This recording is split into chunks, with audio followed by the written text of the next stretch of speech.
As a general rule, the account given by Domesday Book of any manor contains 3 different statements about it, which seem to have some bearing upon the subject of our present inquiry. A. It will tell us that the manor is rated to the geld at a certain number of units, which units will in Kent be solons or sulungs and yokes, yuga, in Yorkshire, Lincolnshire, Derbyshire, Nottinghamshire, Leicestershire, Norfolk, and Suffolk carucates and bovates. But bovates are, to say the least, rare in East Anglia, and in the rest of England hides and virgates, but acres also will from time to time appear in the statement.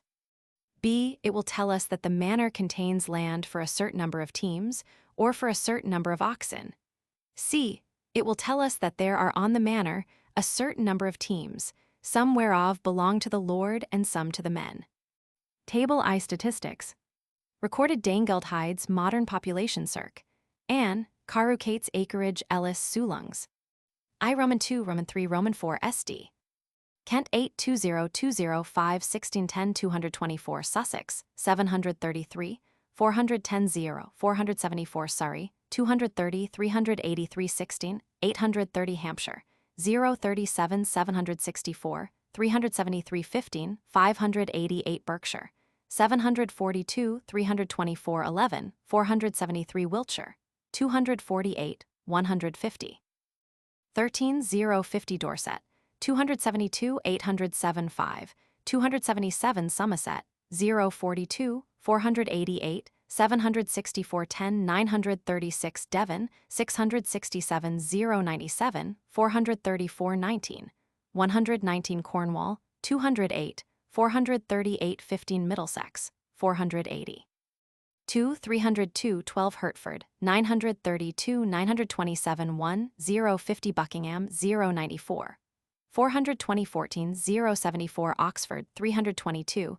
775 16 412 Gloucester 731 366 1 388 Worcester 342 625 6 189 Hereford 363 368 15 324 Cambridge 565 204 15 233 Huntingdon 928 914 5 Bedford 494 875 12 193 Northampton 541 441 10 356 Leicester 986 772 0 500 Warwick 595 574 12 338 Stafford 713 178 1 Shropshire 516 0 80 18 245 Chester 349 0 Derby 550 0 41 111 679 Nottingham 752 686 567 Rutland 12 York 055 9 095 Lincoln 694 907 305 0 188 Essex 545 068 650 Norfolk 315 092 087 2 Suffolk 742 491 0 Hydes Gelding Valet T. R.W. Teemland's teams Pearson V. Roman 6 Roman 7 Roman 8 Pound S. D. 102 5 149 Kent 2 241 091 3 255 7 Sussex 172 142 1 524 4 Surrey 1 572 847 614 Hampshire 1 338 087 796 2 380 316 Berkshire 457 997 Wiltshire 303 762 2 656 9 Dorset 858 804 Somerset 972 542 3 220 14 Devon 377 187 1 Cornwall 7 Middlesex 716 406 1 540 113 Hertford 244 952 1 813 7 Buckingham 639 467 3 242 2 Oxford 768 2 827 6 Gloucester 889 0 Worcester 479 Hereford 676 443 Cambridge 120 15 Huntingdon 557 367. 1096-12 Bedford, 931, 422-1 843-0 Northampton, 817-3 Leicester, 276-0031, 359-13 Warwick, 398 Stafford, 755 Shropshire Chester 4 Derby, 255-991 Nottingham Rutland York, 043, 712 Lincoln 920. 4, 784 10 Essex, 853 4, 154 11 Norfolk Suffolk. Table Roman 2, Averages. Acreage population div. By population teamlands. Roman 9, X Roman 11 Roman 12. Kent Sussex Surrey 7 Hampshire 6 Berkshire 0 Wiltshire 9, Dorset 3 Somerset 8 Devon 1 Cornwall 2 Middlesex, 4 Hertford 8 Buckingham 4 Oxford 5 Gloucester Worcester Hereford Cambridge, 1 Huntingdon 6 Bedford 4 Northampton 8 Leicester Warwick, 8 Stafford 2 Shropshire Chester Derby 9 Nottingham 4 Rutland York Lincoln 0 Essex Norfolk Suffolk. Experimental valet total valet of teamland population teamlands div. By or of land div. By teamlands tilde by teams team. Roman 13 Roman 14 Roman 15 Roman 16. Pound S. D. 914 11 Kent 318 Sussex 802 Surrey 908 Hampshire 516 10 Berkshire 315 Wiltshire 430 Dorset 627 15 Somerset 143 Devon 500 Cornwall 221 Middlesex 522 17 11 13 11 Hertford 7 14 16 13 Buckingham 706 Oxford 2 Gloucester 4 Worcester 1 Hereford 616. Cambridge 0 15 15 12 Huntingdon 8 13 14 15 Bedford 421 Northampton 7 Leicester 213 11 11 10 10 Warwick 347 Stafford 8 Shropshire Chester 588 12 11 Derby 863 Nottingham Rutland York 307 17 Lincoln 0 Essex 5 Norfolk Suffolk. We may begin our investigation with a formula common in Derbyshire. In habuit K a car terri ad geldum, terra b car, ibi nunc in dominio d car et, villani et, bordere habent e car. The Lincolnshire formula is perhaps yet plainer. Instead of saying terra b car, it says terra ad b car. Still more instructive is a formula used in Yorkshire. In habuit K a car terri ad geldum ubi passant seb car, nunc habit ibi K d car et, villanos et, borderios cum e car. As a variant on the phrase ubi passant seb car, we have quas potest error 1 car, or has passant error b car. The teams on the domain D and the teams of the tenants E are enumerated separately. The total number of the teams D, E we will call C. Now occasionally we may find an entry concerning which the following equation will hold good. A equals B equals C.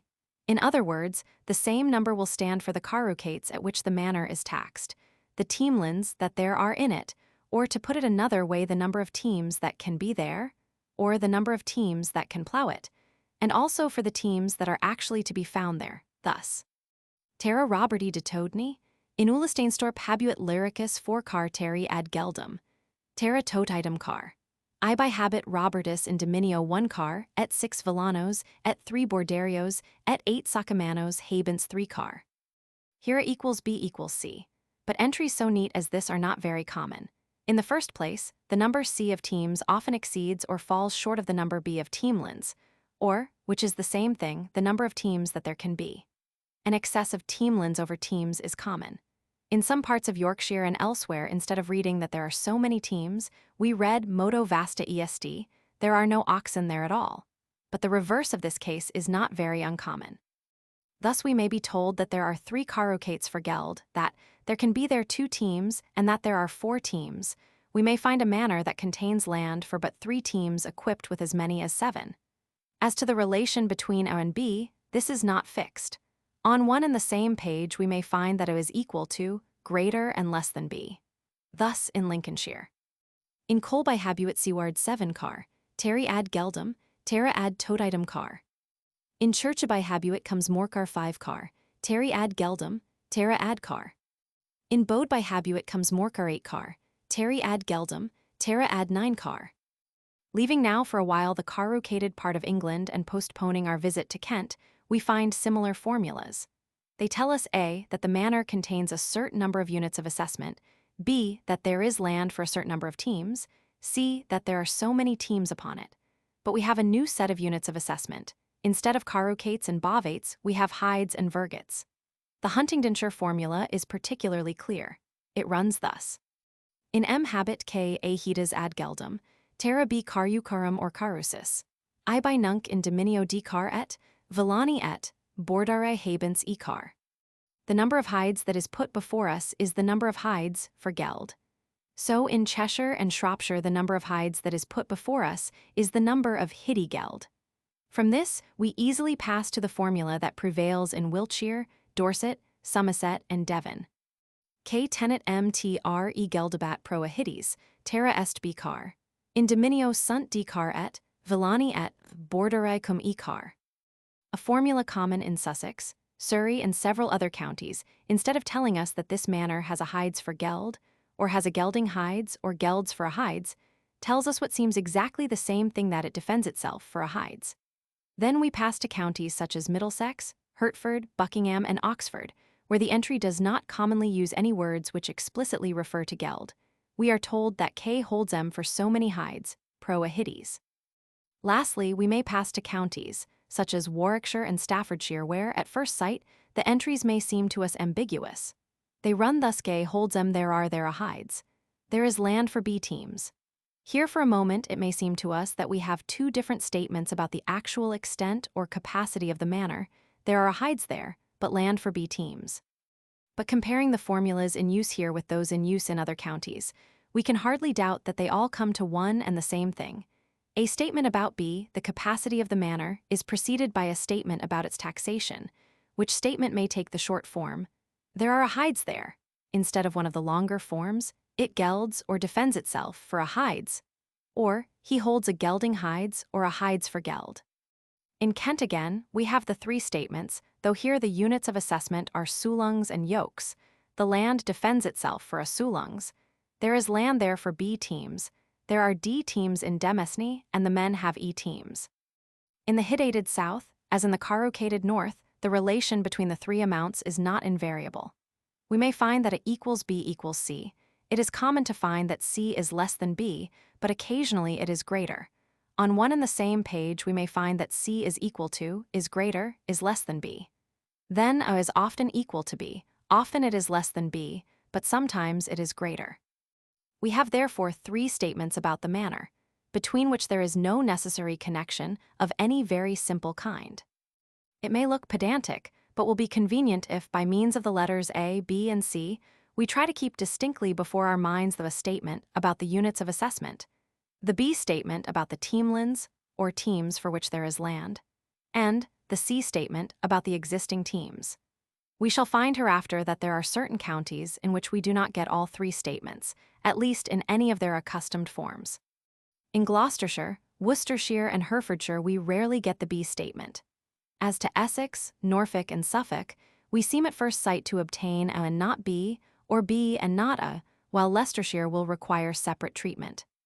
Now, if we are ever to understand these matters, it is necessary that we should look at the whole of England. Far be it from us to say that microscopic labor spent upon one county or 100 is wasted. Often it is of the highest value. But such work is apt to engender theories which break down the moment they are carried outside the district in which they had their origin. Well would it be if the broad features of Domesday Book could be set out before us in a series of statistical tables. The task would be gigantic, and could hardly be performed except by a body of men who had plenteous leisure and who would work together harmoniously. However, rather to suggest what might and some day must be done, than to parade what has been done rapidly and badly, some figures have been set forth above in two tables. That they are extremely inaccurate cannot be doubtful, for he who compiled them had other things to do and lacks many of the qualities which should be required of a good counter of hides. For unmethodical habits and faulty arithmetic no excuse is possible. But it will be remembered that, as matters now stand, two men not unskilled in doomsday might add up the number of hides in a county and arrive at very different results. because they would hold different opinions as to the meaning of certain formulas, which are not uncommon. What is here set before the reader is intended to be no more than a distant approach towards the truth. It will serve its end if it states the sort of figures that would be obtained by careful and leisurely computers, and therefore the sort of problems that have to be solved. We must now explain our statistics. In column I, we give the acreage of the modern counties. A warning bracket will remind the reader that in the cases of Yorkshire, Cheshire, and Rutland, the modern does not coincide even approximately with the ancient boundary. To Middlesex, we give a figure larger than that given by our statisticians, for they know a county of London which has been formed at the expense of its neighbors. Many minor variations should be remembered by those who would use Domesday Book for delicate purposes. For example, they must call to mind the merger in circumambient shires of what were once detached pieces of other counties. But of such niceties, we can here take no account. In column Roman 2, we state the recorded population as computed by Ellis. In the cases of Dorset and Somerset, we also state, and we sign with the letter E, the result of Eighton's labors. We must not forget that these figures give us rather the number of tenants or occupiers than the number of human beings. Our readers must multiply them by 4, 5, or 6, according to knowledge or taste, before the population of England will be attained.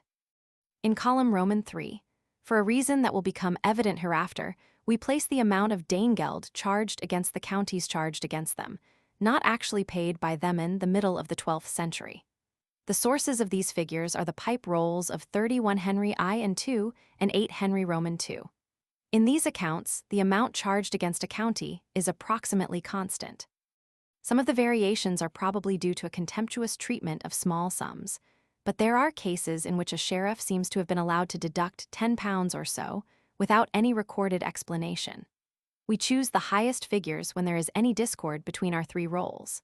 The Danegeld was being levied at the rate of 2 shillings on the hide, and therefore, if we would find the number of geldant hides, we have to multiply by 10 the number of pounds that are set against the county.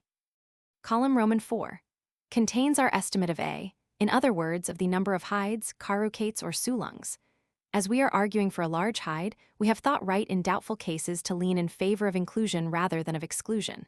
We count all hides, except those ascribed to the shire's boroughs, even though we are told that they have never gelded.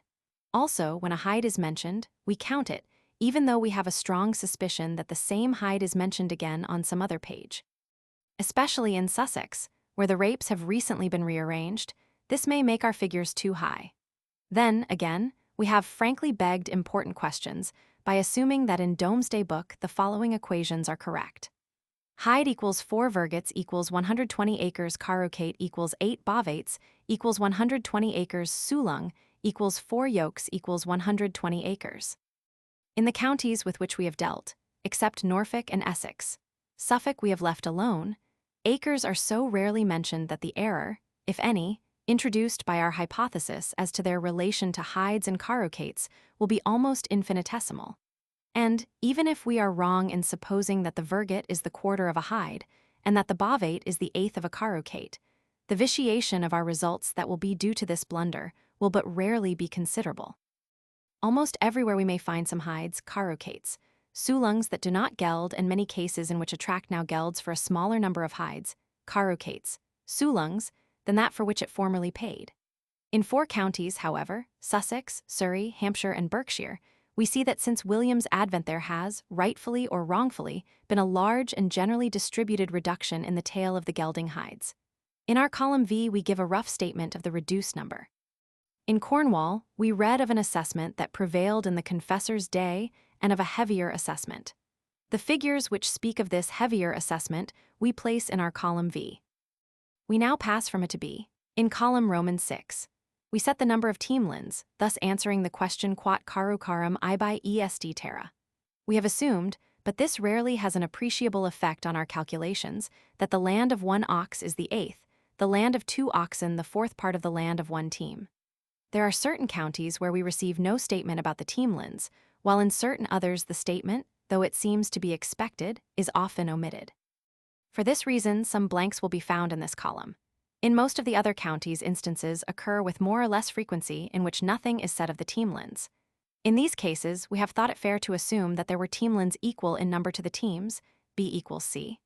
The effect of this assumption will be to bring the number of teamlands, B, somewhat closer to the number of teams, C, than it would otherwise have been, but no very great harm will have thus been done to our rude statistics. Column Roman 7 gives the number of teams. Here we assume we shall endeavor to prove hereafter that the karuka of Domesday Book always means the same, namely 8 oxen. Lastly, in column Roman 8, we place the results attained by Pearson and Eaton in their endeavors to add together the various sums which the various estates in a shire are said to be worth, valet, or to render, read it in the Conqueror's day, and to thus obtain a total valet for the shire.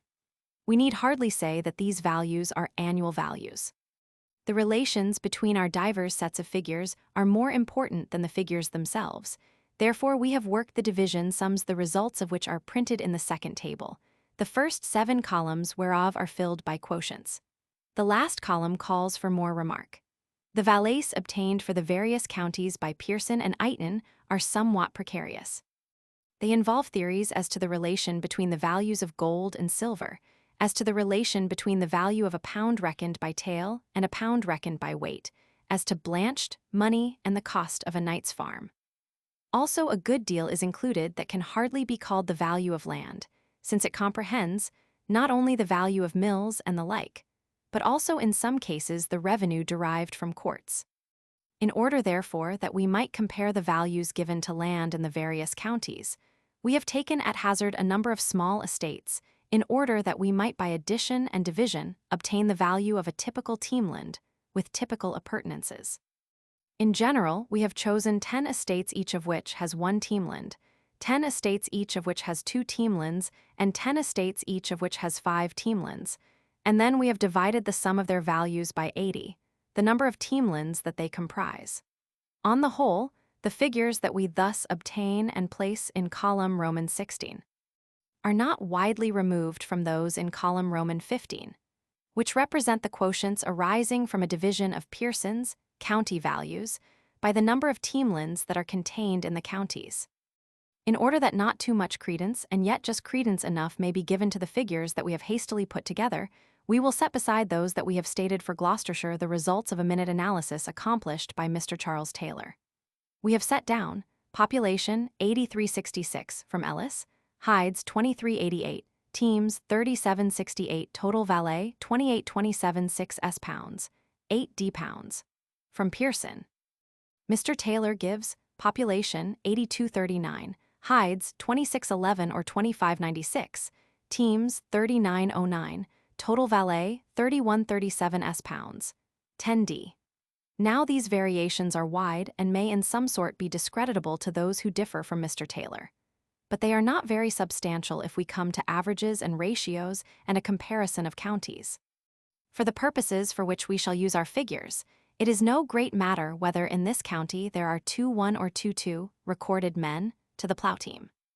The broad features of Gloucestershire are that its hides fall far short of its teams, that its recorded population is sparse, that the average value of the land tilled by a team falls well below 20 shillings, that this shire differs markedly and in certain assignable respects from Wiltshire, where the hides exceed the teams, from Lincoln, where, despite the fen, the population is thick, from Kent, where the average value of land tilled by a team rises above 30 shillings.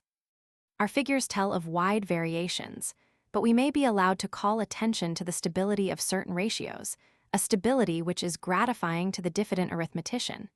In 21 counties, we can divide the recorded population by the number of teamlands. The quotient never falls as low as 2 and only twice exceeds 4. For the same 21 counties, we can divide the number of teamlands by the number of teams. Only twice will the quotient fall below 1, and only once will it touch 2. We must not, however, be led away into a general discussion of these figures. That task would require a wary and learned economist. We must keep our minds bent on what may be called the BC of our subject. Now we may start with what seems to be the most objective of our 3 statements, that which gives us C, the number of teams. We know that in A there is an element of estimation, of assessment. We may fear that this is true of B also, but an ox or a team ought to be a fact and not a theory. At the outset, however, a troublesome question arises. We have assumed that whenever our record speaks of a karuka, it means 8 oxen. On the other hand, there are who maintain that whereas the karuki of the domain consisted of 8, those ascribed to the villeins comprised but 4 oxen. And others have thought that the strength of Domesday's karuka varied from place to place, with the varying practice of divers agriculturists. But in the first place, it is abundantly clear that the clerk who compiled the account of Cambridgeshire from the original verdicts held himself at liberty to substitute half a team for 4 oxen and 4 oxen for half a team. In the second place, the theory of a variable karuka would in our eyes reduce to an absurdity the practice of stating the capacity of land in terms of the teams and the oxen that can plow it. We are carefully told about each estate that there is land for B teams, or for B oxen, or for B teams and B oxen. Now, if a team has always the same meaning, we have here a valuable truth. If, on the other hand, a team may mean 8 or may mean 4 oxen, we are being told next to nothing. The apparently precise there is land for 4 teams becomes the useless. There is land for 32 or 16, or for some number between 32 and 16 oxen. What could the statesmen, who were hoping to correct the assessment of the Danegeld, make of so vague a statement? They propose to work sums in teams and teamlands. They spend immense pains in ascertaining that here there is land for half a team or land for half an ox. We are accusing them of laborious folly unless we suppose that they can at a moment's notice convert teams into oxen. If it be allowed that in the statement B about the number of teamlands the term karuka has always the same meaning, we cannot stop there, but must believe that in the statement C about the number of teams this same meaning is retained. Often enough when there is equality between teamlands and teams, C equals B, the entry takes the following form: there is land for B teams and they are there. What are there? The teams for which there is land, those teams which are serving as a measure for the capacity of land. Let us try the 2 modes of interpretation on the first lines that strike our eye. Here we have 2 successive entries, each of which tells us that there is land for 6 teams. If the karuka is a constant, we have learnt that in one particular there is equality between these estates. If the karuka is a variable, we have learnt nothing of the kind. Let us see what we can gain by reading further. In the one case there were 3 teams on the Domesday, and the villeins had 6, 1, 2. In the other there were 2 teams on the domain, the villeins had 2 and the sokemen 2. We want to know whether the second of these estates is underteamed or overteamed. There is land for 6 teams and there are 6 teams on it, but 2 of these teams belong to villeins and 2 to sokemen. If we give the villeins but 4 oxen to the team, how many shall we give the sokemen? Shall we say 6? If so, there are 36 oxen here. Is that too many or too few, or just enough for the arable land that there is? That is an unanswerable question, for the king's commissioners have been content with the statement that the number of oxen appropriate to this estate lies somewhere between 23 and 49. Surely when we are told that 8 sokemen have 2 teams and 6 oxen, or that 9 sokemen and 5 boardiers have 3 teams and 7 oxen, we are being told that the teams in question have no less than 8 oxen apiece. Surely when we are told that there are 23 villeins and 5 boardiers with 2 teams and 5 oxen, we are being told that the teams of these villeins are not teams of 4. And what are we to say of cases in which a certain number of teams is ascribed to a number of persons who belong to various classes? As for example, when 6 villeins and 7 boardiers and 2 sokemen are said to have 3 teams and 5 oxen, or where 3 villeins, 2 boardiers, a priest and a huntsman are said to have 1 team and 6 oxen, or where 19 ratknights, with their men, are said to have 48 teams. Even if we suppose that the officers of the Exchequer have tables which tell them how many oxen a karuka implies when it is attributed to a Northamptonshire sokeman or a Gloucestershire ratknight, we are still setting before them insoluble problems. The ratknights of Berkeley, with their men, have 48 teams. This may cover less than 200 or more than 300 oxen. And yet the record that is guilty of this laxity will tell us how in Bedfordshire terra est dimitio bovi, et ibi est semibos. The main argument that has been urged in favor of a variable karuka is that which, basing itself on later documents, protests that a villein ought not to have more than 2 oxen. Now true it seems to be that, if by the number of the teams belonging to the villani and bordare of Domesday Book, we divide the number of villani plus half the number of bordare, and this would be a fair procedure, we shall obtain as our quotient a figure that will be much nearer to 2 than to 4. But it must be common ground to all who read our record that some villeins are much better supplied with oxen than are their neighbors, and that some villeins have whole teams, whatever a team may mean. There is so much difference in this respect between manor and manor that we are not justified in talking of any particular number of oxen as the normal outfit of the villainous. And outside of Domesday Book, we have far too little evidence to sanction the dogma that the average number must stand close to 2. Even the villain vergator on the monastic manors of the 13th century is often expected to have 4 oxen, and his having 8 is a possibility that must be contemplated. That light as well as heavy plows were in use we have not denied. At a little later time, we see teams of 6 beasts and teams of 10 engaged in plowing. But the compilers of Domesday Book are not concerned with the methods of husbandry, they are registering the number of oxen. If a man has 1 ox which is employed as a beast of the plow, they say of him, erat cum uno bove. If he and another man have such an ox between them, they say, ibi est semibos. If he has 4 oxen, they set this down as dimidia caruca. Instead of telling us that there are 38 oxen, they speak of 5 teams less 2 oxen. 12 pence make a shilling, and at all events at the exchequer, 8 oxen make a team. Very lately an argument has been advanced in favor of a caruca, the strength of which varies from place to place. In many instances, the Black Book of Peterborough in its description of the abbatial estates will give to the domain of a particular manor exactly the same number of teams that are ascribed to it by Domesday Book. And, while in some cases the later of these documents will tell us that there are 8 oxen to the team, in others it will speak of teams of 6. That there is force in this argument we must admit, but many changes will take place in 40 years, and we cannot think that the correspondence between the 2 documents is sufficiently close to warrant the inference that the caruca of Domesday can have fewer beasts than 8. An exactly parallel argument would serve to prove that the hide of Domesday contains a variable number of fiscal acres. Were it possible, but we shall see that it is not, for us to regard the teamland of Domesday as a fixed area, then we might afford to allow the strength of the team to vary. But if the teamland is no fixed area and the team has no fixed strength, then King William's inquest ends in a collection of unknown quantities. We turn from the team C to the teamland B and must face some perplexing questions. Reluctantly, we have come to the opinion that this term, the land of or for 1 team, does not in the first instance denote a fixed areal quantity of arable land. We have adopted this opinion reluctantly because we are differing from some of the best expositors of our record, and because it compels us to say that many of the statistical data with which that record provides us are not so useful as we hoped that they would be.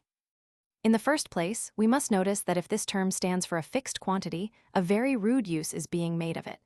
We see indeed that fractional parts of a teamland can be conceived. We often meet the land of or for half a team. We may come upon the land of or for 2 oxen, 1 ox, half an ox.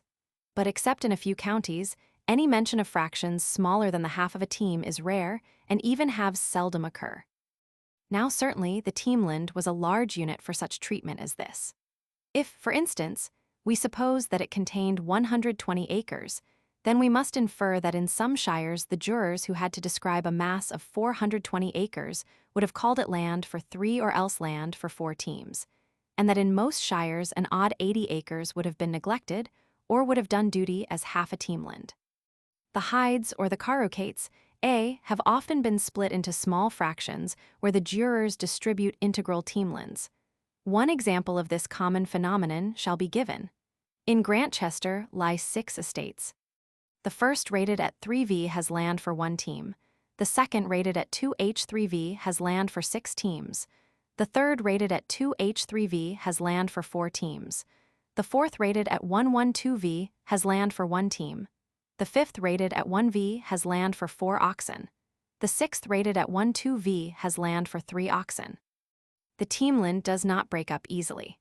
As a general rule, we only hear of fractional parts of it when the jurors are compelled to deal with a tenement so small that it cannot be said to possess even 1 teamland.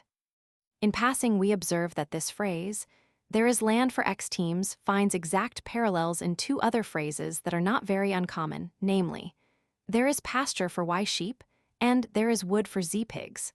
Also that the values given to y and z are often large and round.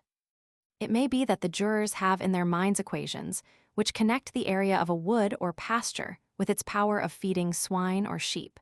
But an extremely lax use must be made of these equations when the number of sheep is fixed at a neat 100 or the number of pigs at a neat 1,000.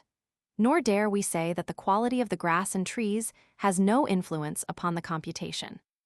Secondly, we observe that the teamland, when it does break into fractional parts, does not break into vergets, bovates, acres, roods, or any other units which we can regard as units in a scheme of aerial measurement.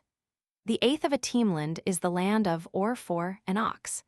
If we wish to speak of the 16th of a teamland, we must introduce the half-ox. Now, had the jurors been told to state the quantity of the arable land comprised in a tenement, they had at their command plenty of words which would have served this purpose. No sooner will they have told us that there is land for 2 teams than they will add that there are 5 acres of meadow and a wood which is 3 furlongs in length by 2 in breadth. We infer that they have not been asked to state the area of the arable. They have been asked to say something about it, but not to state its area. What had they been asked to say? Here we naturally turn to that well-known introduction to the Inquisitio Aliensis, which professes to describe the procedure of the commissioners, and which at many points corresponds with the contents of Domesday Book. We read that the barons made inquiry about the number of the hides, and the number of the teams, c. We do not read any word about the teamlands, b. Quat hidi they must ask, quat caruci in dominio et quat hominum they must ask, quat carusis ibi est terra there is no such question. On the other hand, the jurors are told to give all the particulars thrice over hoc totum tripliciter, once with reference to King Edward's day, once with reference to the date when the Conqueror bestowed the manor, and once with reference to the present time. Now, if these be the interrogatories that the justiciars administered to the jurors, then the answering verdicts as they are recorded in Great Domesday both by defect and by excess. On the one hand, save when they are dealing with the geld or the value of a tenement, they rarely give any figures from King Edward's day, and still seldomer do they speak about the date of the Conqueror's fiefments. Our record does not systematically report that whereas there are now 4 teams on this manor, there were 5 in the Confessor's reign and 3 when its new lord received it.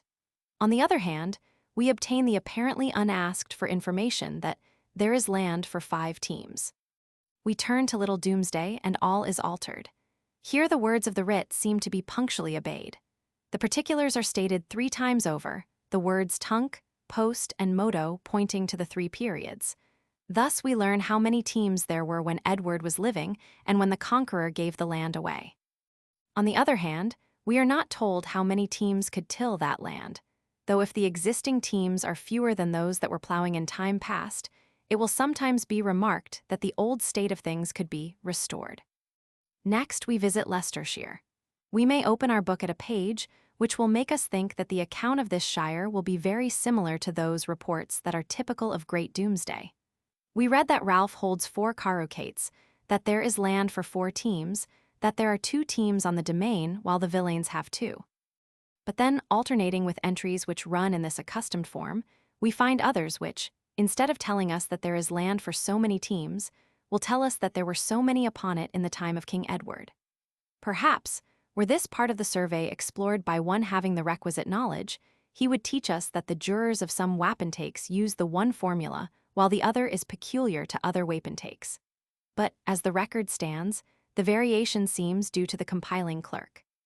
Be that as it may, we can hardly read through these Leicestershire entries without being driven to believe that substantially the same piece of information is being conveyed to us now in one and now in the other of 2 shapes that in our eyes are dissimilar. To say, there were 4 teams here in King Edward's day, is much the same as to say, there is land here for 4 teams. Conversely, to say, there is land here for 4 teams is much the same as to say there were 4 teams here in King Edward's day.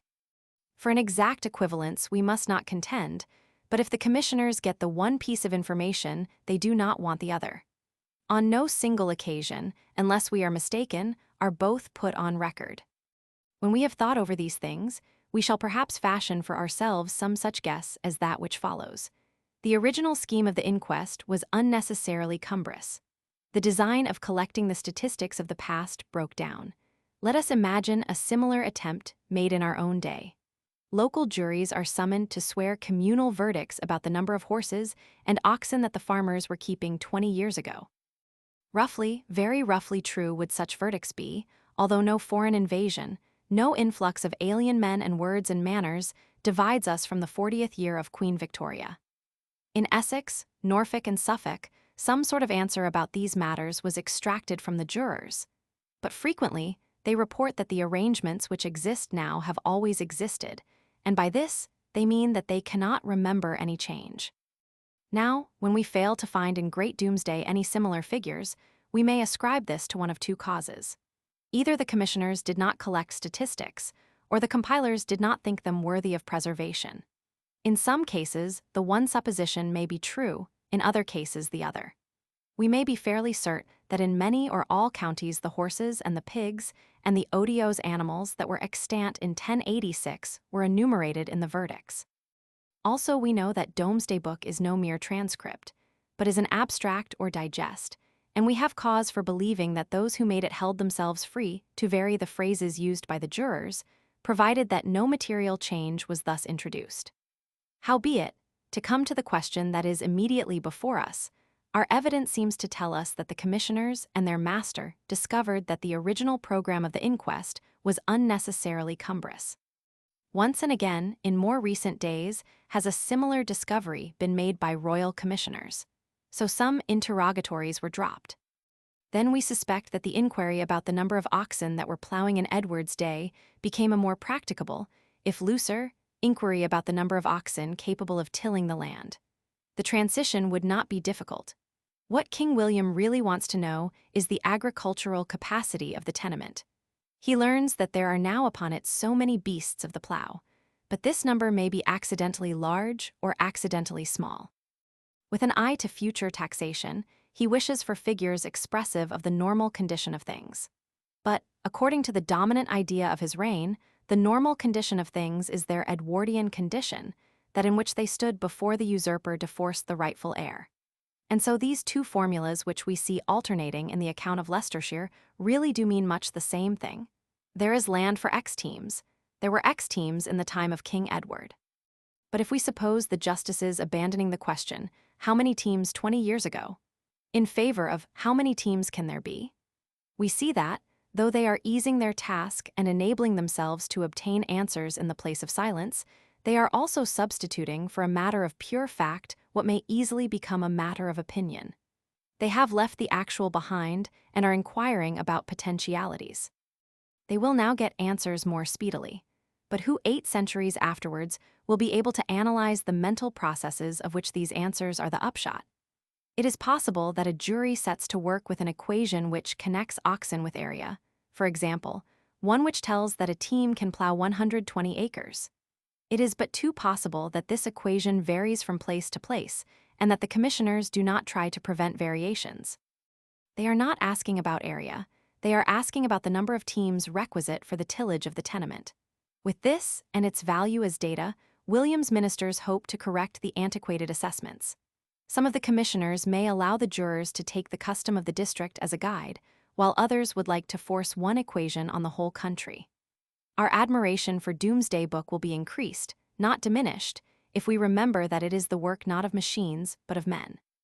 Some of the justices seem to have thought that the inquiry about potential teams, B, was not of the first importance, not nearly so important as the inquiries about actual teams, C, and gelding units, E. In various counties we see many entries in which terra est is followed by a blank space. In Gloucester, Worcester, and Hereford, we find no systematic mention of teamlands, but only occasional reports which show that at certain places there might be more teams than there are. At the end of the account of the Bishop of Worcester's 100 of Oswald's Law, an account so favorable to St. Mary that it might have been dictated by her representative, we find the remark that in none of these manners could there be any more teams than now are there. The bishop, who fully understands the object of the inquest, does not mean to have his assessment raised, and the justices are compelled to take the word of jurors, every one of whom is the vassal of St. Mary. We know so little as to the commissioners' intentions, in particular so little as to any design on their part to force upon the whole country some one equation connecting oxen with area, that the task which is set before us, if we would explain the relation between the number of the teams, C, and the number of the teamlands, B, that we find in a given county, is sometimes an intricate and perhaps insoluble problem. If England be taken as a whole, the two numbers will stand very close to each other. In some counties, for example in Lincolnshire, if at the foot of each page we add up the particulars, we shall long remain in doubt whether B or C will be the greater when our final sum is made. In county after county, we shall find a large number of entries in which B equals C, and though there will always be some cases in which, the tenement being waste, C descends to 0, and others in which C is less than B, still the deficiency will be partially redressed by instances in which B falls short of C. On the whole, the relation between the two is that which we might expect. Often there is equality, often the variation is small, but an excess on the part of B is commoner than an excess on the part of C, and when the waste teamlands have been brought into the account, then in most counties B will usually exceed C by 10% or little more. There are, however, some marked and perplexing exceptions to this rule. As we pass through the southern counties from east to west, the ratio borne by the teamlands to the teams steadily increases, until ascending by leaps it reaches 1:43, 1 or thereabouts in Devon and 2:1 in Cornwall. Now to all seeming we are not in a country which has recently been devastated. It is not like Yorkshire. We find no large number of waste, or unpopulated or unvalued estates. Here and there we may see a tenement which has as many teams as it has teamlands, but in the great majority of cases, the preponderance of teamlands is steadily maintained. What does this mean? One conceivable explanation we may decidedly reject. It does not mean a relatively scientific agriculture which makes the most of the ox, nor does it mean a fertile soil. Our figures seem to show that men are sparse and poor, also they are servile. We suspect their tillage to be of that backward kind which plows enormous tracts for a poor return. Arva per annos mutant et superest ager. Of the whole of the land that is sometimes plowed, they sow less than 2/3 or a half in any one year. Perhaps they sow 1/3 only, so that of the space which the royal commissioners reckon as 3 teamlands 2/3 are always idle. We must remember that in modern times the husbandry that prevailed in Cornwall was radically different from that which governed the English open fields.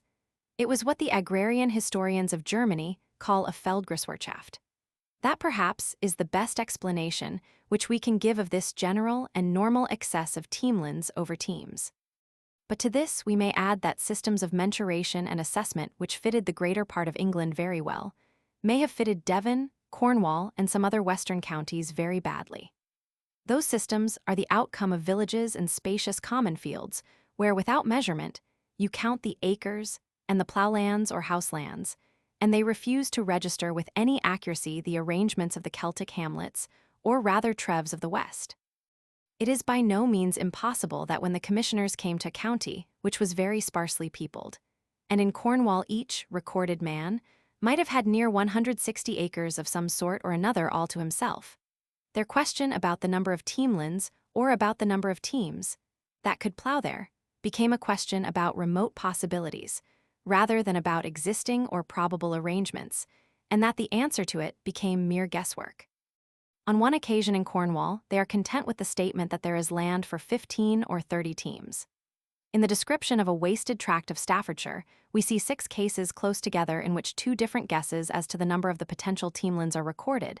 There is land for 2 teams, but or 3 is interlined. 5 times or 2 is written above 1. Now this is of importance, for perhaps we may see in it the key to the treatment that wasted Yorkshire receives. How much arable land is there in this village? Well, if by arable land you mean land that is ploughed, there is none. If you do not mean this, if you are speaking of a waste ville where no land has been ploughed these 15 years, then you must be content with a speculative answer. If the ruined cottages were rebuilt and inhabited, if oxen and men were imported, then employment might be found for 4 or 5 teams. Called to speculate about these matters, the Yorkshire jurors very naturally catch hold of any solid fact which may serve as a base for computations. This fact they seem to find in the geld assessment. This estate is rated to the geld at 2 carucates. The assessment seems tolerably fair, so they say that 2 teams would plough the land. Or again, this estate is rated to the geld at 4 carucates, but its assessment is certainly too high, so let it be set down for 2 teamlands. Even in other parts of the country, the jurors may sometimes avail themselves of this device. In particular, there are tracts in which they are fond of reporting that the number of teamlands is just equal to B equals A, or just twice as great, B equals 2A, as the number of gelding carucates. We very much fear, though the ground for this fear cannot be explained at this stage of our inquiry, that the figure which the jurors state when questioned about potential teams is sometimes dictated by a traditional estimate which has been playing a part in the geld assessment, and that the number of teamlands is but remotely connected with the agrarian arrangements of 1086. All our other guesses, therefore, must be regarded as being subject to this horrible suspicion, of which we shall have more to say hereafter. This makes it difficult for us to construe the second great aberration from the general rule that the number of the teamlands in a county will slightly exceed the number of teams. In Derby and Nottingham, apparent understocking becomes the exception and overstocking the rule. In Derby, there is a good deal of waste, where we have to reckon teamlands, but no teams, and yet on many pages the number of teams is the greater, CB. In Nottingham, there seem to be on the average near 200 teams, where there are but 125 teamlands. In many columns of the Lincolnshire Survey, and therefore perhaps in some districts of that large and variegated county, the teams have a majority, though, if we have not blundered, they are beaten by the teamlands when the whole shire has been surveyed. It is very possible that a similar phenomenon would have been recorded in Essex and East Anglia if the inquiry in those counties had taken the form that was usual elsewhere, for the teams seem to be thick on the land. Now, to interpret the steady excess of teams that we see in Derby and Nottingham is not easy. We can hardly suppose that the jurors are confessing that they habitually employ a superfluity of oxen. Perhaps, however, we may infer that in this district a given area of land will be ploughed by an unusually large number of teams, whereas in Devon and Cornwall a given area will be ploughed, though intermittently, by an unusually small number. In every way the contrast between Devon and Cornwall on the one hand, Lincoln, Nottingham and Derby on the other, is strongly marked. Of the quality of soils something should, no doubt, be said which we are too ignorant to say. An acre would yield more corn in Nottingham and Derby, to say nothing of Lincoln, than in Devon and Cornwall, though the valaise that we find in the 3 Danish shires are by no means so high as those that are displayed by some of the southern counties. But if we ask how many households our average teamland is supporting, then among all the counties that we have examined Lincoln, Nottingham and Derby stand at the very top, while Devon and Cornwall stand with the depopulated Stafford at the very bottom of the list. Then, again, we see the contrasts between village and trev, between Dane and Celt, between sokeman and slave. Possibly Northampton, Derby and parts of Lincoln really are overteamed. That is to say, were the land of these counties to come to the hands of lords who held large and compact estates, the number of plough teams would be reduced. Where there is freedom, there will be some waste. The tenements split into fractions, and the owner of a small piece must keep oxen enough to draw a plough or trust to the friendliness and reciprocal needs of his neighbors. Manorialism has this advantage: it can make the most of the ox. Another possible guess is that the real carucates and bovates of this district, by which we mean the units which locally bear these names, and which are the units in the proprietary or tenurial scheme, have few acres, fewer than would be allowed by some equation which the royal commissioners for these counties carry in their minds. Being assured, for example, that the bovates in a certain village or hundred have few acres, they may be allowing the jurors to count as 3 teamlands of imperial measure, a space of arable that has been locally treated as 4. So, after all, the rule that normally each teamland should have its team, and that each team should till its teamland may be holding good in these counties, though the proprietary and agrarian units have differed from those that the commissioners treat as orthodox. One last guess is lawful after what we have seen in Leicestershire. These Nottinghamshire folk may be telling how many teams there were in King Edward's time and recording a large increase in the number of oxen, and therefore perhaps in the cultivated area. In this case, however, we should expect to find the valet greater than the valuate, while really we find that a fall in value is normal throughout the shire. We must here say one parenthetical word about the account of East Anglia. In one respect, it differs from the account of any other district. we are told of the various landholders that they hold so many carucates or so many acres. Analogy would lead us to suppose that this is a statement touching the amount of geld with which they are charged. Though there is no statement parallel to the terra est b carusis which we find in most parts of England, still, there are some other counties remote from East Anglia, Gloucester, Worcester, Hereford, where no such statement is given to us. In other words, a natural first guess would be that in Norfolk and Suffolk we are informed about A and not about B. But then, it is apparent that some information about A is being given to us by a quite different formula such as we shall not meet outside East Anglia. We are told about a vill that when the 100 pays 20s. For the geld this vill pays so many pence 7 pence halfpenny, it may be, or 8 pence 3 farthings. This is the formula which prescribes how much geld the landholders of the vill must pay, and it says nothing of carucates or of acres.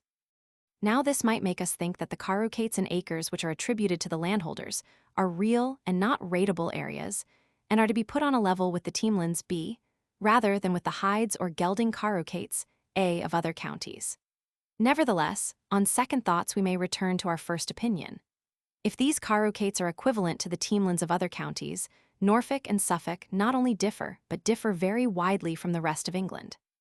In Norfolk, we make about 2,422 carucates and about 4,853 teams, and however wide of the mark these figures may be, the fact that there are upon an average about 2 teams to every carucate is apparent on page after page of the record.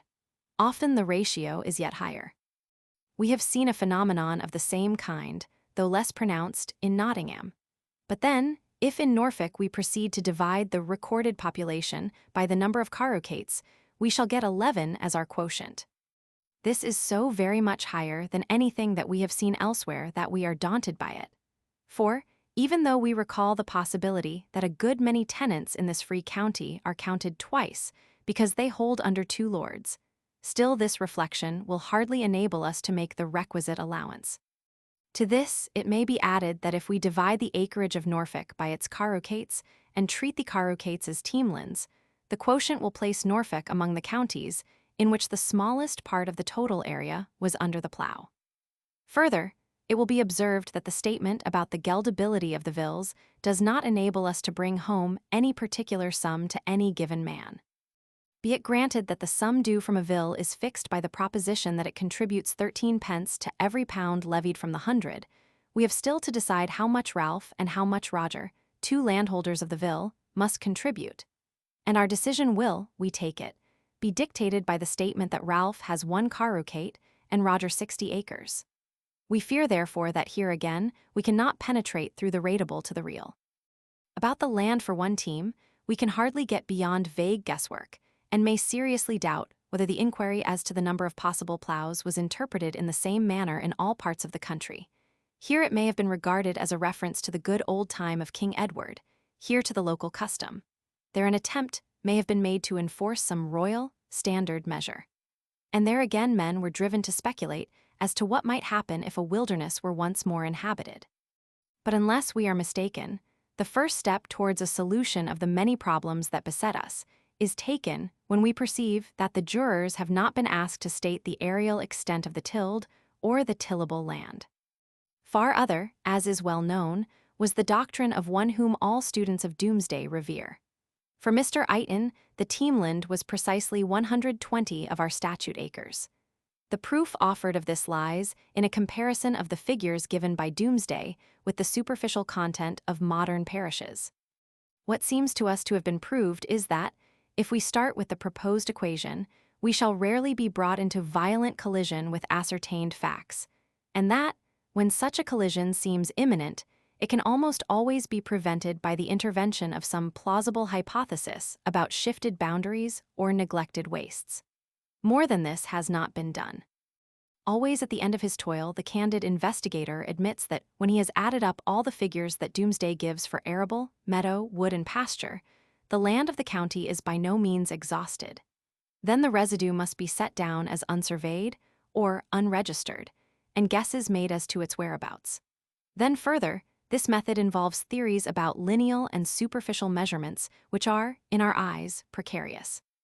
One word about this point must be said, though we cannot devote much room to it. The content of various spaces, such as woods and pastures, is often indicated by a reference to linear standards, leagues, furlongs, perches, feet, and there seems to be little doubt that the main equations which govern the system are these. League equals 12 furlongs or quarantines or acre lengths equals 480 perches. Now we read numerous statements which take the following form. It is x leagues, furlongs, perches, long and y wide. Or, to take a concrete example, the wood is 1 league long and 4 furlongs wide. The question arises whether we are justified in making this mean that here is a wood whose superficial content is equal to that of a rectangular parallelogram 480 statute perches long by 160 statute perches wide. We are rash in imposing our perch of 16.5 feet on the whole England of the 11th century, even though we are to measure arable land. We are rasher in using that perch for the measurement of woodland. But perhaps we are rasher still in supposing that the Domesday jurors have true superficial measurement in their minds. We strongly suspect that they are thinking of shape as well as of size, and may be giving us the extreme diameters of the wood, or some diameters, that they guess to be near the mean. If a clergyman told us that his parish was 3 miles long by 2 wide, we should not accuse him of falsehood or blunder if we subsequently discovered that in shape it was approximately a right-angled triangle, and contained only some 3 superficial miles. And now, let us observe how rude these statements are. The Norfolk jurors are in the habit of recording the length and the breadth of the vills. Occasionally, they profess to do this with extreme accuracy. However, we reckon that, in about 100 out of 550 cases, they say that the vill is 1 league long by a half league wide. This delightfully symmetrical county, therefore, should have quite 100 parishes, each of which contains close upon 720 acres. Among the 800 parishes of modern Norfolk, there are not 70 whose size lies between 600 and 800 acres. We are not saying that time spent over these lineal measurements is wasted, but an argument which gets to the size of the teamland by postulating in the first place that our statute perch was commonly used for all purposes throughout England, and in the second that these lineal can be converted into superficial measurements by simple arithmetic, is not very cogent and is apt to become circular. For the teamland contains its 120 acres, because that is the space left for it by parochial boundaries when we have measured off the woods and pastures. And our measurement of the woods and pastures is correct because it will leave 120 acres for every teamland. One more word about these lineal measurements. In Norfolk and Suffolk, the total area of the vills is indicated by them, and so it is in Yorkshire also. Now, unless we err, it sometimes happens that if we arithmetically deduce the total area from its recorded length and breadth, and then subtract from that area the content of any measured woods and pastures that there may be, we shall be left with too little space to give each East Anglian carucate or each Yorkshire teamland 120 acres, and with far too little to allow a similar area to each East Anglian team. Try one experiment. At Sheerford in Norfolk, we have to force at least 1 carucate on which there are 2 teams into a space that is 3 furlongs in length by 3 in breadth. That means, if our method be sound, that each team has at the utmost 45 acres to till. Try we Yorkshire. There also we shall find entries which to all appearance will not suffer us to give 120 acres to the teamland. In Andreby, 9 carucates for geld, there may be 6 teams, the whole half a league long and half wide. In Hatton and Byleham, a manor of 10 carucates for geld, there may be 10 teams, the whole 10 quarantines long and 8 wide. In Warlavesby, 6 carucates for geld, there may be 4 teams, the whole half a league long and half wide. It would seem then that in these cases the utmost limit for the teamland is 60, 80, 90 acres. Then again, there are few precious instances in which lineal measures are used in order to indicate the size of a piece of land the whole of which is arable. This occurs so rarely that we may fairly expect something exceptional. The result is bewildering. At Thetford, we hear of land that is half a league long and half a league wide. The whole of this land is arable, and 4 teams can plough it. Here then, but 90 acres are assigned to the teamland. We journey to Yorkshire, and first we will take an entry which suits the Etonian doctrine well enough. There are 13 carucates of land less 1 bovate for geld, 8 teams can plough them. Arable land 10 quarantines long and equally broad. In this case, we have 1,000 acres to divide among 8 teamlands, and this would make each teamland 125 acres. We could hardly expect a pleasanter quotient. But on the same page, we have an entry which tells of a manor with 60 carocates and 6 bovates for geld and 35 teamlands, where the arable land is described as being 2 leagues long and 2 wide. This gives nearly 165 acres to the teamland. There are 2 Lincolnshire entries which, when treated in a similar way, give 160 and 225 acres to the teamland. Then there is a Staffordshire entry, which gives no less than 360 acres to each teamland, though it gives only 160 to each existing team. The suspicion cannot but cross our minds that as regards the amount of land that had 8 oxen for its culture, there may have been as wide a difference between the various shires in the days of the Confessor as there was in the days of Arthur Young. Only, whereas in the 18th century a little space plowed by many oxen was a relic of barbarism, it was in the 11th an index of prosperity, freedom, a thick population, and a comparatively intense agriculture.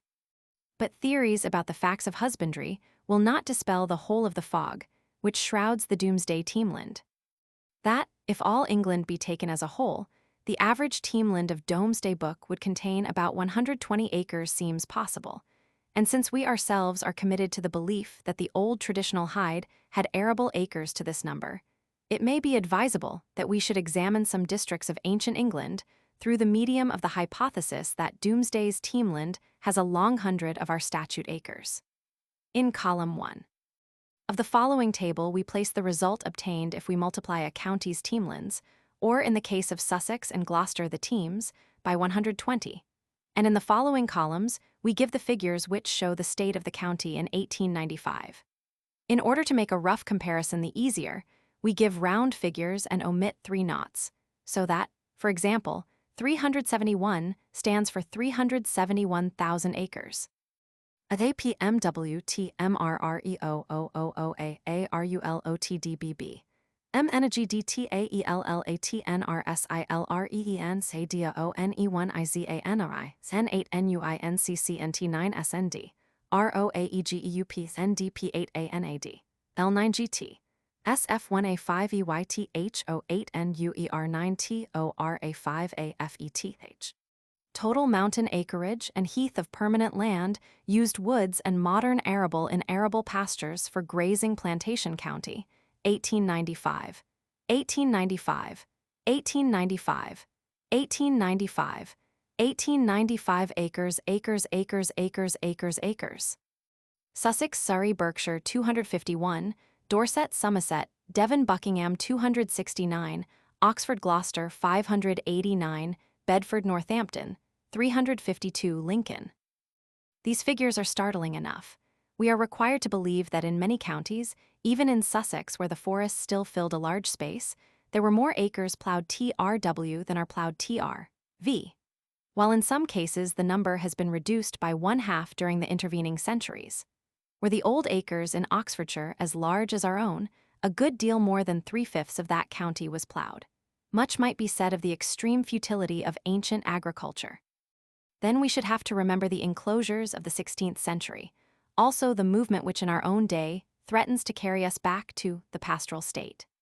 We should have to scrutinize those abundant marks of the plow which occur in our meadows and on our hillsides, even where we least expect them, and to distinguish those which were being made in the days of the Norman Conqueror from those which tell of a much later age when the Corsican tyrant threatened our shores.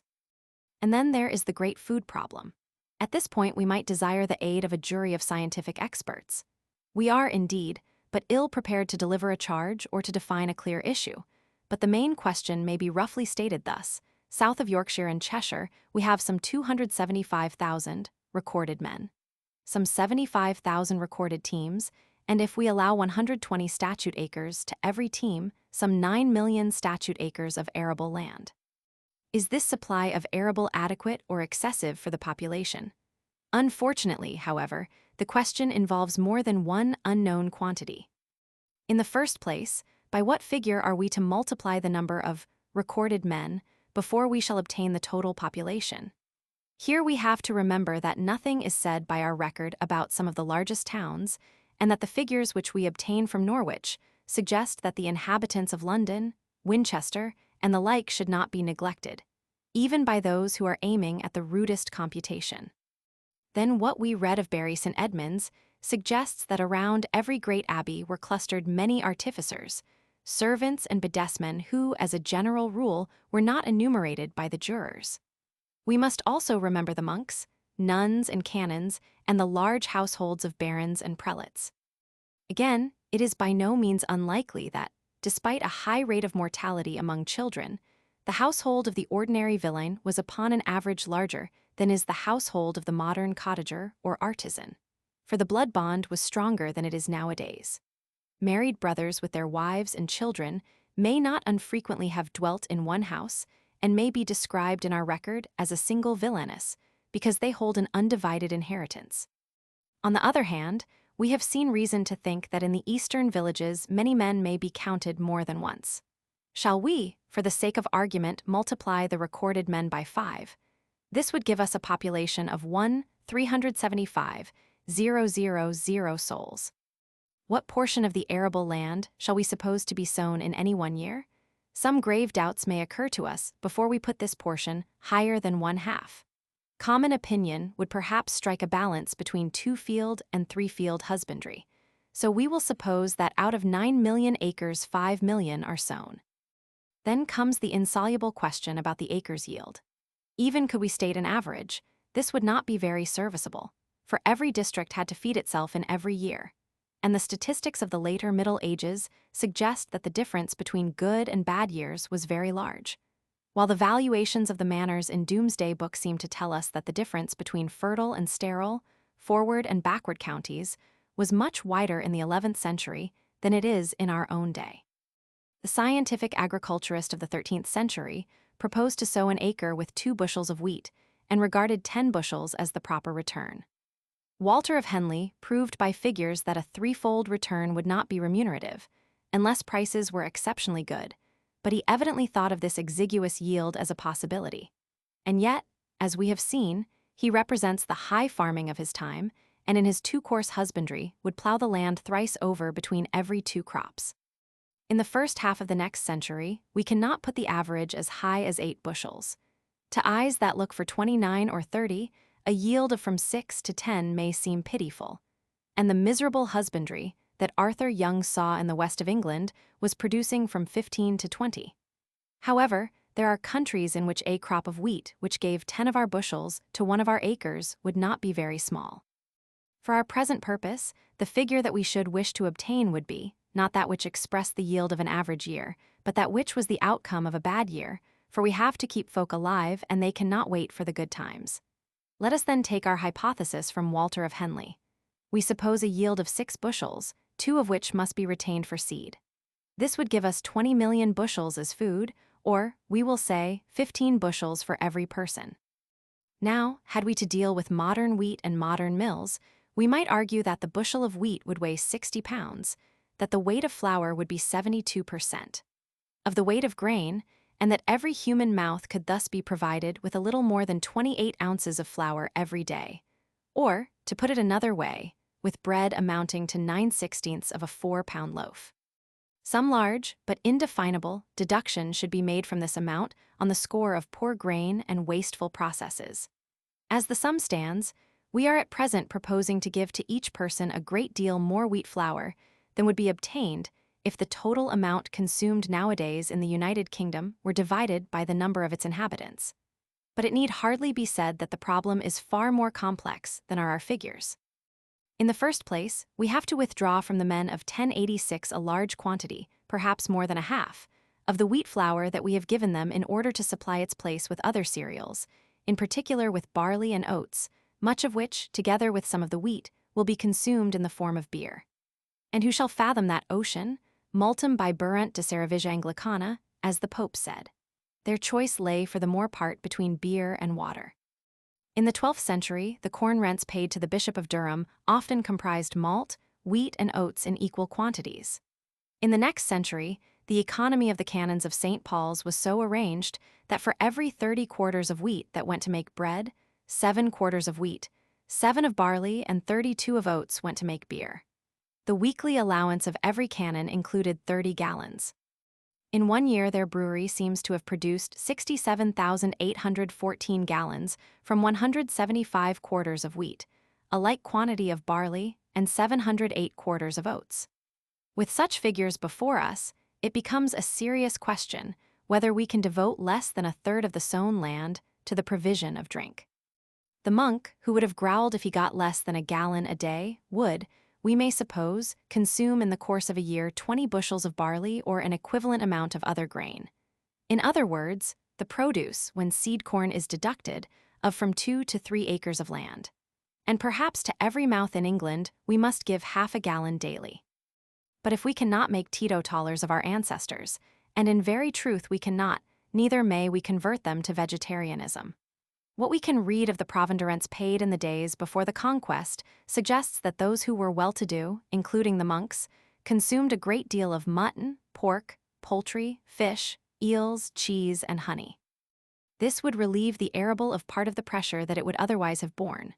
For, though we already hear of 2 manors which between them supply 6,000 dog loaves for the king's hounds, and also read of pigs that are fattened with corn, it is not very probable that any beasts, save those that labored, got much from the arable, except the straw, and the stubble which we may suspect of having been abundantly mixed with grass and weeds.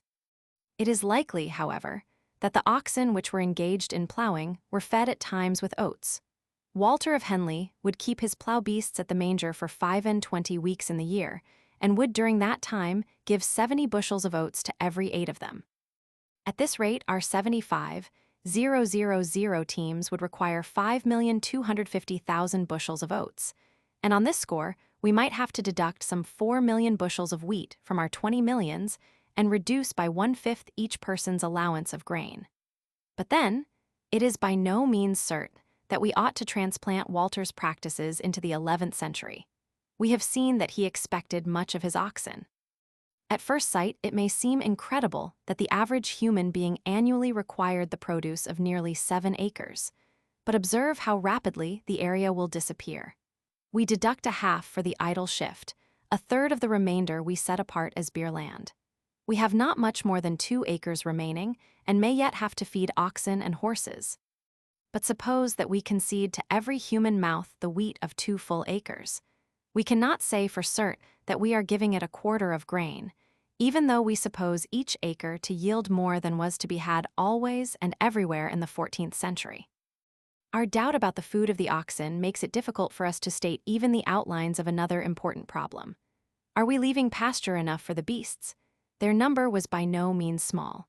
South of the southern frontier of Cheshire and Yorkshire, we must accommodate in the first place some 600,000 beasts of the plough, and in the second place, and for their maintenance, a sufficiency of bulls, cows, and calves. Nowadays, England keeps 4,723,000 head of cattle, but we have been excluding from view near a quarter of England. Then there are other animals to be provided for. Their number we cannot guess, for apparently the statistics that we obtain from the southwestern and eastern counties give us only the stock that is on the domain of the manors. We have seen that the peasants in East Anglia had sheep enough to make their fold soak an important social institution. Also, we have much evidence of large herds of pigs belonging to the villeins, though these we may send to the woods. But attending only to the dominical stock, we will begin by looking at the manor which stands first in the Cambridgeshire inquest. The lord has 5 teams, 8 head of not ploughing cattle, 4 rounceys, 10 pigs, and 480 sheep. Then, in the accompanying table, we will give some figures from various counties, which show the amount of stock that is kept where there are 200 teams or thereabouts. Teams, domain beasts not and of the tenants, plough horses, goats, pigs, sheep. Essex, Suffolk, Norfolk, Dorset, Somerset, Devon, Cornwall total. Even if we look only at the flocks which belong to the holders of manors, we may have to feed 1 million sheep south of the Humber. And though all England now maintains more than 15 millions, it does this by devoting a large portion of its arable to the growth of turnips and the like. No doubt, the medieval sheep were wretched little animals. Also, large numbers of them were slaughtered and salted at the approach of winter. But from the arable, they got only the stubble, and every extension of the ploughed area deteriorated the quality besides diminishing the quantity of the pasture that was left for their hungry mouths. As already said, our forefathers did not live on bread, and beer bacon must have been plentiful among them. Also, many fleeces were needed for their clothing. As to meadowland pratum, that is, land that was mown, it was sparse and precious. The supply of it was often insufficient even for the lord's demesne oxen. At least in Cambridgeshire, we find traces of a theory which taught that every ox should have an acre of meadow, but commonly this was an unrealized ideal. In Dorset nowadays, there will be near 95,000 acres growing grass for hay, whereas there were not 7,000 acres of meadow in 1086. Therefore, we are throwing a heavy strain on the pasture. Lastly, we must not neglect, as some modern calculators do, the sites of the villages, the straggling group of houses with their courtyards, gardens, and crofts, for this deducts a sensible piece from the conceivably tillable area. An exceedingly minute account of Sawston in Cambridgeshire, which comes from the year 1279, shows us a territory thus divided. Messuages, gardens, crofts, etc., 85 acres. Arable, 1,243 acres. Meadow, 82 acres. Several pasture, 30 acres. The neighboring village of Whittlesford shows us messuages, gardens, crofts, etc., 35 acres. Arable, 1,363 acres.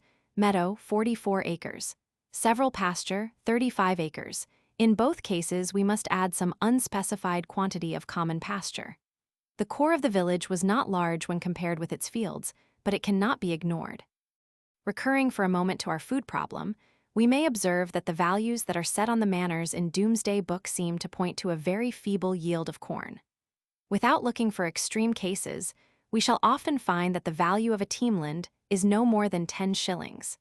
Now let us make the hypothesis most favorable to fertility and suppose that this value represents a pure net rent. We will make another convenient but extravagant assumption.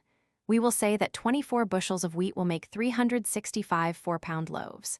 If then a lord is to get one such loaf every day from each teamland that is valued at 10 shillings, the price of wheat will be a good deal less than 5 pence the bushel. If 2 daily loaves are to be had, the price of the bushel must be reduced below 212 pence, for the cost of grinding and baking is not negligible. Whether this last price could be assumed as normal must be very doubtful, for the little that Domesday tells us about the price of grain is told in obscure and disputable terms. However, the evidence that comes to us from the 12th and 13th centuries suggests a rough equivalence between an ox and 2 quarters of wheat, and in the 11th the traditional price of the ox was 30 pence. But at any rate, the lord who has a small village with 5 teamlands and who lets it to a fermarius will receive a rent which, when it is stated in loaves, is by no means splendid. He will not be much of a H. Lawford or have many loaf-eaters if his whole revenue is 2 pounds, 10 s-pounds, or, in other words, if he is lord of but one small village in the Midlands. Here we must leave this question to those who are expert in the history of agriculture, but if some relief is required, it may be plausibly obtained by a reduction in the size of the ancient acre. A small piece off the village perches will mean a great piece off the 2,600 teamlands of Oxfordshire, and we seem to have the best warrant for a recourse to this device where it is most needed. The pressure upon our space appears to be at its utmost in Oxfordshire, and just for that county we have first-rate evidence of some very small acres. On the other hand, in Lincolnshire and generally in the north, where we read of abnormally large acres, we seem to have room enough for them. And here may be a partial explanation of the apparent fact that the teamland of Oxfordshire does not support 3, while that of Lincolnshire supports 5 recorded men. In these last paragraphs, we have been speaking of averages struck for large spaces, but if we come to some particular districts, we shall have the greatest difficulty in allowing 120 acres to every teamland. This is the case in southern Cambridgeshire. In that, County Domesday's list of vills is so nearly the same as the modern list of parishes that we run no great risk in comparing the ancient teamlands with the modern acreage vill by vill, if we also compare them hundred by hundred. The general result will be to make us unwilling to bestow on every teamland a long hundred of acres. One example shall be given. The Whittlesford hundred contains 5 vills, and we cannot easily concede to it more land than is now within its boundary. In the following table, we give for each vill its modern acreage, then the number of its teamlands, than the result of multiplying that number by 120. Whittlesford 100. Sawston Whittlesford 1969, Duxford Hinxton Eccleton 1/2, the 100 In 2 cases out of 5, we have already come upon sheer physical impossibility. But let us suppose some rearrangement of parish boundaries and look at the whole 100.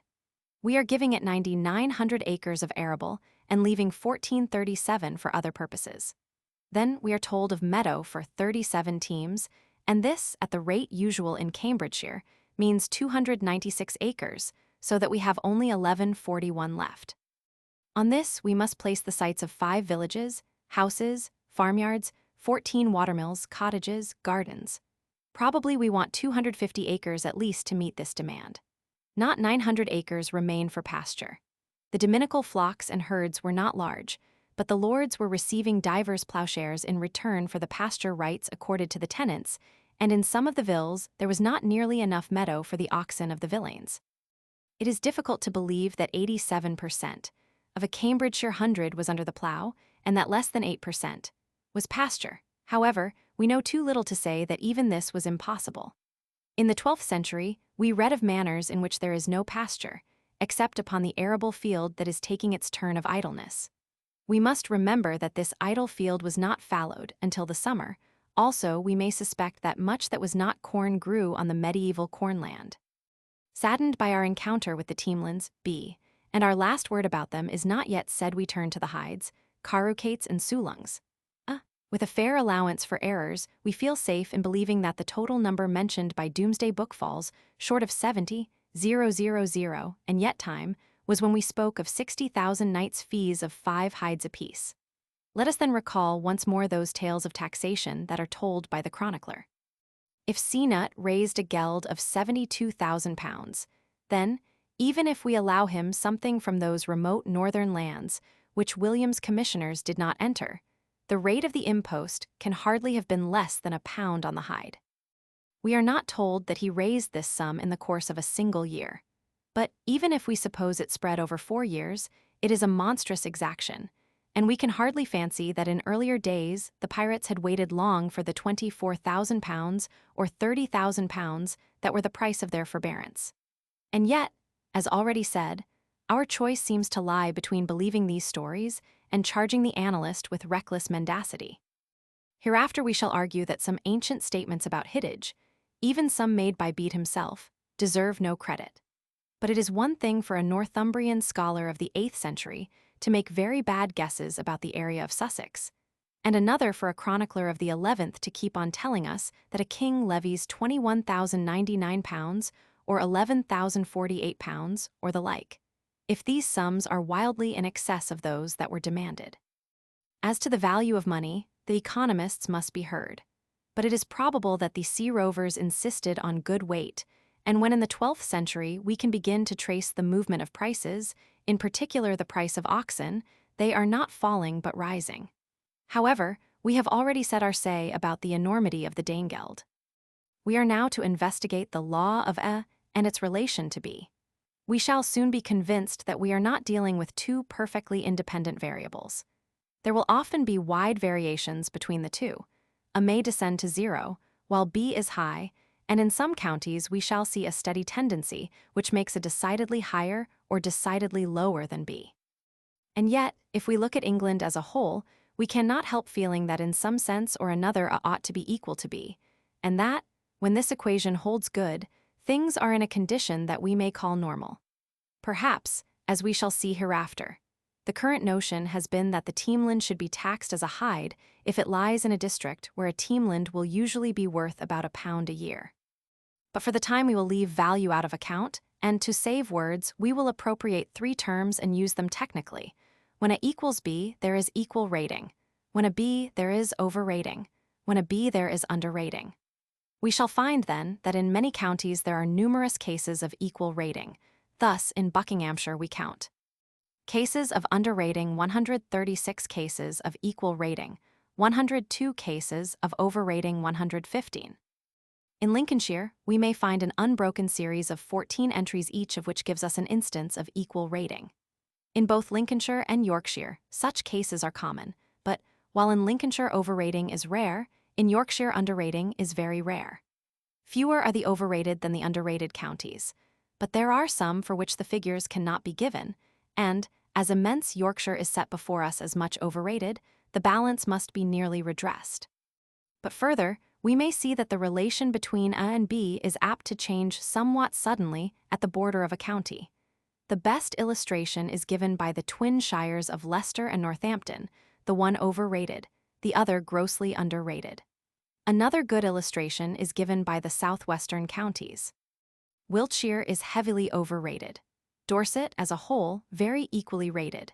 Somerset decidedly underrated, while when we come to Devon and Cornwall, we enter a land so much underrated that, had we only the account of these two counties, the assumption that is implied in our terms, underrated and overrated, would never have entered our heads. Now, for one cause of the aberration of A from B, we have not far to seek.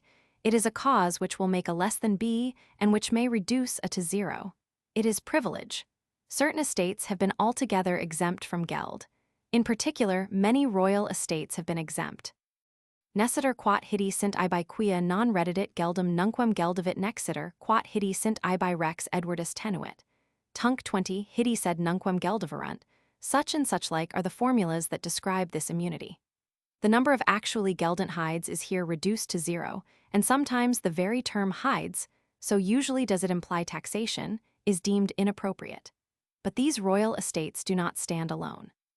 Often enough, some estate of a church has been utterly freed from taxation. The Bishop of Salisbury, for example, has a great estate at Sherborne which has gelded for 43 hides, but in this same Sherborne he has 16 carucates of land. This land was never divided into hides, nor did it pay geld. But then again, we have the phenomenon which has aptly been called beneficial hedation. Without being entirely freed from the tax, a manor has been rated at a smaller number of hides than it really contains. There are 5 hides, says a Gloucestershire entry, 3 of them geld, but by grant of the Kings Edward and William 2 of them do not geld. There are 8 hides there, says another entry, and the 9th hide belongs to the Church of St. Edward. King Ethelred gave it quit.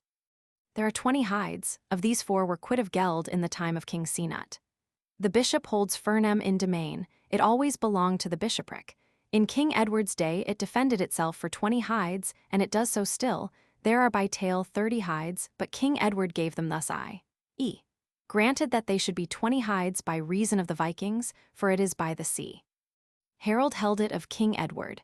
Before Harold had it, it defended itself for 27 hides, afterwards for 16 hides because Harold so pleased. The men of the 100 never heard or saw any writ from the king which put it at that figure. We have chosen these examples because they give us more information than we can often obtain. They take us back to the days of Cnut and of Ethelred. They tell us of the depredations of the Vikings. They show us a magnate fixing the rateable value of his estate ad libitum suum. But our record is replete with other instances in which we are told that by special royal favor an estate has been lightly taxed.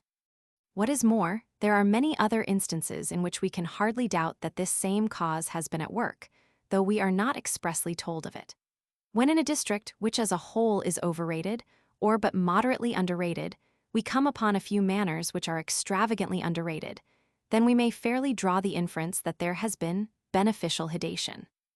Certainly this will account for much, and we have reason to believe that this disturbing force had been in operation for a long time past and on a grand scale.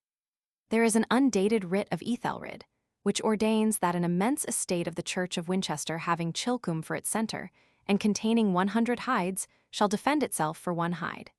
In Domesday Book, Chilcombe does defend itself for 1 hide, though it has land for 88 teams. But further, Ethelred is decreeing nothing new.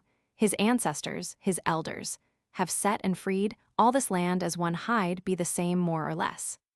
Behind this writ stand older charters which are not of good repute.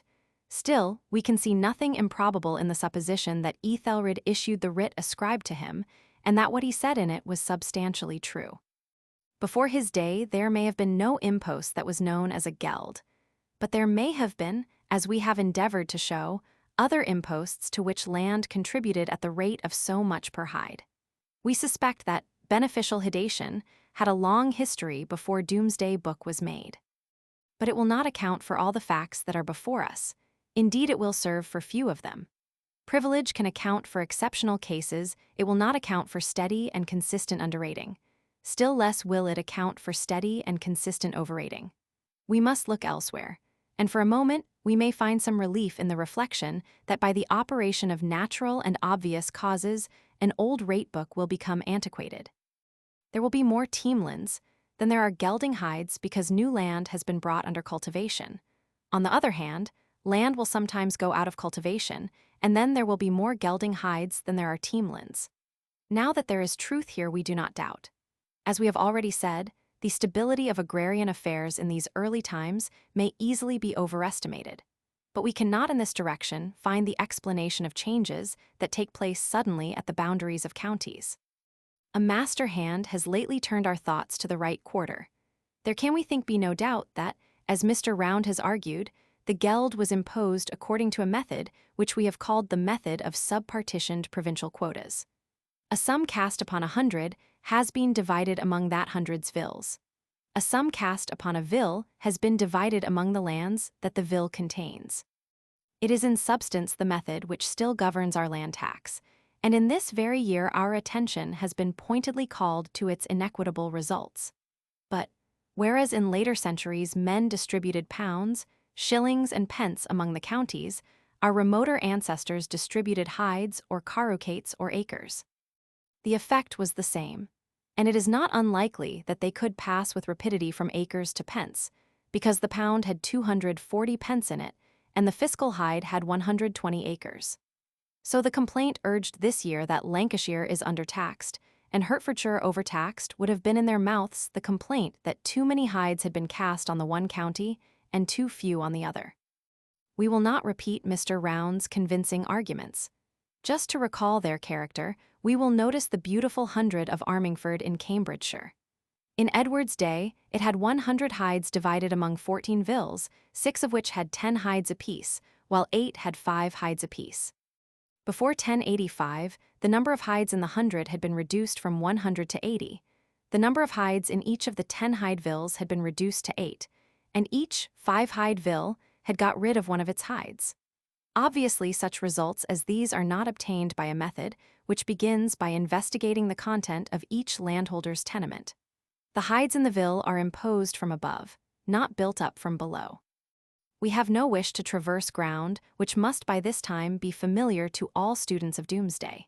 But, having in our eye certain ancient statements about the hitage of England, we will endeavor to carry the argument one step further. In Worcestershire we have strong evidence of a neat arrangement of a whole county. In the first place, we are told that in this county there are 1200s, whereof 7, so the shire says, are so free that the sheriff has nothing in them, and therefore, so he says, he is a great loser by his farm. Then we are told that the church of Worcester has 100 called Oswald's Law, in which lie 300 hides. Then we remember that notorious charter Altitonantes, which tells how this triple 100 of Oswald's Law was made up of 3 old hundreds, called Cuthbert's Law, Wulfharest Law, and Wimborne Tree. Then, turning to the particulars, we find that exactly 300 hides are ascribed to the various estates which St. Mary of Worcester holds in this triple 100. Those particulars are the following. Chemisage 24, Norwich which, Overbury, Fledebury 40, Sedgesborough, Briaden Sepweston, 25, Repel Herferthun, Blochele 38, Grimmenley, Treddington 23, Halhagen, Croptorn. We have here preserved the order in which Domesday Book names the estates, but have added some brackets which may serve to emphasize the artificiality of the system. Then, looking back once more at our Altitonantes, we see Edgar adding lands to the 50 hides at Cropthorne so that a perfect 100 may be compiled, and the lands that he adds seem to be just those which in our table are bracketed with the Cropthorne estate. Thus we have disposed of 3 out of those 1200s, of which Worcestershire is composed, and also of 300 hides of land. Next we perceive that the Church of Westminster is said to hold 200 hides. Reckoning up the particulars, we find, not indeed 200, but 199. HVH. V. Pursor Pidlet which Nuentun Pendisham Garstun, 3 Berlingeham, 1 Pidlet Brixtel Mestun 10 Paratun de Pefford Garstun Achentun Piplintun, 2 Beford Piplintune, 2 Longdun Cumbrantune Poywick Cumbrantune 10 Snodsbury Brockdune Hewcenter Stotch Witch Cumbrantune Dormiston 0. Then the Church of Pershore has just 100 hides. They are distributed thus. Persor Beolge Stur Braidway Ali. It is easy to divide these manors into 2 groups, each of which has 50 hides. The county also tells us that the Church of Pershore ought to have the church scot from the whole 300 hides. That is, as well from the 200 allotted to Westminster as from the 100 which Pershore holds. Then Evesham Abbey has, we are told, 65 hides in the 100 of Fissesburge. In that 100, it is added, lie 20 hides of Doddingtree and 15 hides in Worcester make up the 100. The 65 hides which Evesham holds are allotted thus. Evesham 0, Lenchuick 1, 0, Nortune 0, Effenham 0, Lyttelton 6, 0, Bratfortune 6, Aldintone 1, 0. Wickween 0, Bratfortune 6, Bades, 2, Lyttelton 7, 0, Hunaburn 2, 2. Ambresledge 15, 0, 0. We have dealt heretofore with 665 hides. Let us now reckon up all the hides in Worcestershire that we have not yet counted. The task is not perfectly straightforward, for we have to meet a few difficult questions. In order that our account may be checked by others, we will set forth its details. We will go through the survey noting all the hides which we have not already reckoned. Worcester City 15, 0 Moor 0 Glees, 0 Bremisgrave 0 Betoon, 2 Merley 1 Suchelay 0 Moor 1 Witch 0 Grasstone 2 Edboldillage 2 Esseley 0 Cochesay 2 Esley 0 Nordfeld 0 Willenjowick 3 Esley 0 Franchelly 0 Seldvik 0 Ridmerlage 1 2 Wellenjuich 0 3 Chideminster 0 Seldisley 0 Esseley 0 Terdebury 0 Esthem 0 Werwelly 2 Clent 0 Ailmalea 0 Sursahel 0 Witch 0 Bellam 0 Clive 2 Sudtune 0 Hagelea 2 Fepsitanatum 0 Mamel 2 Doodley 0 Crowlia 0 Brock 2 Steinford 0 Hambury 0 Colingvik 0 Pevamore 0 Stotch 0 Morton 0 Cradley 0 Huertebury 0 Stoughton 0 Belintones 0 Ulwardele 0 Stanford 2 Whitton 0 Alvivetrich 13 0 Selves 0 Selvestune 0 Ardle Vestone 0 Chinton 0 Kachehi 2 Bocklinton 0 Baratoon 0 Osmerley 0 Cure 0 Tamdebury 3 0 Costone 0 Inteberga 2 Witch 2 Benisley 0 Witch 0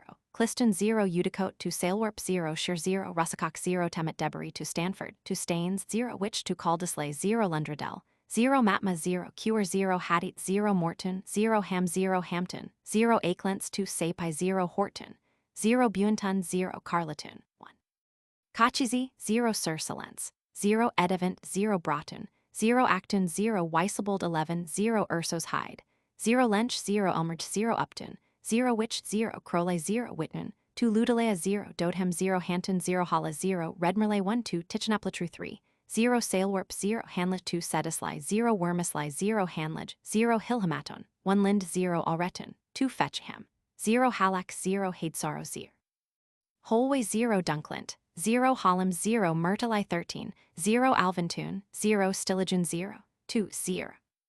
We have here therefore 539 hides to be added to the 665 of which we rendered an account above. We thus bring out a grand total of 1,204 hides.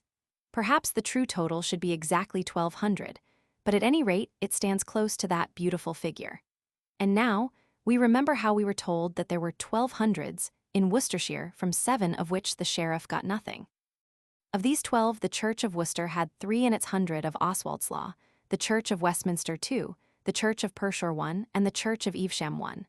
But the Evesham or Fissesburge 100 was not perfect. It required making up by means of 15 hides in the city of Worcester and 20 in the 100 of Doddingtree.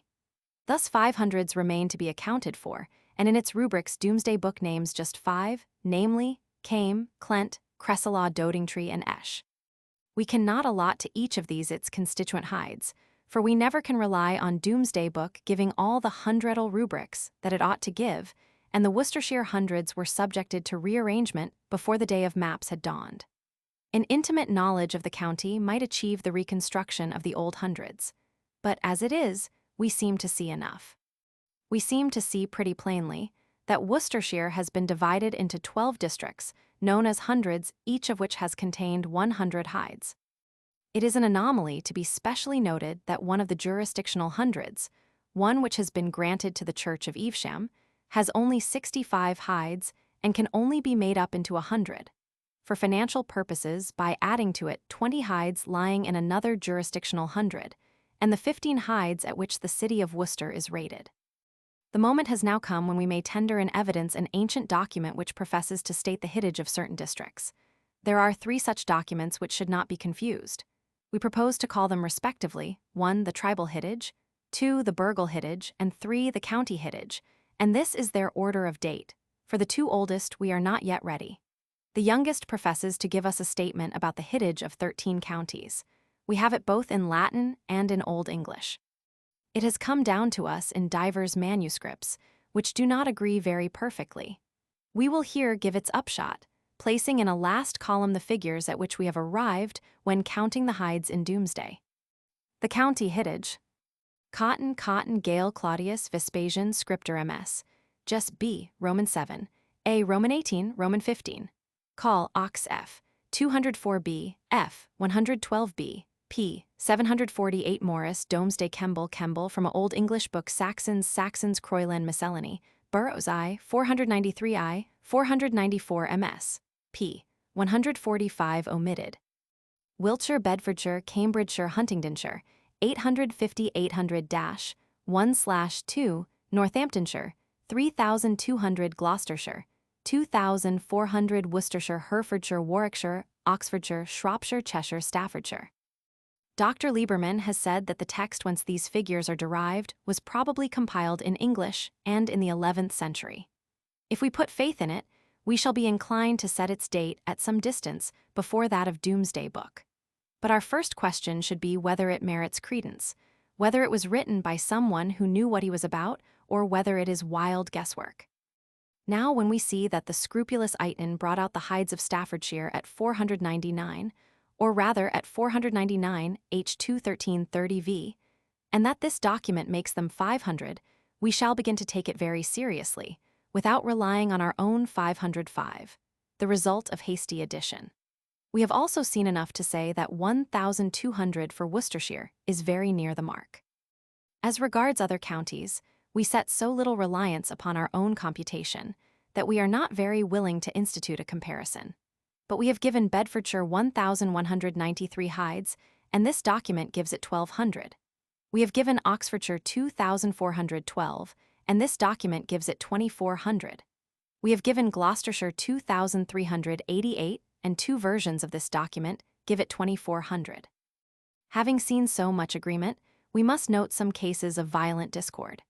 For Wiltshire 4,800 seems decidedly too high, though we have brought the number of its hides above 4,000. The figure given to Cambridgeshire is almost twice that which Domesday would justify, and the figures given to Cheshire, Shropshire, and Northamptonshire are absurdly large when compared with the numbers recorded in 1086. These cases are enough to show that, though no doubt some or all of the transcribers of the county hiddage must be charged with blunders, the divergence of the copies from Domesday cannot be safely laid to this account. About certain counties, there is just that agreement which we might expect, when we remember how precarious our own figures are. About certain other counties, there is utter disagreement. We infer, therefore, that the original document did not truly state the hiddage as it stood in 1086, but may it not have represented an older state of things? Let us take one case of flagrant aberration. 3 copies tell us that Northamptonshire has 3,200 hides, one that it has 4,200. The balance of authority inclines therefore to 3,200. Domesday will not give us half that number, but let us turn to the Northamptonshire Geld Roll, the date of which Mr. Round places between the Conquest and 1075. It gives the county 266312 hides. So here we have a case in which between 1075 and 1086, a county was relieved of about half of its hides. Also at 2664, we are within a moderate distance of 3,200, but the Geld Roll does more than this. It represents Northamptonshire as composed of 28 districts. 22 of these are called hundreds, 2 are 200s, 4 are other half hundreds, or, as we might say, 100 and a halves. We work a sum. 22 plus 4 plus 6 times 100 equals 3,200. The result will increase our respect for the county hiddage. Now, when the geld roll was made, some of the hundreds of Northamptonshire contained their 100 hides apiece, but others were charged with a smaller number, which generally was round, such as 80, 60, 40 hides, and this arrangement is set before us as that which existed in the days of Edward the King. If therefore we put faith in the county hidage and its 3,200 hides, we must hold that it speaks to us from the earlier part of the Confessor's reign or from some yet older time. Is it too good, too neat to be true? Before we pass a condemnatory judgment, we must recall the case of Worcestershire, its 1,200s and 1,200 hides. Also, we must recall the case of the Armingford Hundred in Cambridgeshire, where we have seen how in William's reign an abatement of 20% was equitably apportioned among the 14 villages, and the 100 hides were reduced to 80. Moreover, if in Domesday Book we pass from Northamptonshire to the neighbouring county of Leicester, we see a startling contrast. The former is decidedly underrated. The latter is overrated. Leicestershire has about 2,500 carucates, while Northamptonshire has hardly more than half that number of hides. The explanation is that Northamptonshire has obtained, while Leicestershire is going to obtain a reduction. The pipe rolls of the 12th century show us that either under Rufus or under Henry I, this sadly overtaxed county was set down for exactly 1,000 carucates. As to the other cases in which there is a strident discord between Domesday and the county hidage, the case of Chester, where the contrast is between some 500 hides and around 1,200 will not perhaps detain us long. For we may imagine, if we please, that the Chestershire of Cnut's day was much larger than the territory described under that name in 1086. The 2,500 hides attributed to Cambridgeshire and the 2,400 attributed to Shropshire may shock us, for, if they are correctly stated, they point to reductions of 50% or thereabouts. But we have seen some and are going to see some other large abatements. On the whole, we believe that this county hidage, though it has come to us in transcripts some or all of which are careless, is an old and trustworthy document, that it is right in attributing to the county's neat sums of hides, such as 1,200 and 2,400, and that it is right in representing the current of change that was flowing in the 11th century as setting towards a rapid reduction in the number of hides. Only in one case, that of Warwickshire, have we any cause to believe that it gives fewer hides to a county than are given by Domesday.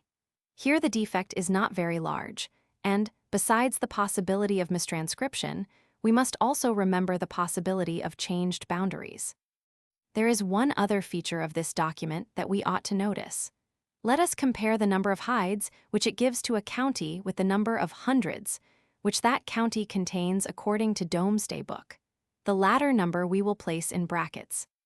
Bedfordshire 1,200 hides, Northamptonshire 3,228 hundreds, which however have been reckoned to be 32, Worcestershire 1,200, Warwickshire 1,200, Cheshire 1,200, Staffordshire 500, Wiltshire 4,800, Cambridgeshire, Huntingdonshire 850, Gloucestershire 2,400, Herefordshire 1,500, Oxfordshire 2,400 uncertain, but at least 19.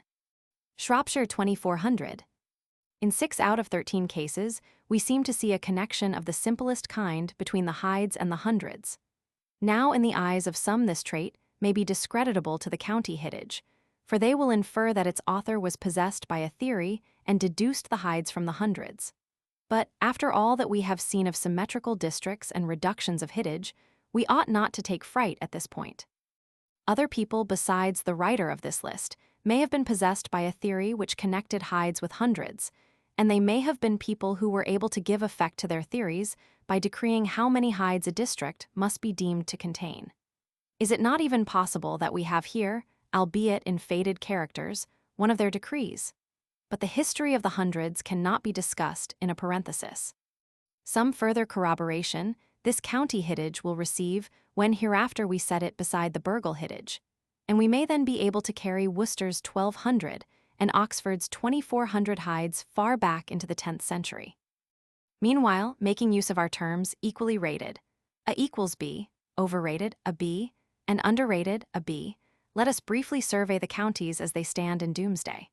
Some help towards an estimation of their hidage is given to us by those few pipe rolls of the 12th century which contain accounts of a Danegeld. but we must not at once condemn as false the results of our own arithmetic merely because they do not square with the figures on these rolls. One instance will be enough to prove this. The Henrys have to be content with £166 or thereabouts from Yorkshire, or, in other words, to treat it as having 1,660 carucates for geld. We give it a little more than 10,000 and shall not admit that we have given it 8,000 too many. This poor, wasted giant has been relieved and has been set below Little Surrey. So again, though Leicestershire will account to Henry I and his grandson for but £100, it most certainly had more than 1,000 and more than 2,000 carucates when William's commissioners visited it. On the other hand, there seem to be cases in a small group of counties in which his sons were able to recover a certain amount of geld which had been, rightfully or wrongfully, withheld or forborne during his own reign. But taking the counties en masse, we hope that our figures are sufficiently consonant with those upon the pipe rolls.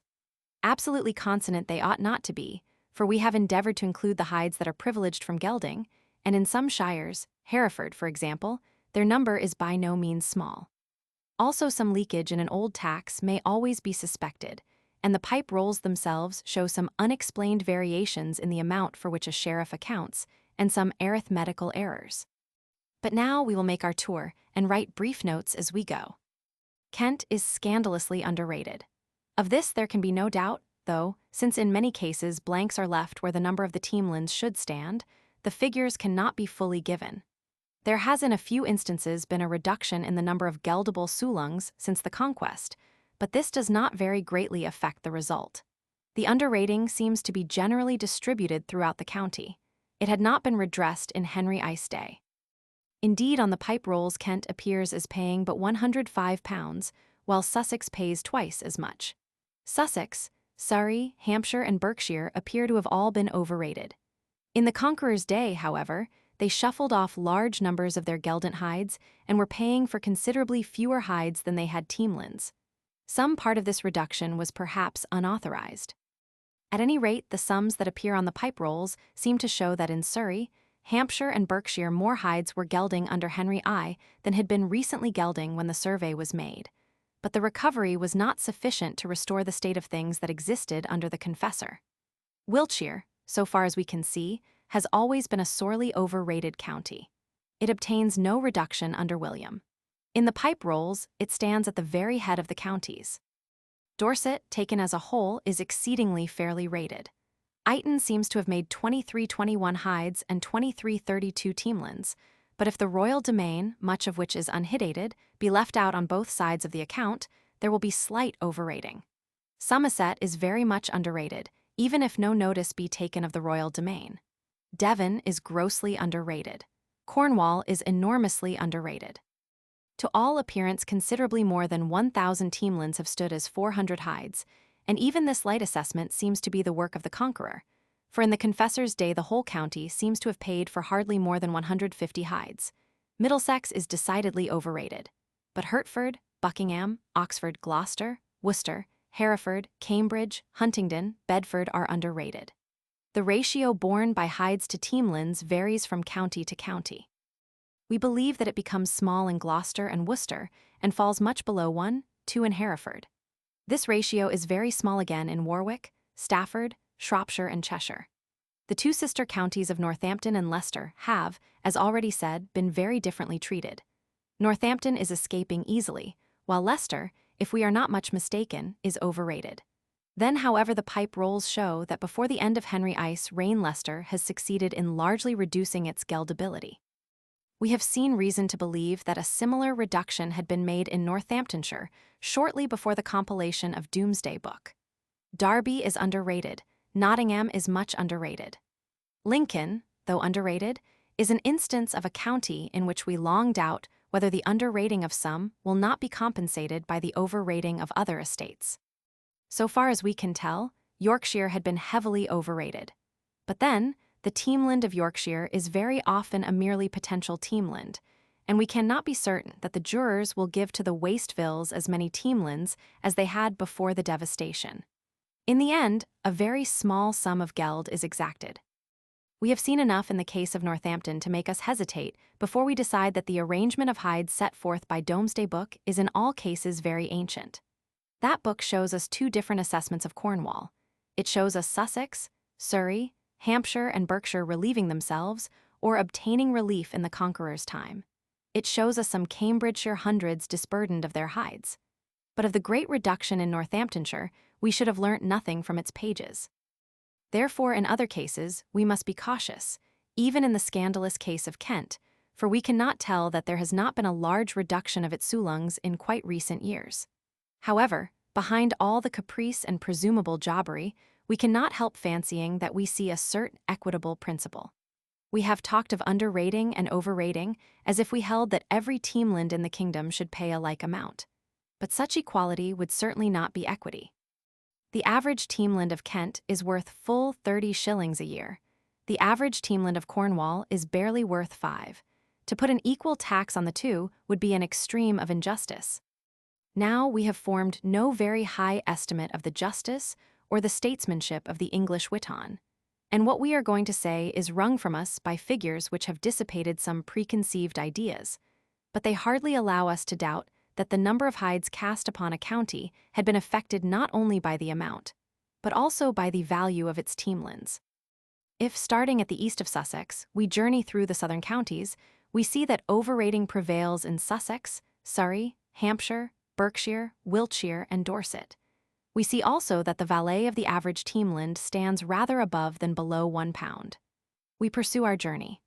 The ratio that a bears to be begins to decline rapidly, and at the same time the valets descend by leaps and bounds. When we have reached Devon, we are in a land which could not with any show of justice be taxed at the same rate per acre as that which Wiltshire might bear without complaint. Every test that we can apply shows the extreme poverty of the country that once was West Wales. That poverty continues through the Middle Ages. We look, for example, at the contributions to the tax of 1341 and compare them with the acreage of the contributing counties. Equal sums are paid by 1020 acres in Wiltshire, 1310 in Dorset, 1740 in Somerset, 3215 in Devon, 3550 in Cornwall. We look at the subsidy of 1294, and, in order that Devon and Cornwall may not be put at a disadvantage by moor and seashore, we take as our dividend the number of acres in a county that are nowadays under cultivation, and for our divisor the number of pence that the county pays. The quotients are, for Wiltshire 2.7, for Dorset 2.8, for Somerset 2.5, for Devon 6.4, for Cornwall 5.2. Retaining the same dividend, we try as a divisor the polls for which a county will answer in 1377. Cornwall here makes a better show, but Devonshire still displays its misery. The quotients are, for Wiltshire 16, for Dorset 14, for Somerset 15, for Devon 27, for Cornwall 17. These figures we have introduced because they support the inferences that we should draw from the valets and valuates of Domesday Book, a study of which has convinced us that the distribution of fiscal hides has not been altogether independent of the varying value of land. But in order that we may not trust to vague impressions, let us set down in one column the number of hides, carucates, or sulungs that we have given to 20 counties, and in another column the annual value of those counties in the time of King Edward as calculated by Mr. Pearson. Hides, value carucates, in sulungs pounds, Kent, Oxford, Sussex, Gloucester 2,388, Surrey, Worcester, Berkshire, Huntingdon, Dorset, Bedford, Devon, Northampton 1,356, Cornwall, Leicester, Middlesex, Warwick, Hertford, Derby, Buckingham, Essex. No one can look along these lines of figures without fancying that some force, conscious or unconscious, has made for £1 one hide. But we will use another test, which is in some respects fairer, if in others it is rude. The total of the valets or valuates of a county sometimes includes and sometimes excludes the profit that the king derives from boroughs and from county courts. Also the rents of his demesne manors are sometimes stated in disputable terms. Therefore, from every county we will take 80 simple entries, some from the lands of the churches, some from the fiefs of the barons, and in a large county we will select our cases from many different pages.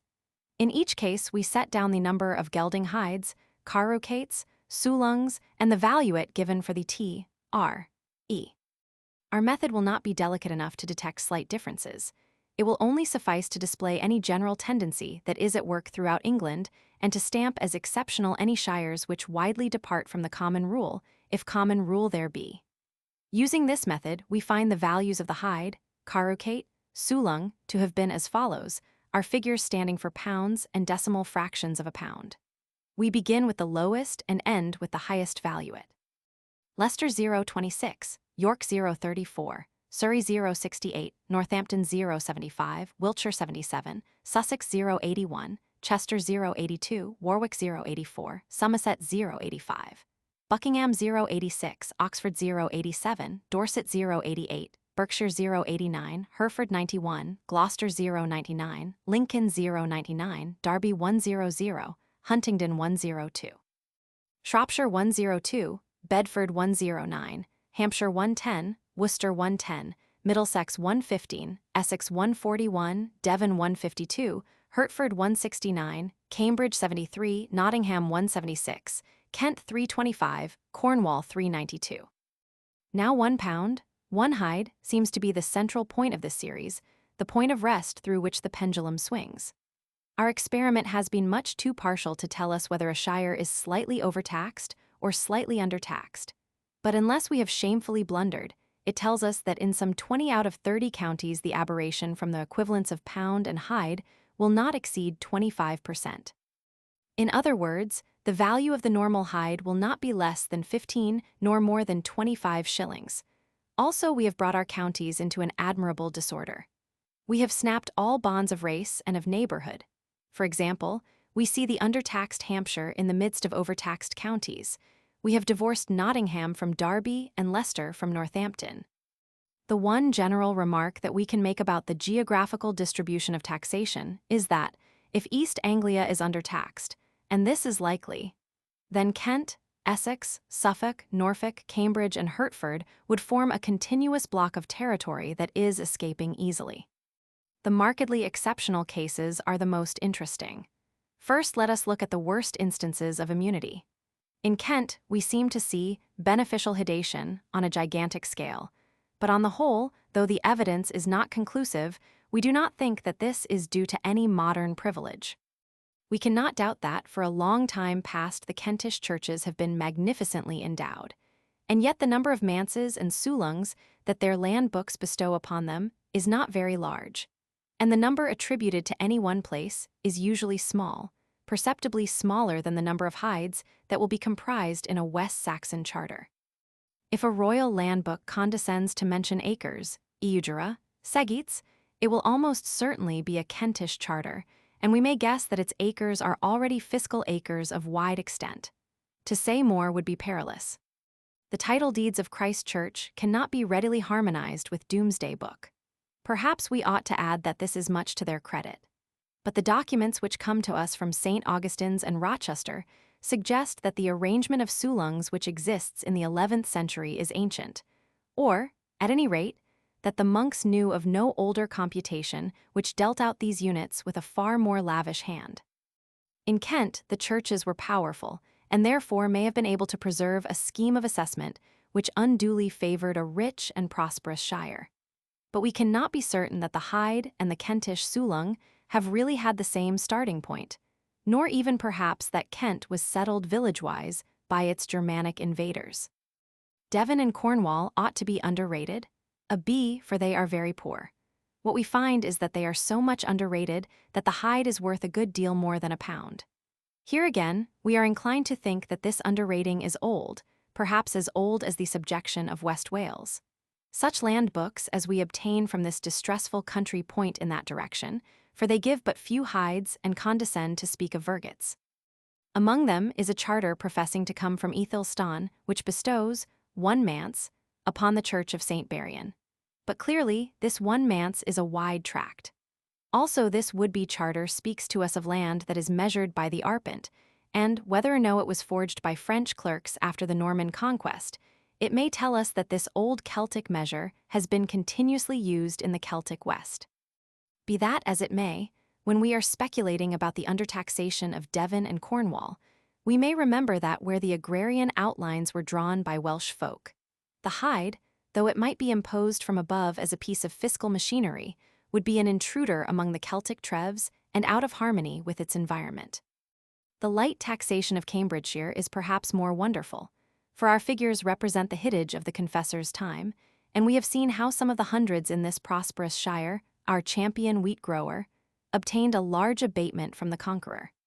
If, in accordance with the county hittage, we doubled the number of Cambridgeshire's hides, though it would be overtaxed, it would not be so heavily taxed as are some other counties. Extreme overtaxation is far more interesting to us at the present moment than extreme undertaxation. The latter may be the result of privilege, and in the Middle Ages, privileges will be accorded for value received in this world or promised in another. But what are we to say of Leicester? On the face of our record, it seems to have been in Edward's day the very poorest of all the counties, and yet to have borne a crushing number of carucates. Under William it was beginning to prosper, but still was miserably poor. We have bethought ourselves of various devices for explaining this difficult case of saying, for instance, that the Leicestershire carucate of land is not a carucate for geld. But this case does not stand quite alone. The Yorkshire carucates, and they are expressly called carucates for geld, had been worth little. It is likely that the figure that we have given for Yorkshire is not very near the true average for that wide territory. But we examined an unusually large number of entries and avoided any which showed signs of devastation in the present or the past. Also, we see that in Northamptonshire, if we take the Edwardian valuate and the number of hides existing in 1086, we have an overtaxed county, and yet we have reason to believe that since 1075 it had been relieved of about half its hides. Had this not been done, it would have stood along with Yorkshire, and if it once had those 3,200 of which the county hittage speaks, it would have stood along with its sister, the wretched Leicestershire. We might find relief in the supposition that the Leicestershire of Edward's time had been scourged by war or pestilence. But unfortunately, the jurors often tell us how many teams were then upon the manors, and in so doing give a marvelously small value to the land that one team tilled. Such reports as the following are common. Teams valuate valet carucates t, ret, rw sol, wordatone castone werton tuicros gopshil sepa. What can these figures mean? They cannot mean that a tract of land was being habitually tilled by 3 teams, and yet was producing in the form of profit, or rent, no more than the worth of 1 or 2 shillings a year. An organized attempt to deceive King William into an abatement seems out of the question, for he is being told of a rapid increase of prosperity. Our best, though an unwarranted, guess is that the Leicestershire valuate speaks not of the Confessor's day, but of some time of disorder that followed the conquest, for in truth it seems to give us but prairie values. However, if we take, not the valuate, but the valet, we still have carucates that are worth much less than £1, and it seems clear that the carucate had been worth much less than £1 in the as yet unravaged Yorkshire. On the whole, these cases, together with what we can learn of Lancashire, will dispose us to receive with more favor than we might otherwise have shown certain statements about the hittage of England that have yet to be adduced. In Yorkshire, Lancashire, Leicestershire, and Northamptonshire, we may perhaps see the unreformed relics of an age when the distribution of fiscal units among the various provinces of England was the sport of wild guesswork. We have spoken of a tendency on the part of the hide to be worth £1. Now we have no wish to represent this equitable element as all-powerful or very powerful. The case of Kent is sufficient to show that it may be overruled by favoritism or privilege. There has been a beneficial hedation of shires, as there has been a beneficial hedation of manors. Still, that the kings and Witan have considered the value as well as the number of teamlands seems fairly plain. Probably they have considered it in a rough, typical fashion. Anyone who peruses Domesday Book paying attention to the valets will be struck in the first place by their roundness. If a teamland is not worth 20, it is worth 10 or 30, 5 or 40 shillings. The jurors seem to keep in their minds as types the £1 teamland, the half-pound teamland, and so forth. But then, whereas in one county, 20 shillings will stand for fair average, and in another for rather poor, in a third it will indicate unusual excellence. Similarly, we imagine that when fiscal hides have been distributed or redistributed, there has been talk of typical qualities of land, of first-rate and fourth-rate land. Any tradition of Roman taxation which had perdured in Britain or crossed the sea from Frankland would have taught men that this was the right method of procedure. But it is by no means certain that we can carry back this equitable principle very far. Long ago, the prevailing idea may have been that teamland, houseland, poundland, and fiscal hide were, or ought normally to be, all one. And then the discovery that there are wide tracts in which the worth of an average teamland is much less or somewhat greater than a pound may have come in as a disturbing and differentiating force and awakened debates in the council of the nation. We may, if we like such excursions, fancy the conservatives arguing for the good old rule one teamland, one hide, while a party of financial reformers has raised the cry, 1 pound, 1 hide. Then, pressure was brought to bear in influential quarters, and in favor of their own districts, the Witan and the Moots jobbed and gerrymandered and rolled the friendly log, for all the world as if they had been mere modern politicians. But to be serious, it is in some conjecture such as this that we may perchance find aid when we are endeavoring to loosen one of Domesday's worst knots. We have hinted before now that there are districts in which the teamland, B, seems to be as artificial and as remote from real agrarian life as is the hide or the gelding carucate. To anyone who thinks that when we touch Domesday's teamland, we have always freed ourselves from the geld system and penetrated through the rateable to the real, the following piece of the survey of Rutland may be commended. In Martinsley Wapentake, there is 100 in which there are 12 carucates for geld, and there can be 48 teams. Now there is nothing curious in the fact that 48 real teamlands are rated at 12 carucates, but let us look closer. Beside one smaller estate, there are in this Wapentake 3 manors. Their arrangement is this. Carucates Villains and Demesne, men's for geld teamlands Bordiers teams, Oshiham Hameljun Redlingtoon subtenancy, // Now surely the 3 16s are just as artificial as the 3 4s, and in what possible sense can we affirm that there is land for only 48 teams when we see that 530 tenants are actually plowing it with 127 teams? Behind this, there must be some theory or some tradition that we have not yet fathomed. We strongly suspect that in the work of distributing and reducing the geld, the land for one team has been playing a part for some time past. In order to decide, for example, whether a claim for abatement was just, the statesman had to consider 2 elements, the number of the teamlands and their value. He would be content with round figures, indeed no others would content him or be amenable to his rude manipulation. So it is decided that some province or district has, or must be deemed to have, Y teamlands. Also it is decided at this or at some other time, or perhaps from time to time, that the land in this district, regard being had to its state of cultivation, is or must be deemed to be first class, or, as the case may be, third-class land. Then a combination of these propositions induces the conclusion that the district has X hides or carucates for geld. Then inside the district, when the process of subpartitionment begins, a similar method is pursued. There are X hides or carucates for geld to be distributed. They ought to be distributed with reference to the number and value of real teamlands. The work is rudely done in the subpartitionary fashion. A certain subdistrict has X hides thrown upon it. A sub-subdistrict has X/ob, but this apportionment is obtained by combining a proposition about value with a partitionment of the Y teamlands. The sub-subdistrict has X/ob hides because Y/CD teamlands fall to its share and because its land is assigned to a certain class. Then, perhaps for the purpose of future rearrangements, the number of teamlands, Y/CD, is remembered as well the number of hides or gelding carucates X/ob. The result is that every manor in a certain district has 4 hides and 16 teamlands. It is very pretty. It was never, except for technical purposes, very true, and every year makes it less true. Side note, the equitable teamland. That exactly this was done, we do not say and do not think, but something like it may have been done. As already remarked, we gravely doubt whether that question which the commissioners put about potential teams was understood in the same way in different counties, but we are sadly afraid that some of the answers that they obtained were references, not to existing agrarian facts, but to a fiscal history which already lay in the past and is now hopelessly obscure. A mystery of iniquity is bad, but the mysteries of archaic equity are worse. In many Anglo-Saxon arrangements, we find a curious mixture of clumsiness and elaboration. We cannot quit this part of our subject without adding that there are cases in which the valuates and valace look as artificial and systematic as the hides and the teamlins. On a single page, we find a description of 5 handsome Yorkshire manors. We wish to know their value in the past and the present, and what we learn is this.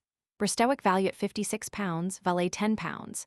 Chilness value at £56, valet £10. Whitford's value at £56, valet £6. Mapletone value at £56, valet £6. Horness value at £56, valet £6. And yet between these manors there are large variations in the number of the carucates and the number of the teamlins. Then we look about and see that it has been common for the first-class manor of Yorkshire, if it is the centre of an extensive soak, to be worth precisely £56. We cannot but fear that the value of these manors is a legal fiction, though a fiction that is founded upon fact. Their supposed worth seems fixed at a figure that will fit into some scheme, the clue to which we have not yet recovered. Everywhere we are baffled by the make-believe of ancient finance. The obscure forces which conspired to determine the quotas of the various counties might be illustrated by an episode in the reign of Henry Roman II. The old Danegeld is still being occasionally levied, and in the main the old assessment prevails. But alongside of this, we see a newer tax. From time to time, the king takes a gift, donum, assissa, jursuma, from the counties. A certain round number of marks is demanded from every shire. For this purpose, a new tariff is employed, and yet it is not wholly independent of the old, for we can hardly look at it without seeing that it is so constructed as to redress in a rude fashion the antiquated scheme of the Danegeld.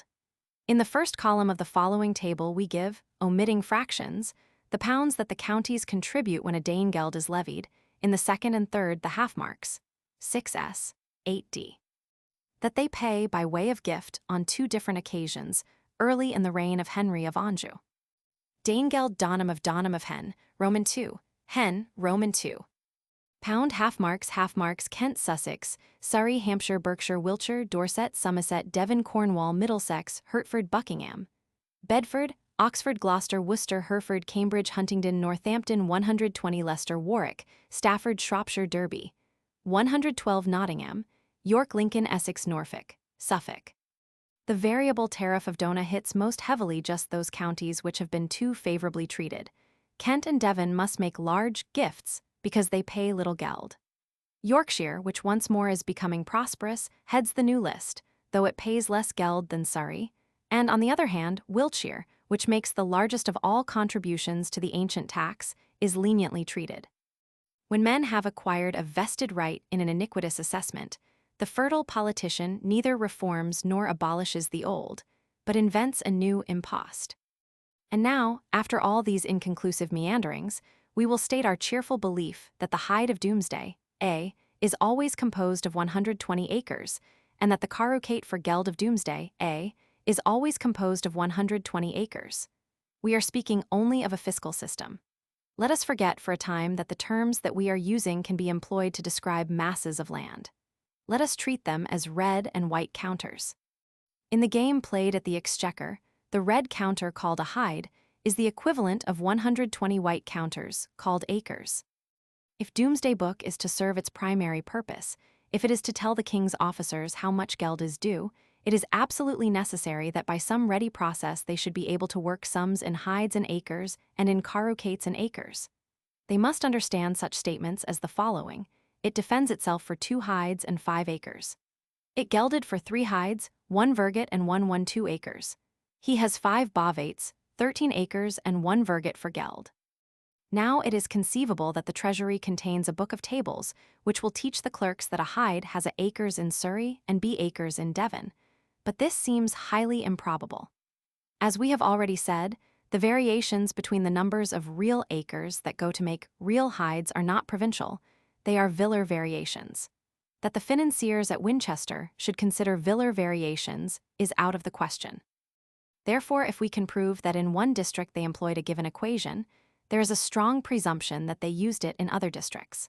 And unfortunately, our proof has to be of this kind, for in many counties acres are rarely mentioned, and we get no sums that are worked in acres and hides. But further, If we see one equation holding good in a considerable number of cases, we shall still believe that this is the one true equation, though other cases occur in which it breaks down. We have to remember the possibility of mistranscription, the possibility of bad arithmetic, the possibility of a haughty treatment of small numbers. The actual existence of all these dangers can be amply proved. Therefore, if once we have inductively obtained an equation which serves in many instances, we shall hold by it, unless the instances in which it fails point either to some one other equation or to the conclusion that the equation varies from parish to parish. Now the Cambridgeshire inquest professes to give us the total hittage of a vill and then proceeds to allot the hides among the various tenants in chief. Sometimes when it does this, it speaks of vergets and acres, and thus gives us an opportunity of seeing how many acres are reckoned to the hide or to the verget. The equation 1h equals 4v is implied in many entries. But further, there are at least 10 cases which assume one or both of the following equations. Namely, 1h equals 120a and 1v equals 30a. On the other hand, there are some cases in which the sum that is put before us is not rightly worked if these equations be correct. But in some of these cases, the Inquisitio and Domesday Book contradict each other, and in some a small quantity is neglected. The very few remaining cases point to no one rival equation, and are not too numerous to be ascribed to carelessness. A similar test can be applied to a part of Cambridgeshire that is not included in the Cambridgeshire inquest, but is included in the Inquisitio Aliensis. We speak of the Isle of Ely. There are entries which, having told us how many hides a manor contained, proceed to allot these among their various occupants, and, as in some of these cases a calculation by acres is mixed up with a calculation by hides, they hold out a hope that we may be able to discover how many acres were reckoned to the hide. We will begin with Ely itself. Ely defends itself for 10 hides. In Domesday there are 5 hides, and there are 40 villains with 15 acres apiece, and 18 cottiers and 20 serfs. Now, if from the total of 10 hides we subtract the 5 that are in domain, this leaves 5 others. And if we divide these 5 among the 40 villains, this gives to each villain 1/8 of a hide. But we are told that each villain has 15 acres. Therefore, it follows that 120 acres make a hide. We reckon that in 8 other cases the same method of computation is followed, though in one of these, a hide divided among 17 villains is said to give them 7 acres apiece, and this shows us how a single acre may be neglected in order to avoid a very ugly fraction. Against these cases must be set 7, which give less pleasing results. In at least one of these, no possible theory will justify the arithmetic of our record as it stands, and there is no accord between the remaining 5. At first sight, the survey of Middlesex seems to offer materials similar to those that come to us from Cambridgeshire. Very curious and instructive they are.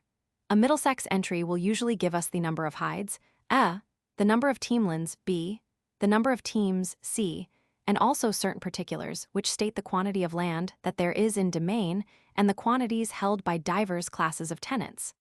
The sum of these particulars we may call p. Now we begin by hoping that p will be equal to a, and since the particulars often contain acres as well as hides and vergets, we hope also to discover the equation that is involved in the sum. As an example, we will take a case in which all goes well. At Cowley, a manor defends itself for 2 hides. In domain are 1.5 hides. 2 villains have a half hide. Here equals 2h and p equals 112h plus 12h, so all is as it should be. But we soon come upon cases in which, though we make no assumption about the relation of the acre to the hide, our p refuses to be equal to our a. Then perhaps we begin to hope that p will be equal to b. In other words, that the sum of the quantities ascribed to lord and tenants will be equal to the number of teamlands. But this is more fallacious than the former hope. We will put a few specimens in a table. Hides teamlands sum of particulars Harrow, ab. Canterbury -1/2h plus 13v plus 13a. Stepney, bp. London -1/2h plus 4812v. Fulham, bp. London -1/2h plus 30v. Westminster, Abbott -1/211h plus 1412v plus 5a. Sunbury Ab, Westminster H plus 1012v. Shepperton Ab, Westminster 812h plus 17v plus 24a. Feltham, C. Mortain H plus 1612v. Chelsea Edwa. of Salisbury 2h plus 4v plus 5a. We seem to have here three independent statements, and though throughout the county P shows a tendency to keep near to a, still we must not make calculations which suppose that the hide of a is the hide of P. Take Chelsea for example. We must not say 2h equals 1h plus 4v plus 5a, and therefore 4 vergets and 5 acres make a hide. No, it seems possible that in these Middlesex particulars we do at last touch real agrarian arrangements. At Fulham the bishop has 13 hides in Domesday.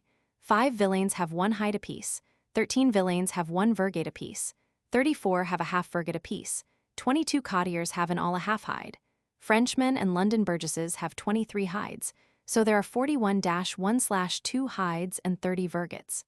That we take to be the real arrangement of the manor, though we are far from saying that all its hides are equal, but it gelds for only 40 hides. A verget cannot be a negative quantity. Therefore we need say no more of these Middlesex entries. Only in passing, let us observe that the discrepancy between P and B is often considerable, and this seems to show that the teamland of these Middlesex jurors is not in very close touch with the agrarian and proprietary allotments. To yet one other quarter we have hopefully turned only to be disappointed, namely, to the so-called Geldinquests, copies of which are placed at the beginning of the Exeter Domesday. They tell us of a geld that obviously is being levied at the rate of 6 shillings on the hide, and sometimes they seem to tell us expressly or implicitly the amount that an acre pays. For a moment we may think that we are obtaining valuable results. Thus at Domeram we find that 14 hides minus 4 acres pay £4, 3 s-pounds, 8 d-pounds.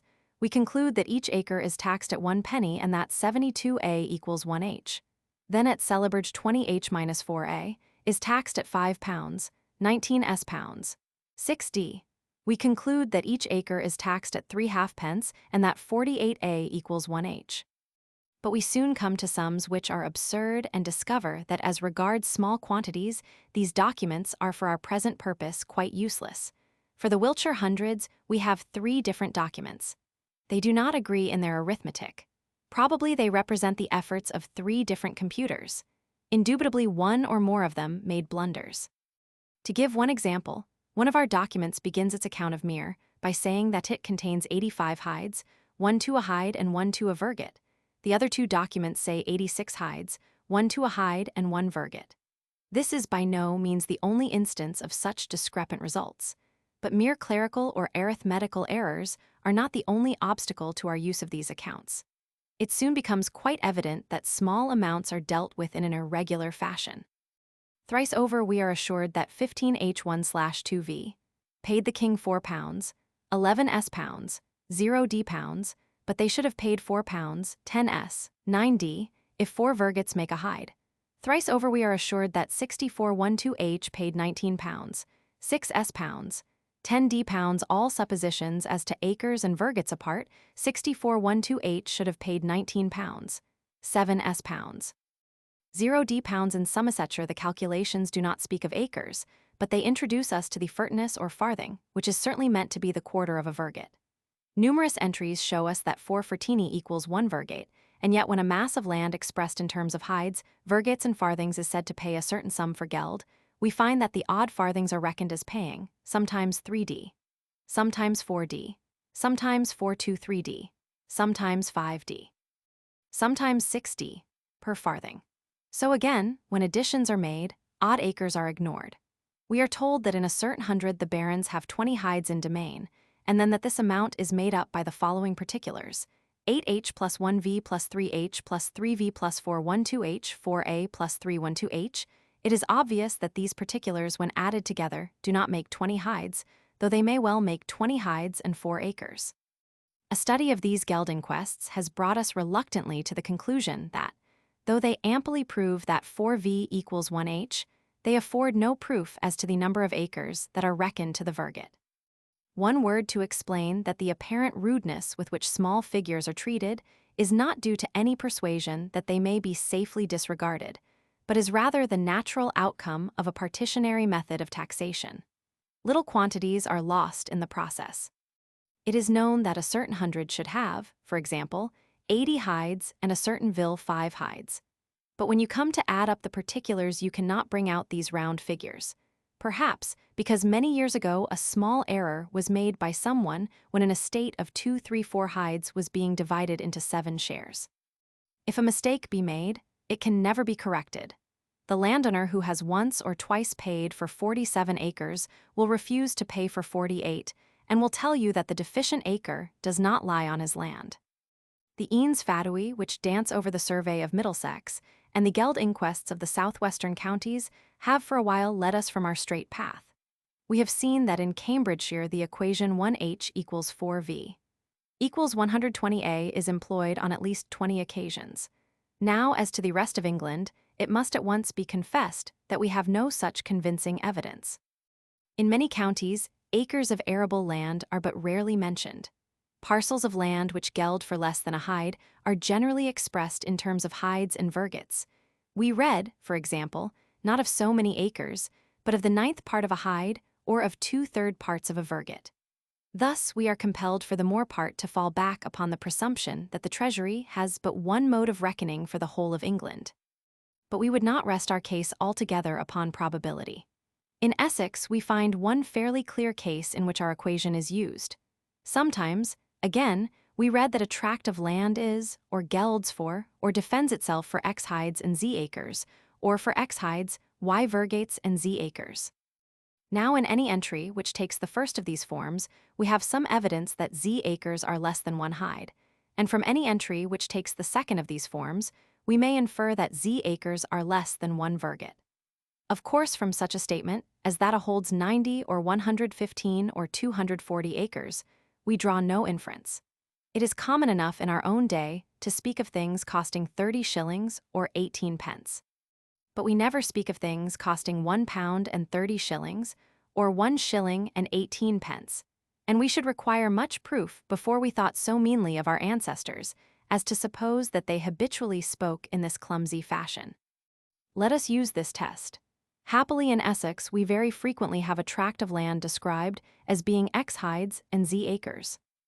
Now we read of a half hide and 30 acres, a hide and a half and 31 acres, a half hide and 35 acres, a half hide and 37 acres, a hide and a half and 40 acres, a hide and a half and 45 acres, a half hide and 45 acres, 2 hides and a half and 45 acres, a half hide and 48 acres, X hides and 80 acres, 9 hides and 82 acres.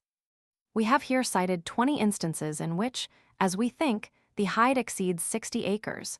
We might have cited many others, and 12 in which it exceeds 80 acres.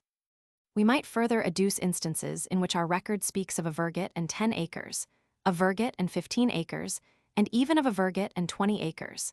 And when we read of 2 hides less 30 acres and 2 hides less 40 acres, we infer that a hide probably has not only more but considerably more than the 30, 40, or 48 acres that are allowed to it by Kemble and Eighton. Our argument is based on the belief that men do not habitually adopt extremely cumbrous forms of speech. From a single instance, we should draw no inference, and therefore, when we just once read of 3 hides and a half and 80 acres, we do not infer that 80 acres are less than half a hide. But more can be made of these returns from Essex. We will take a large number of tracts of land described in the formula X hides and Z acres. We will observe the various numbers for which Z stands, and if we find some particular number frequently repeating itself, we shall be entitled to argue that this number of acres is some very simple fraction of a hide. We will take at hazard 100 consecutive entries which contain this formula X hides Z acres, where X is either an integral number or 1, 2. The result is that in 37 cases Z is 30, in 12 it is 15, in 8 it is 40. Then 35 and 20 occur 5 times. 80, 50, 45, 37, 18, 10 occur thrice, and 38 and 15 1, 2 twice. 11 other numbers occur once apiece. There can, we think, be but one explanation of this. The hide contains that number of acres of which 30 is the quarter, 40 the third, 15 the eighth. But Essex, it must be confessed, lies next to Cambridgeshire, and for the rest of England we have less evidence. Still, there are entries which make against any theory which would give to the hide but 30, 40, or 48 acres. In Hertfordshire, we read of a hide and a half and 26 acres. In the same county, we read of a half virgate and 10 acres, and this seems to tell of a hide of at least 88 acres. In Gloucestershire, we read of a manor of 1 hide and are told that, in this hide, when it is ploughed, there are but non sunt nisi, 64 acres of land, whence we may draw the inference that such an acreage was unusually small. We pass from Mercia into Wessex. In Somersetshire, we read of 3 virgates and a half and 5 acres, in Dorset of 3 virgates and a half and 7 acres, in Somerset of 1.5 virgates and 8 acres. To prove that the fiscal carucate was composed of 120 fiscal acres is by no means easy. If, however, we have sojourned for a while in Essex and then crossed the border, we can hardly doubt that in East Anglia the carucate bears to the acres the relation that is borne by those hides among which we have been living. Norfolk and Suffolk are carucated counties, but while in the other carucated counties, it is usual to express the smaller quantities of land in terms of the bovate, 8 bovates making 1 carucate. And to say nothing of acres, in East Anglia, on the other hand, it is uncommon to mention the bovate in Suffolk. We may even find the virgaten men reckoned by carucates, half-carucates, and acres. We allow the description of Suffolk to fall open where it pleases and observe 100 consecutive cases in which a plot of land, as distinguished from meadow, is spoken of as containing a certain number of acres. In 22 cases out of the 100 that number is 60, in 8 it is 30, in 7 it is 20, in 5 it is 40, in 5 it is 15. No other number occurs more than 4 times, and yet the numbers that appear range from 100 to 2. We have tried the same experiment on 200 cases in Norfolk. In 28 cases, the number of acres was 30, in 16 cases it was 60, in 13 it was 40, in 13 it was 16, in 12 it was 20, in 10 it was 80, in 9 it was 15, though the numbers ranged from 1 to 405. Surely the explanation of this must be that 60 acres are half a carucate, that 30 acres are a quarter, that 40 acres are a third, 20 a sixth, 15 an eighth. We have made many similar experiments and always with a similar result. Wherever we open the book we find plots of 60 acres and of 30 acres in rich abundance. We use another test. When land is described by the formula x carucati et z accri, what values are assigned to z? We find 40 very commonly, 42, 45, 50, 60, but this is rare, for it is easier to say x1/2 carucates than x carucates and 60 acres, 68, 69, 80 at least 4 times, 81 and 100. On the one hand, then, we have a good deal of evidence that the carucate contains more than 80 acres, some evidence that it contains more than 100 acres, and some that it does not contain many more. For no case have we seen in which z exceeds 100. Perhaps in Norfolk the figure 16 occurs rather more frequently than our theory would expect, but 16 is 2/15 of 120, and the figures 32 and 64 occur but rarely. Also, it must be confessed that in Derbyshire we hear of 11 bovates and a half and 8 acres, also of 12 bovates and a half and 8 acres. These entries, to use an argument which we have formerly used in our own favor, seem to imply that half a bovate is more than 8 acres, and would therefore give us a carucate of at least 144. We can only answer that, though men do not habitually use clumsy modes of reckoning, they do this occasionally. Of the Kentish Sulung very little can be discovered from Domesday. Apparently it was divided into 4 yokes iuga, and the yoke was probably divided into 4 virgates. We have indeed one statement connecting acres with sulungs, which some have thought of great importance. In the common land of St. Martin i.e., the land which belongs to the communitas of the canons of St. Martin, are 400 acres and a half which make 2 sulungs and a half. Thence, a small quantity being neglected, the inference has been drawn that the Kentish sulung was composed of 160 acres, while some would read 400 acres and a half to mean 450 acres, and would so get 180 acres for the sulung. But the entry deals with one particular case, and it connects real acres with rateable units. The canons have 412 or more probably 450 acres, which are rated at 212 sulungs. If we pass to another estate, we might find a different relation between the fiscal and the real units. Kent was egregiously undertaxed, and as a general rule, its fiscal sulung will have many real acres. Turning to the cases in which the geldability of land is expressed in terms of sulungs and acres, or yokes and acres, we can gather no more than that the sulung is greater than 60 acres, so much greater that 3 sulungs less 60 acres is a natural phrase, and that the half sulung is greater than 40 and then 42 acres. We may suspect that the exchequer was reckoning 120 fiscal acres to the sulung, but cannot say that this is proved.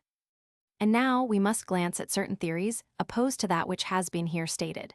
Kemble contends that the hide contained 30 or 33 Saxon, which were equal to 40 Norman acres, and that the hide of Domesday Book contains 40 Norman acres. Now, in so far as this doctrine deals with the time before the conquest, we will postpone our judgment upon it. So far as it deals with the Domesday hide, it is supported by 2 arguments. One of these is to the effect that England has not room for all the hides that are attributed to it if the hide had many more than 30 or 40 acres. This argument also we will for a while defer. The other is based on a single passage in the Exeter Domesday relating to the manor of Polham. That entry seems to involve an equation which can only be solved if 1 virgate equals 10 acres. William of Mohun has a manor which in the time of King Edward paid geld for 10 hides. He has in Domesday 4h, 1v, 6a, and the villains have 512h, 4a. Now 3 or 4 such entries would certainly set the matter at rest, but a single entry cannot. By way of answer, it will be enough to say that the very next entry seems to imply an equation of precisely the same form, but one that is plainly absurd. This same William has a manor called Ham. It paid geld for 5 hides. There were 3h, 8a in domain, and the villains had 2h less 12a. Shall we draw the conclusion that 5h equals 5h? 4a? The truth we suspect to be that here, as in Middlesex, geldable units and actual aerial units have already begun to perplex each other. Both Polham and Ham are what we call overrated manors. It is known that Polham contains 10 hides and Ham 5 hides, but when we come to look for the acres that will make up the due-tale of hides, we cannot find them. For let King William's officers have never so clear a terminology of their own, the country folk will not forever be distinguishing between acres ad geldum and acres ad arandum. But be the explanation what it may, we repeat that the one equation that Kemble could find to support his argument is found in the closest company with an equation which, when similarly treated, produces a nonsensical result.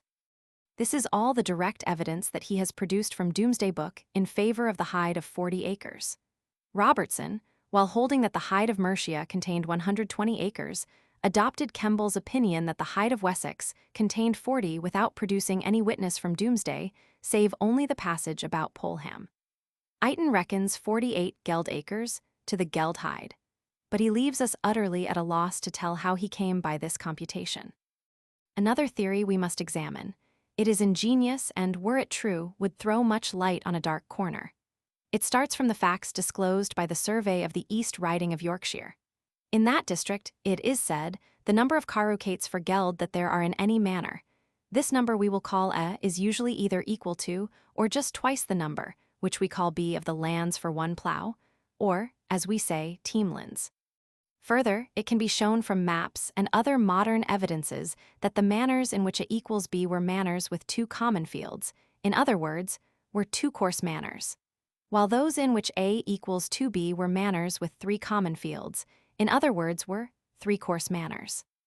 The suggested explanation is that while the teamland, or land for 1 plough, means the amount of land that 1 plough will till in the course of a year, the carucate for geld is the amount of land which 1 plough tills in 1 field in the course of a year. Manor X, let us suppose, is a 2-course manor. The whole amount of land which a plough will till there in a year will lie in 1 field, therefore in this case, A equals B. Manor Y is a 3-course manor. In a given year a plough will there till a certain quantity of land, but half its work will have been done in 1 field, half in another. Therefore in this case, A equals 2B. Now we must own to doubting the possibility of deciding with any certainty from comparatively modern evidence which, if any, of the Yorkshire villes were under a system of 3-course culture in the 11th century. In the year 1086, many of them were lying, and for long years had lain waste either in whole or in part. Thus the first group of examples that is put before us as the foundation for a theory consists of 15 manors, the sum of whose carucates for geld is 9114, while the sum of the teamlands is 9134. What was the state of these manors in 1086? 3 of them were absolutely waste. The recorded population on the others consisted of 4 priests, 1 sokemen, 84 villeins, and 26 bourdiers. The number of existing teams was 3512. The total valet of the whole 15 estates was £7. 1 S-pounds, though they had been worth £72 in King Edward's day. It is obvious enough that very little land is really being ploughed, and surely it is a most perilous inference that, when culture comes back to these deserted villages, the old state of things will be reproduced, so that we shall be able to decide which of them had 3 and which had 2 fields in the days before the devastation. Further, we cannot think that, even for the East Riding of Yorkshire, the figures show as much regularity as has been attributed to them. In the first place, there are admittedly many cases in which neither of the 2 equations of which we have spoken, A equals B or A equals 2B, is precisely true. We can only say that they are approximately true. Then there are other cases too many, as we think to be treated as exceptional in which it bears to be some very simple ratio which is neither 1, nor yet 2, 1. It is 3, 2 or 4, 3 or 5, 3.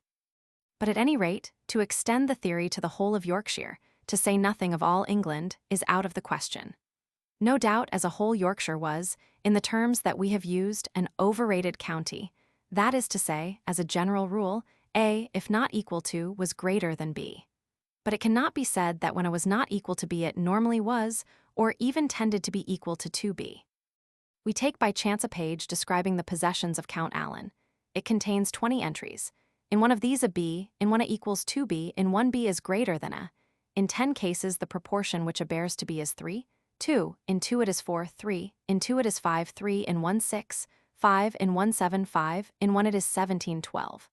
In the counties of Lincoln, Nottingham, and Derby, an application of this doctrine would be ludicrous, for very commonly B is greater than A. What is more, the method of taxation that it presupposes is so unjust that we are loath to attribute it to anyone. To tax a man in proportion to the area of the land that he treats as arable, that is a plausibly equitable method. To tax him in proportion to the area that he has plowed in a given year, that also is a plausibly equitable method. But the present proposal could only be explained as a deliberate effort to tax the 3-field system out of existence. To take the figures that have been suggested to us by the author of this theory, we suppose that X is using a team of oxen in a 2-course manner. He has 160 acres of arable land and plows 80 of them in every year. Then in another village Y is using a team of oxen according to the 3-course system. He has, we are told, 180 acres of arable and plows 120 acres in every year. This unfortunate Y is to pay double the amount of geld that is paid by X. We could understand a demand that Y should pay 9 shillings when X pays 8, for Y has in all 180 acres of arable and X has 160. We could understand a demand that Y should pay 3 shillings when X pays 2, for Y sows 120 acres a year and X sows 80. But nothing short of a settled desire to extirpate the 3-field system will prompt us to exact 2 shillings from Y for every one that is paid by X. Lastly, we must repeat in passing our protest against the introduction into this context of those figures, which express the aspirations of that enthusiast of the plough, Walter of Henley. That the land for one team of Domesday Book points normally or commonly to an area of arable land containing 160 or 180 acres we cannot believe. If we give it on an average 120 acres, we may perhaps find room for the recorded team lands, though probably we shall often have to make our acres small. But county after county will refuse to make room for team lands with 160 or 180 acres. No doubt the regularity of the Yorkshire figures is remarkable. There are other districts in northern England where we may see some one relation between A and B steadily prevailing. We will call to mind, by way of example, the symmetrical arrangement that we have seen in one of the Rutland wapentakes, where A equals 4B. This we cannot explain, nor will it be explained until Domesday Book has been rearranged by hundreds and vills. We have, however, hazarded a guess as to the quarter in which the explanation may be found. As to the Yorkshire figures, we think that of all the figures in the record, they are the least likely to be telling us the simple truth about the amount of cultivated land. We may now briefly recapitulate the evidence which leads us to the old-fashioned belief that King William's exchequer reckons 120 acres to the hide. There are at the least 20 sums set before us which involve the equation 1h equals 120a or 1v equals 30a. We doubt whether there are two sums which involve any one other equation. That there are sums which involve or seem to involve other equations we fully admit. But when a fair allowance has been made for mistranscription, miscalculation, the loss of acres due to partitionary arrangements, and, above all, to a transition from the rateable to the real, from the hittage on the roll to the strips in the fields, we cannot think that these cases are sufficiently numerous to shake our faith. We have further seen that in Essex and East Anglia, the acres of the fiscal system lie in batches of just those sizes which would be produced if an unit of 120 acres was being broken into halves, thirds, quarters, and fifths. Lastly, the rustics of the 12th century tell us that the hide according to its original constitution consists of 100 acres, and probably these rustics reckon by the long 100. If now we are satisfied about this matter, we seem to be entitled to some inferences about remoter history. The fiscal practice of reckoning 120 acres to the hide can hardly be new. Owing to many causes, among which we recall the partitionary system of taxation, the influence of an equity which would consider value as well as area, and the disturbing forces of privilege and favoritism, the fiscal hide of the confessor's day has strayed far away from the fields and is no measure of land. At its worst, it is jobbery. At its best, a lame compromise between an unit of area and an unit of value. And yet, for all this, it is composed of acres, of 120 acres. The theory that is involved in this mode of calculation is so little in harmony with the existing facts that we cannot but believe that it is ancient. It seems to point to a time long gone by when the typical tenement which was to serve as an unit of taxation generally had 60 arable acres, little more or less. DB I 310. DB I 307b. DB I 310. In these Yorkshire cases, it is needless for us to raise the question whether the totem that is being measured is the manor or the vill. DB Roman II, 118b. DB I 303b, Yorkshire Olsleck. DB I 303b, Osseli. DB I 346b, Bastun, 4 carucates for geld, land for 4 teams, arable land 8 quar. By 8. DB I 346b, Langethoff, 6 carucates for geld, land for 6 teams, arable land 15 quar. Long and 9 wide. DB I 248b, Ralvestun, 212 hides, land for 8 teams, teams existing, arable land 2 leagues long and 1 wide. Eighton, Staffordshire, 48, has a long note on this entry which makes against his doctrine that the teamland is 120 acres. He suggests that the statement by linear measure is a correction of the previous statement that there is land for 8 teams. Unfortunately, as we have seen, this entry does not stand alone. Morgan, Op. Cit. 34, speaks of some of these entries. Those which he mentions and which we have not noticed do not seem quite to the point. Thus, DB I 263b of Edesbury, we read land for 6 ploughs. This land is a league long and equally wide. We are not here expressly told that all the land thus measured by lineal measure is arable. The cases of Dictun, Winetun, Griff, and Bernodby, which he then cites, are beside the mark, for what is here measured by lineal measure seems to be the whole area of the manor. To make safer, I take the Dorset and Somerset teamlands from Eighton, the Gloucester teams from Mr. Taylor. In the modern statistics, the arable covers bare fallow and grasses under rotation. The permanent pasture includes grass for hay, but excludes mountain and heathland used for grazing. The total acreage includes everything but tidal water.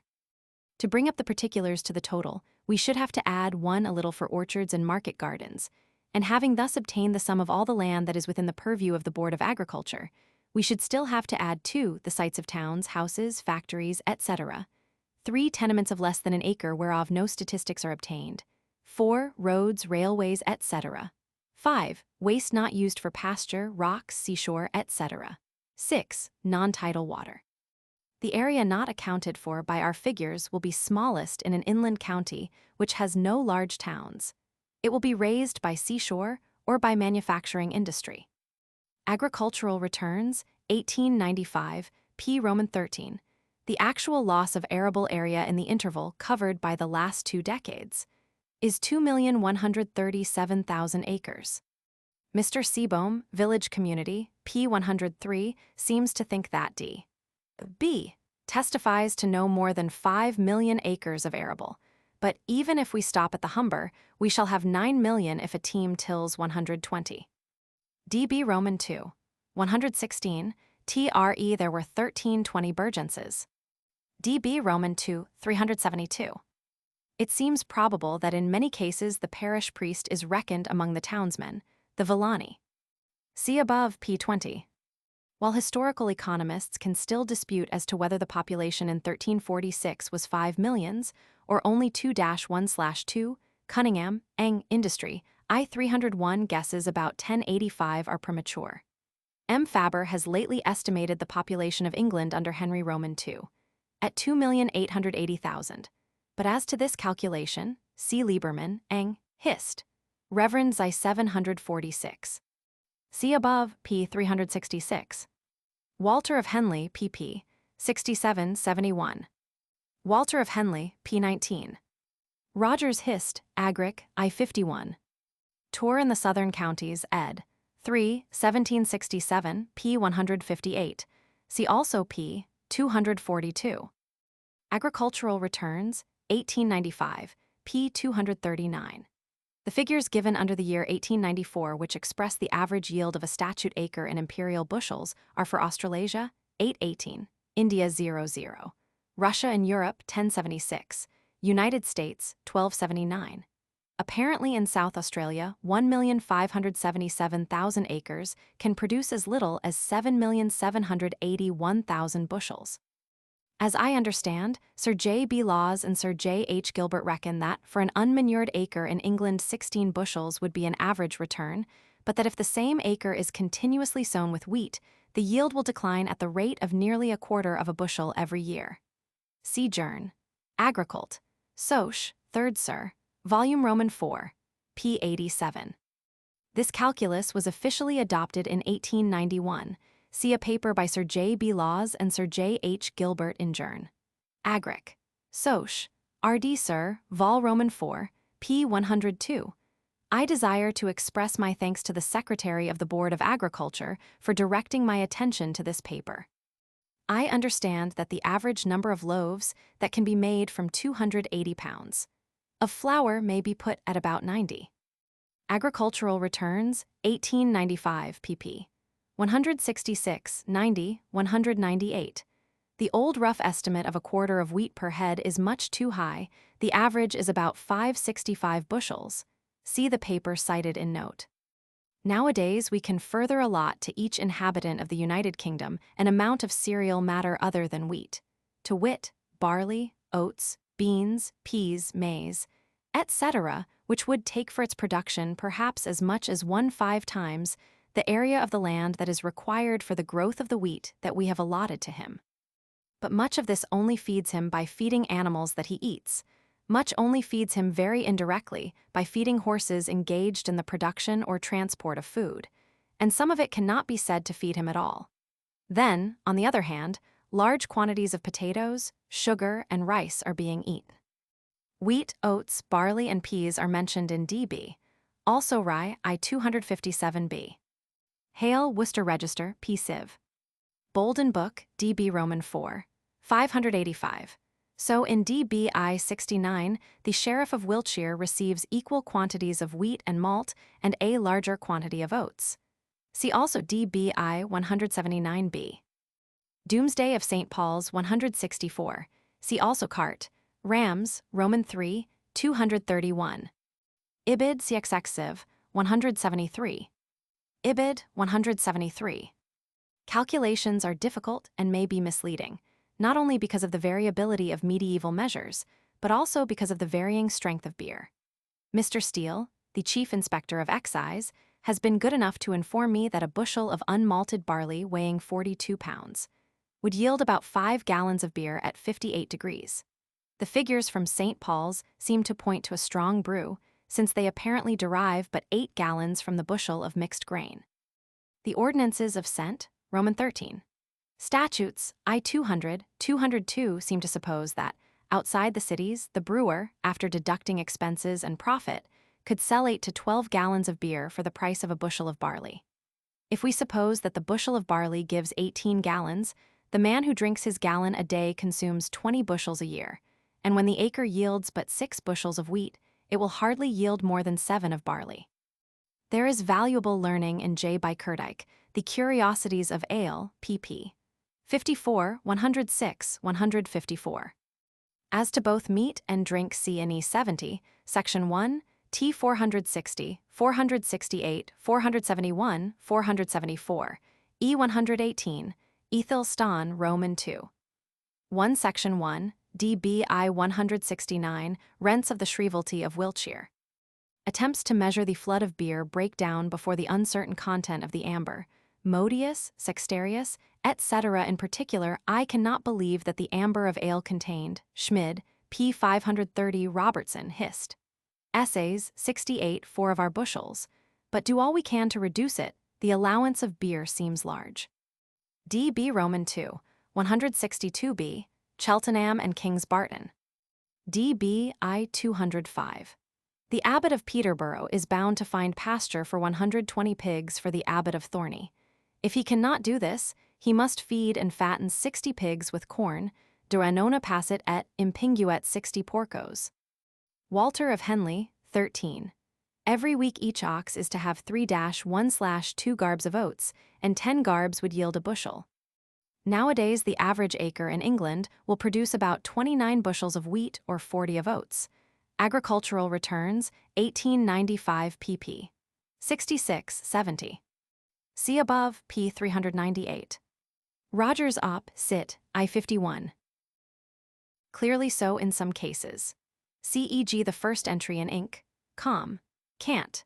The teams of Lord and Villains having been mentioned, we then read that the pecunia in dominio consists of so many pigs, sheep, etc. Moreover, if all the cattle not of the plough were enumerated under the title Animalia, there would not be nearly enough to renew the number of beasts of the plough. Again, when the capacity of the wood is stated in terms of the pigs that it will maintain, the number thus given will in general vastly exceed the number of pigs whose existence is recorded. Lastly, we see that at Crediton, Roman 4. 107, where the Lord has but 57 pigs, he receives every year 150 pigs from certain porceri, whose herds are not counted. Throughout Sussex, the Lord takes 1 pig from every villain who has 7 IB. See also Morgan op. Cit. 56. See above, p. 76. Before we have gone through a tenth of the account of Essex, we have read of wood for near 10,000 pigs. If the woods were full and this rate were maintained throughout the country, the swine of England would be as numerous trw. as they now are. No doubt Essex was exceptionally wooded, and many woods were understocked. Still, this mode of reckoning the capacity of woodland would only occur to men who were accustomed to see large herds. In the 13th century, it is common to find that the acre of meadow is deemed to be 2 or 3 times as valuable as the best arable acre of the same village, and a much higher ratio is sometimes found. This appears from the parallel account of Wesley given in D. B and Inc. Com. Cant. p. 19, where produm 2 bobus equals 2 ac. Pratty. Entries such as the following are not uncommon. ICC p. 13, terra est 4 car. In dominio est una et villani habent 3 car. Produm 1 car. See Morgan op. Cit. -5. Eighton Dorset, 146. In the above table all vaci, Animalia and Animalia ociosa are reckoned in the 3rd column. I believe that the 2 last of these terms cover all beasts of the bovine race that are not beasts of the plough. The horses are mostly Runcini and are kept for agricultural purposes. It may be doubted whether destriers and palfreys are enumerated. Rot, Hund, Roman 2, 570-575. The calculation which gave these results was laborious, but I believe that they are pretty correct. On the whole, the valet of DB, so far as it is precise, seems to me an answer to the question, what rent would a Firmarius pay for this estate stocked as it is? But there are many difficulties. See the important but difficult account of the mill ad Arundel, DB I-23. Hall Court Life 221-3. The Glastonbury Inquests, Roxburgh Club, show that 36D is the settled price for the ox. Rogers Hist, Agric, I-226, 342. See above, p. 382. Inc. Comcant, 38. Or a little less. Perhaps too small. One estate was valued in Essex. See above, p. 443. Domesday of St. Paul's, 59, 64, 69. See above, p. 399 note. Hanssen, Abhandlungen, I-163. After making an allowance of 22,000 for Suffolk, which I have not counted, and adding 500 for the land between Ribble and Mersey, which owing to some difficult problems, I have omitted, the sum would fall a little short of 68,000. The hides of London and other boroughs would raise the total. Pearson, History, I-658, guessed 90,000 to 100,000. Above p3. As to the magnum pondus normanorum, see Crawford Charters. DB I-351. DB I-77. DB I-165, Alvastone. DB I-165b, Malgera-Spirier. DB I-252b, Wenlock. DB I-40b. DB I-32. Postquam habuit pro 16 hiddies ad libitum heraldi. Round in Domesday Studies, I-98 110. K642, Roman 3, 203. DB I-41. See above, p. 362. I have chosen subpartitioned, because repartitioned might have introduced the idea of periodical or occasional rearrangement, and this it is desirable to exclude in the present state of our knowledge. See a speech by the Chancellor of the Exchequer reported in the Times for 10 July, 1896. Round, Feudal England 50. See also Pollock, E.H.R.'s I-222. DB I-172. See above, p. 268. The estate at Matma, which is in the Doting Tree, 100 will be accounted for below. Possibly this, and the 4 next entries should be omitted. We here omit the estates at Hampton and Benjuworth, about which the churches of Worcester and Evesham were disputing, for we believe that they have already been included in the Worcester estate of Cropthorne. See round in Domesday Studies, Roman 2. 545. Perhaps add 5 hides at Sucheley, but apparently these have been already included in the account of the king's land. A large hundred called Halfshire Hundred was formed. In Latin records it is hundredum dimidae comitatus. For some light on the constitution of Doting Tree, see round, Feudal England. In Huntajunasire sunt dccc hide at dimid, this means 8.5 hundreds. Legs Anglorum, p7. On a recount I made 1185. Mr. Charles Taylor gives 2595. See above, p 412. Therefore I have once more gone through the county with his book before me. The difference between us is not altogether due to my faulty arithmetic, but arises from the different constructions that we put upon a few composite entries. In particular, I cannot allow the Bishop of Worcester anything like the 231 hides that Mr. Taylor gives him.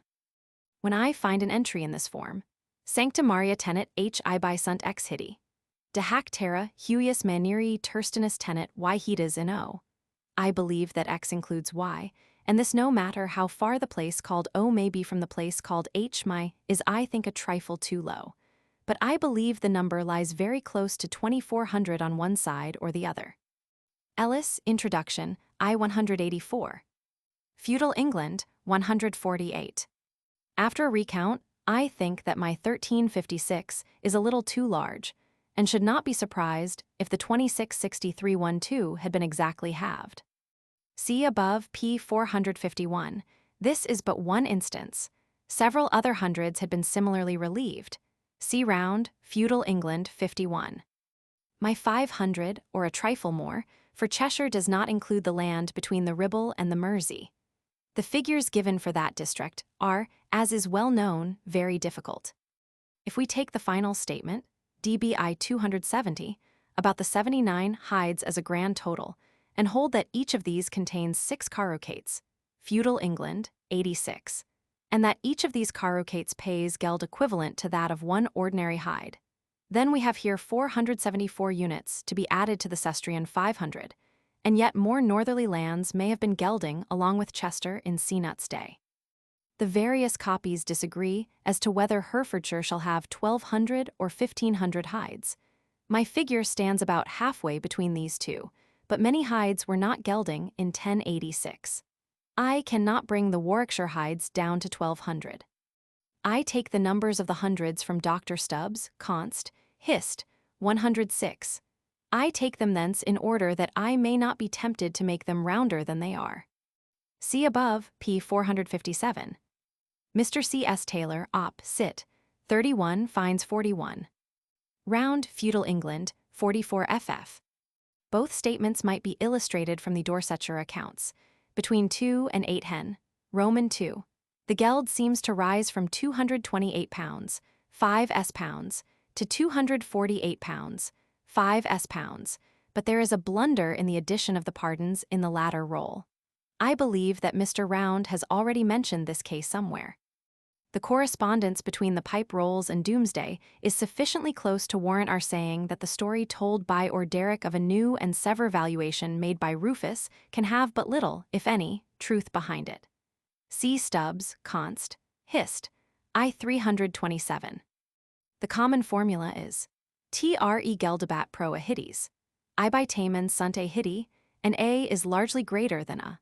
I infer that a represents a new and increased assessment, for the geld inquest seems to show Cornwall paying for 401 hides, and a fraction while I make a equals 399. For these three counties we cannot give any b, but must draw inferences from c. Clearly in Hereford c was often thought to be much less than b. As already said, above, p. 420, what we take to be Leicester's equivalent for b is sometimes given by an unusual formula. Rogers Hist, Agricult, I 110. Yorkshire lay subsidy, Yorksh, Archeal, Soch, p. Roman 32. Total acreage under all kinds of crops, bare fallow and grass, excluding 1 nursery gardens, 2 woods and plantations, 3 mountain and heathland. Powell, East Anglia Rising, 121-3. As we are giving or trying to give the fullest number of hides whose existence is attested by DB, and not the number gelding in 1086, we compare with it the values given by Pearson, Hist, Eccl, I 665, for the TRE his values for the TRW are given above, p. 401. Suffolk and Norfolk are omitted because the relation between their carucates and the Villargeld pence is as yet uncertain.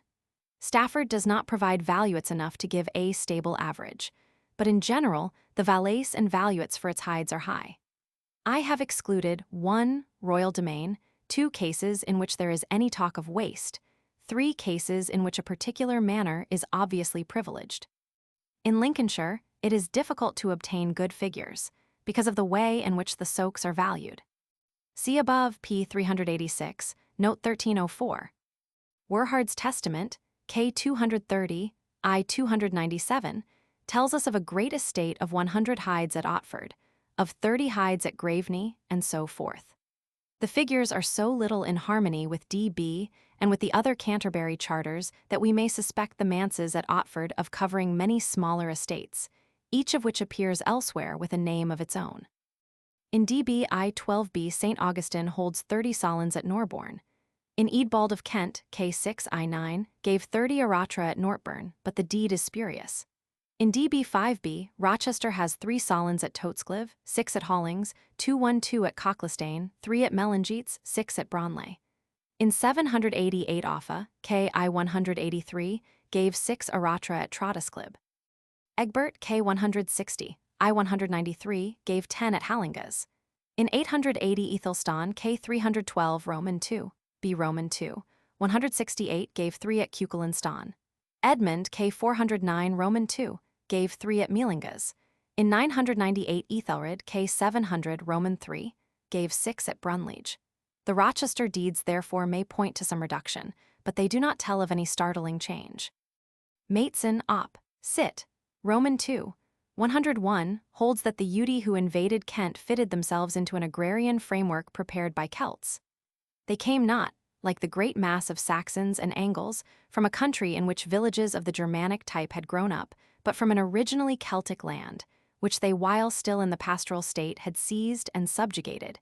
It is an interesting though hazardous speculation. Certainly some cause or another keeps Ken apart from the rest of England. Thus K 371 Roman 2, 207, Ethelstan gives to the Church of Exeter 6 perdici yard lands. B Roman 2, 433, he gives 1 cassate to St. Petroc. K 787 Roman 4, 115, the confessor gives a perdica and a half in Cornwall. Crawford Charters pp. -43, Ethelherd gives 20 cassates at Crediton, that is, a dozen of our parishes. Ibid. P9, a single yard of land is gauged for 30 mancuses of gold. K 1306, Roman 6, 163, in 739 Ethelred gives 3 perdici to Athelney. K 1324, Roman 6, 188, Cenut gives to Athelney duas manses cu equals et unum perdicam. K 1143, V 278, B Roman 2, 527, for the Arapennies see Maitson, op, sit, I 278, where an explanation derived from the Irish laws is given of its name. See above, p. 451. The lords of Cambridgeshire may have done good service during the campaign in the Isle of Ely. Pearson's valuate is £491, his valet £736. The appearance of the curious Hida may lead to the guess that if the geld be at 2 shillings, it is the Leicestershire Hida, not the Leicestershire carucata, which pays this sum. But 1. If the Hida contains 18 or even 12 carucates, we shall then have on our hands a case of extreme undertaxation. And 2. This will not account for the fact that an exceedingly small value is given to the land that a team plows. DB I 233. At the end of the account of the land between Ribble and Mersey, I 240, we are told that there were altogether 79 hidi which TRE were worth £145, 2 S pounds, 2 D pounds. This would give a very small value for the carucate if the heater of this district had 6 carucates, and in many cases 2 SD, is the value assigned to the carucate. If to a 2 shilling geld the heater paid but 2 shillings, this is a bad, though not unprecedented, case of undertaxation. On the other hand, if the carucate paid 2 shillings, its value has been stated in some abnormal fashion.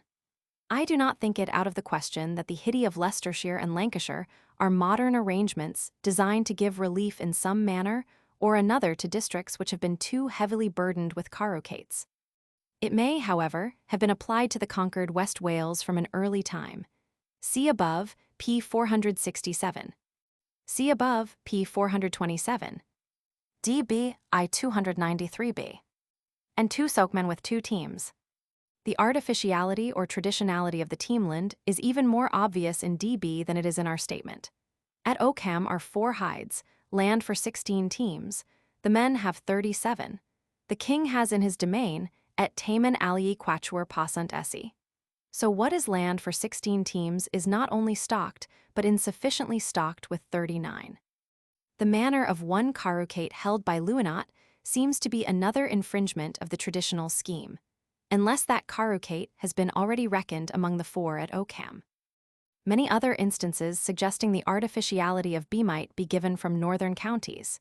E.g. in Northampton, I 227, we have 5 consecutive entries in which A equals 2, 2, 0, 5, 4, B equals 5, 5, 5, 125, 10, C equals 3, 2, 5, 1, 8, see also round, feudal England 90. DB I 323b.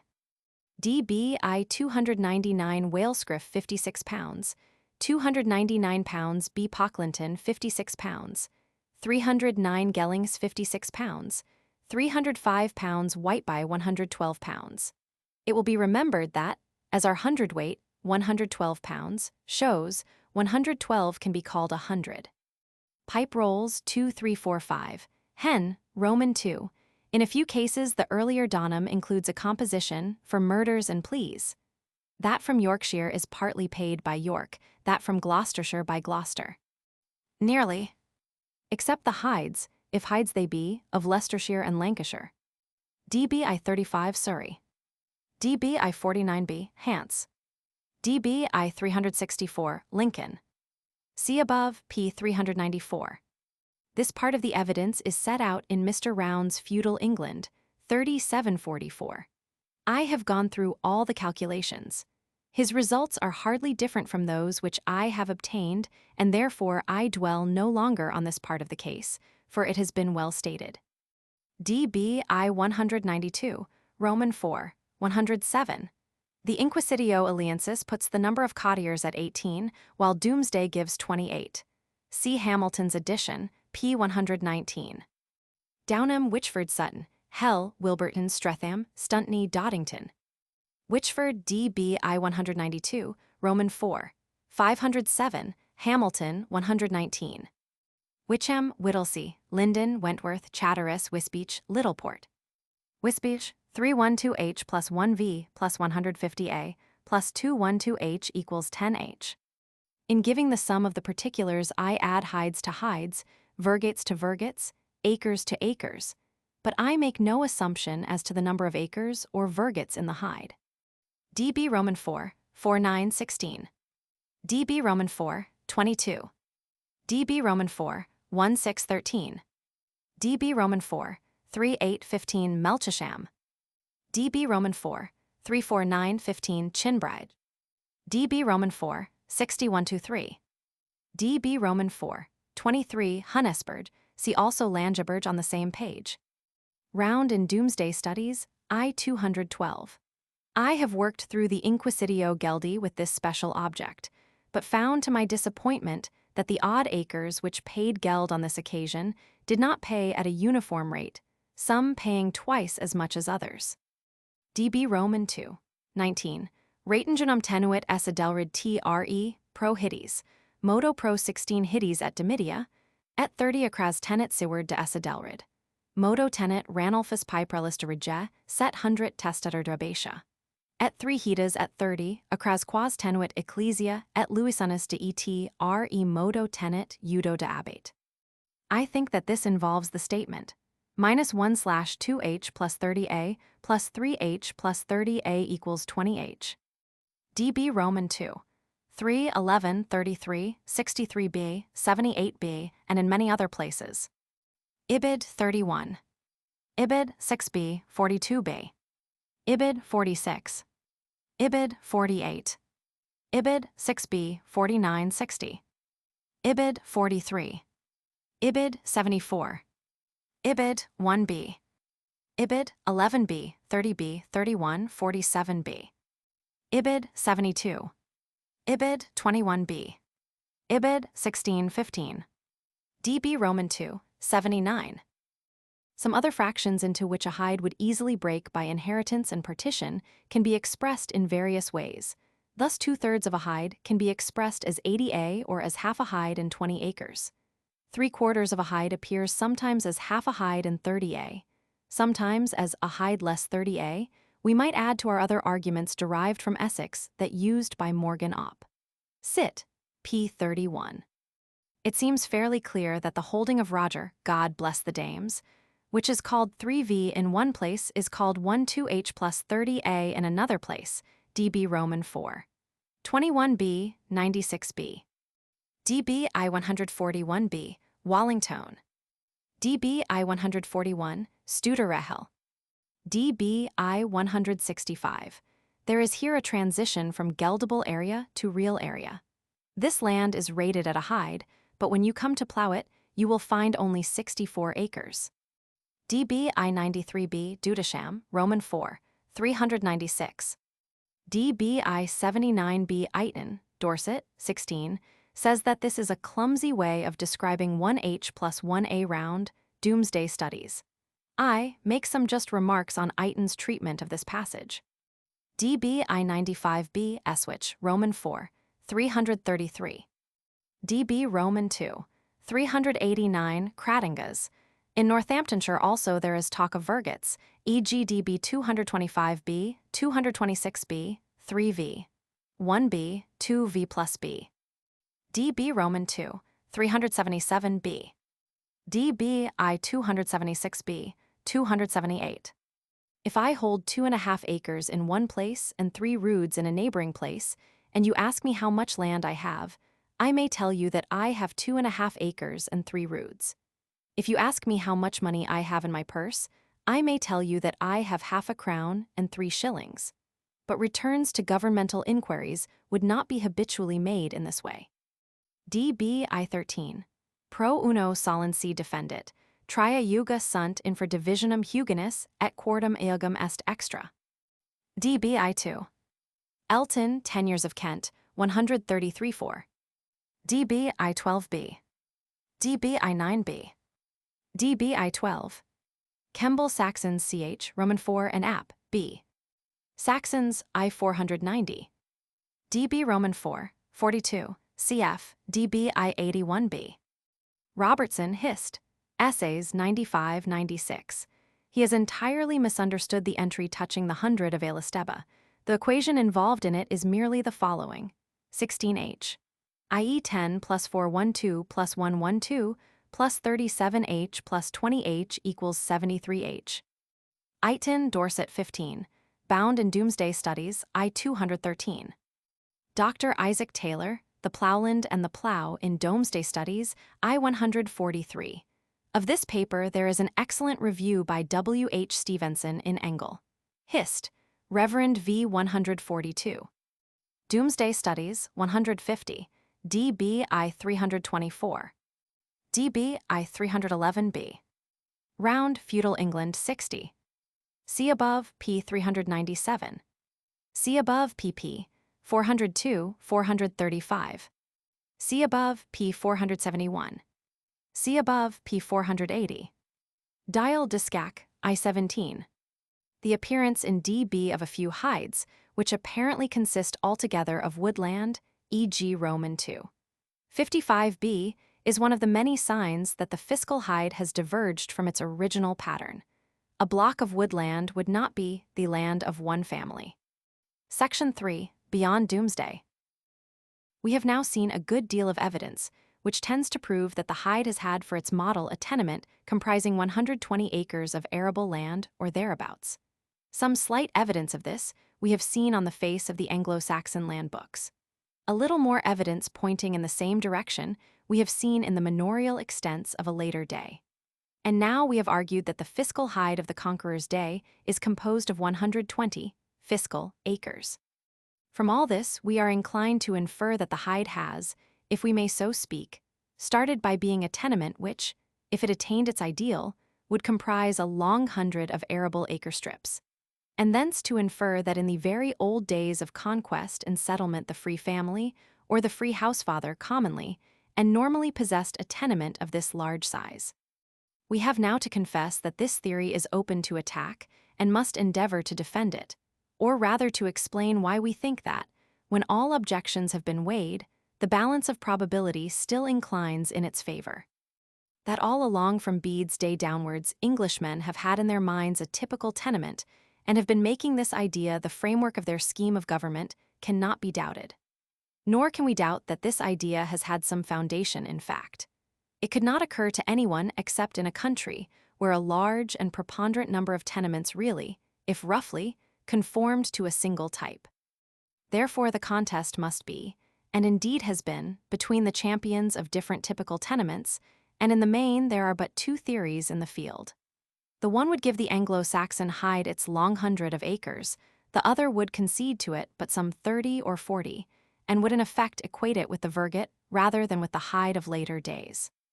Perhaps we may briefly state the arguments which have been urged in favor of this small hide, by saying that small hides are requisite. 1. If we are to find room enough within the appropriate areal boundaries for the hides that are distributed by Domesday Book and the Anglo-Saxon charters. 2. If we are to explain the large quantities of hides or family lands which are assigned to divers districts by Bede, and by that ancient document which we call the tribal hittage. 3. If we are to bring our own typical tenement into line with the typical tenement of Germany. 4. If we are not to overdo our family or housefather with arable acres and bushels of corn. A name shifting must be postulated. Somehow or another, what was the hide becomes the virgate, while the name hide is transferred to a much larger unit. Now in such a name shifting there is nothing that is very improbable if we approach the matter a priori. Thought has been poor and language has been poor. The term yard of land may, as we have seen, stand for a quarter acre or for a much larger space. But this particular name shifting seems to us improbable in a high degree, for when did it happen? Surely it did not happen after the Norman conquest. We have from Edward the Confessor quite enough documents to warrant our saying, with certainty, that the hides and manses of his charters are the hides of Domesday Book. Suppose for a moment that all these parchments were forged after the conquest, this would only strengthen our case. For stupid indeed must the forger have been, who did not remember that if he was to make a title deed for the abbey's lands, he must multiply the hides by 4 or thereabouts. This argument will carry us far. We trace the stream of land books back from Edward to Cenut, to Ethelred, to Edgar, to Offa, nay, to the very days of Bede. Nowhere can we see any such breach of continuity as that which would appear had the hypothetical name-shifting taken place. The forgers know nothing of it. Boldly, they make the first Christian kings bestow upon the church just about the number of manses that the church has in the 11th century if the manse be Domesday's hide. Both points might be illustrated by the Chertsey charters. In Domesday Book, St. Peter of Chertsey is credited with many hides in divers parts of Surrey. A charter is forthcoming whereby Edward the Confessor confirms the abbey's possession of these estates, and in the main the number of manses that this charter locates in any village is the number of hides that the abbey will have there in the year 1086. The two lists are not and ought not to be identical, for there have been rearrangements, but obviously the manse of the one is the hide of the other. Then the monks have books which profess to come from the 7th century and to show how Frithwold the Kingling of Surrey endowed their monastery. These books may be forgeries, but the scale on which they are forged is the scale of the Confessor's Charter and of Domesday Book. It has been thought that they are as old as Edgar's day. But at any rate their makers did not suppose that in order to tell a profitable story, they must portray Frithwold bestowing 4 manses for every hide that the abbey possessed. Or look we at the estates of St. Aldhelm. The monks of Malmesbury have a book from the Confessor which agrees very accurately, perhaps too accurately, with the Domesday record. The latter ascribes to their house, among other lands, 10 hides at Dauncey, 5 at Somerford, 5 at Norton, 30 at Kemble, 35 at Purton. The Confessor has confirmed to them, among other lands, 10 hides at Dauncey given by Ethelwulf, 5 at Somerford, and 5 at Norton given by Ethelstan, 30 at Kemble and 35 at Purton given by Seedwilla. Then behind this book are older books. Here is one dated in 931, by which Ethelstan gives quink manses at Somerford and quink manses at Norton. Here is another dated in 850, by which Ethelwulf gives decem mansions at Dauncey. Here is a third by which in 796 Egfrith restores that teram Roman 35 maenentium at Purton. Here from 682, from the days of Aldhelm himself, is a deed of Seedwilla bestowing Roman 32 cassados at Kemble. It is pretty, it is much too pretty, but it is good proof that the Malmesbury monks know nothing of any change in the conveyancer's unit. If we examine any reputable set of land books, those of Worcester, for example, or those of Abingdon, and try to trace the history of those very hides the existence of which is chronicled by Domesday Book, we shall often fail. This was to be expected. Anyone who has read with a conveyancer will know that many difficulties are apt to arise when an attempt is made to identify the piece of land described in one with that described in another and much older document. In the days before the conquest, many causes were perplexing our task. We have spoken of them before, but will recall them to memory. New assessments were sometimes made, and thenceforth an estate which had formerly contained 5 hides might be spoken of as having only 4. New villages were formed, and the hides which had been attributed to one place would thenceforth be attributed to another. Great landlords enjoyed a large power of rearranging their lands, not only for the purposes of their own economy, but also for the purposes of public finance.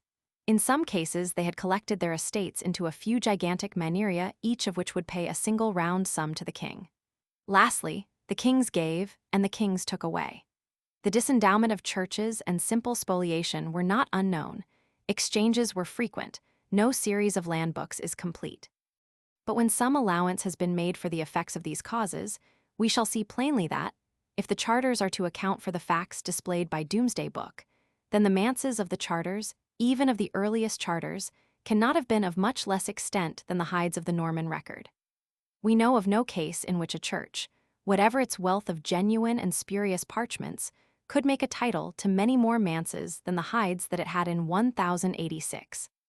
Another test of continuity may be applied. In the Conqueror's day, a village in the south of England will very commonly be rated at 5 or some low multiple of 5 hides, 10, 15, or 20.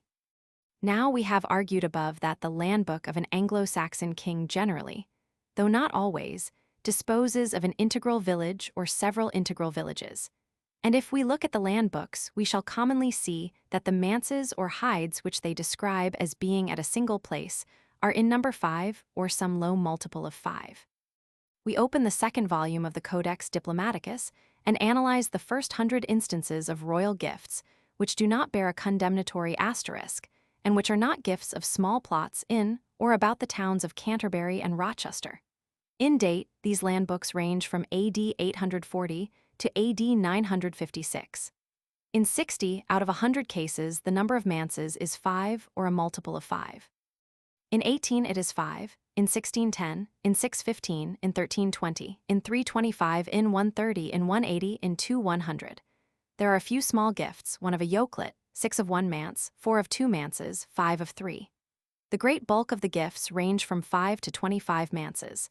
Only 4 out of 100 exceed 25. Of these 4, one is of 30, another of 80, while 2 are of 100.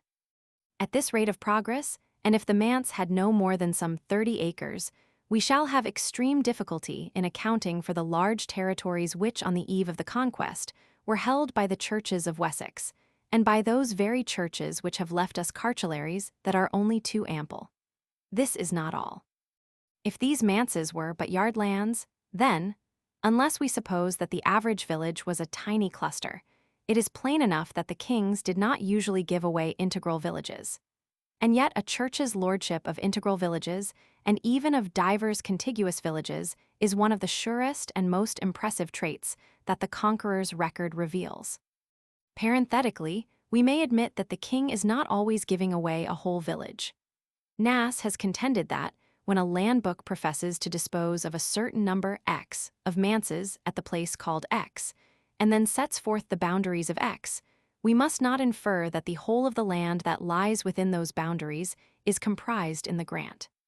The proof of this consists of a few instances in which, to all appearance, 2 different tracts of land are conveyed by 2 different books, and yet the boundaries stated in those 2 books are the same. We will allege one instance additional to those that have been mentioned by others. In 969, Bishop Oswald of Worcester gave to his man Ethelwerd 7 manses, whereof 5 lay in the place called Teddington. The book which effected this conveyance states the bounds of Teddington. In 977, the same bishop gave to his man Edric 3 manses at Teddington, by a book which describes the boundaries of that place in just the same manner as that in which they were set forth by the earlier charter. Some care, however, should be taken before we assume that the 2 deeds which deal with land at X dispose of different tracts, for bookland had a way of returning to the king who gave it. Also the gift of one king was sometimes confirmed by another, and even if the one book purports to convey X and the other Y manses, we must call to mind the possibility that there has been a reassessment or a clerical error. Still, it seems to be fairly well proved that there are cases in which the X manses which the donor gives are but some of the manses that lie within the meres drawn by his deed of gift. This certainly deserves remark. At first sight, nothing could look more foolish than that we should painfully define the limits of the village territory, and yet leave undefined the limits of that part of the village territory which we are giving away. But this practice is explicable if we remember the nature of a manse in a village. It consists of many scattered strips of arable land and of rights over uncultivated waste. To define the limits of the whole territory is important, for the donee should know how far his cattle can wander without trespass.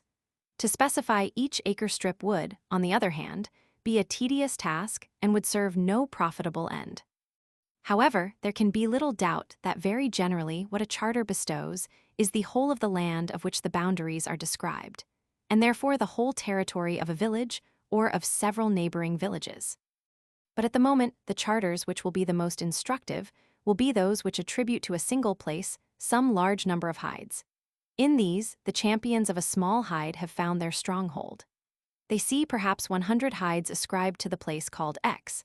They look for that place in modern maps and gazetteers, and then tell us that in order to pack our 100 hides within the parochial boundary, we must reduce the size of the hide to 30 acres at the most. The dangers that beset this process may be well illustrated by the documents relating to one of the most interesting estates in all England, the great Chilcombe estate of the Church of Winchester, which stretched for many a mile from the gates of the royal city of the West Saxon kings. Let us follow the story as the monks told it in a series of charters, few of which have escaped Kemble's asterisk. In the first days of English Christianity, Cynegils, king of the West Saxons, gave the Chilcombe Valley to St. Birinus. King after king confirmed the gift, but it was never put into writing until the days of Ethelwulf. He declared by charter that this land should defend itself for one hide. This was part of that great tithing operation which puzzles the modern historian. In 908, Edward the Elder confirmed this act by a charter in which he declared that the land at Chilcombe, including that at Nursling and Chilbolton, contained 100 manses, but that the whole was to be reckoned as a single manse. He also remarked that the land included many villi. The next book comes from Ethelstan. The whole valley, Vallis Illuster Silticum Appellata, with all its appendages was to owe the service of a single manse. 2 charters were obtained from Edgar. However much land there might be at Chilcombe, it was to defend itself for one hide. A writ of similar import, which Kemble has accepted, was issued by Ethelred the Unready. It said that there were 100 hides at Chilcombe and proceeded to allot them thus. Easton of Fintun, and Ufintun Avington and Ovington, Tixaburn, Tichborne Simeston Kilmiston, Stoke Bishopstoke Brombriggs, and Oderburn Brambridge, and Otterbourne Twyfiad Twyford Sealbendington Chilbolton H. Nutseling Nursling. This territory extends along the left-hand bank of the Itchen from Kilmiston to Tichborne, thence past Ovington, Avington, Easton, Chilcombe, and Winchester itself, Twyford, Brambridge, Otterbourne to Bishopstoke. If we journeyed by straight lines from village to village, we should find that our course was a long 20 miles. Then, to complete the 100 hides, Nursling, which is near Southampton, and Chilbolton, which is near Andover, are thrown in. But all these lands lie into Silticumbe. It is to be feared that these charters tell lies invented by those who wish to evade their share of national burdens. And they seem to have failed in their object, for in the Confessor's day, though a very large estate at Chilcombe, with 9 churches upon it, was rated at but 1 hide, several of the other villages that we have mentioned were separately assessed. But to lie themselves into an immunity from taxes, this the monks might hope to do. To lie themselves into the possession of square leagues of land, this would have been an impossible feat, and the solid fact remains that their church was the lord of a spacious and continuous block of territory in the very heart of the old West Saxon realm, just outside the gates of the royal burg, along the Itchen River, the land that would be seized and settled at the earliest moment. The best explanation that they could give of this fact was that the first Christian kings had bestowed mile after mile of land upon the minster. What better theory have we? The truth seems to be that some of the very earliest gifts of land that were made to the churches might, if we have regard to the size of the existing kingdoms, be fairly called the cession of provinces, the cession of large governmental and jurisdictional districts. The bishops want a revenue, and in the earliest days a large district must be ceded if even a modest revenue is to be produced, for all that the king has to give away is the chieftain's right to live at the expense of the folk and to receive the proceeds of justice. Therefore not only whole villages, but whole hundreds were given. Chilcombe was by no means the only vast estate that the Bishop of the West Saxons acquired in very early days. Domesday Book shows us how at Downton in Wiltshire the Church of Winchester has had around 100 hides. For these 100 hides, we have a series of charters which professes to begin in the days when the men of Wessex were accepting the new faith. They bear the names of Cenwilla, Egbert, Edward, Ethelstan, Edred, Edgar, and Ethelred. Kemble has accepted the last 4 of them. They tell a consistent story. There were 100 manses at Downton, or, to speak more accurately, 55 at Downton itself and 45 at Ebbisbourne, the modern Bishopston on the other side of the Avon. We might speak of other extensive tracts, of Farnham where there have been 60 hides, of Alresford where there have been 51, of Micheldever where there have been 106, of Taunton where there have been 54 and more. Whenever the West Saxons conquer new lands, they cede a wide province to their bishop. But perhaps we have already said more than enough of these cessions, though in our eyes they are very important. They are among the first manifestations of incipient feudalism, and feudalism brings manorialism in its train. We have recurred to them here because the Winchester charters which describe them testify strongly to the continuity of the Hyde and also indicate the weak point in the arguments that are urged by the advocates of little Hydes. Kemble has argued that it is impossible for us to allow the Hyde of Domesday Book or the Hyde or manse of the charters as many as 120 acres. Take a village, discover how many hides are ascribed to it, discover how many acres it has at the present day.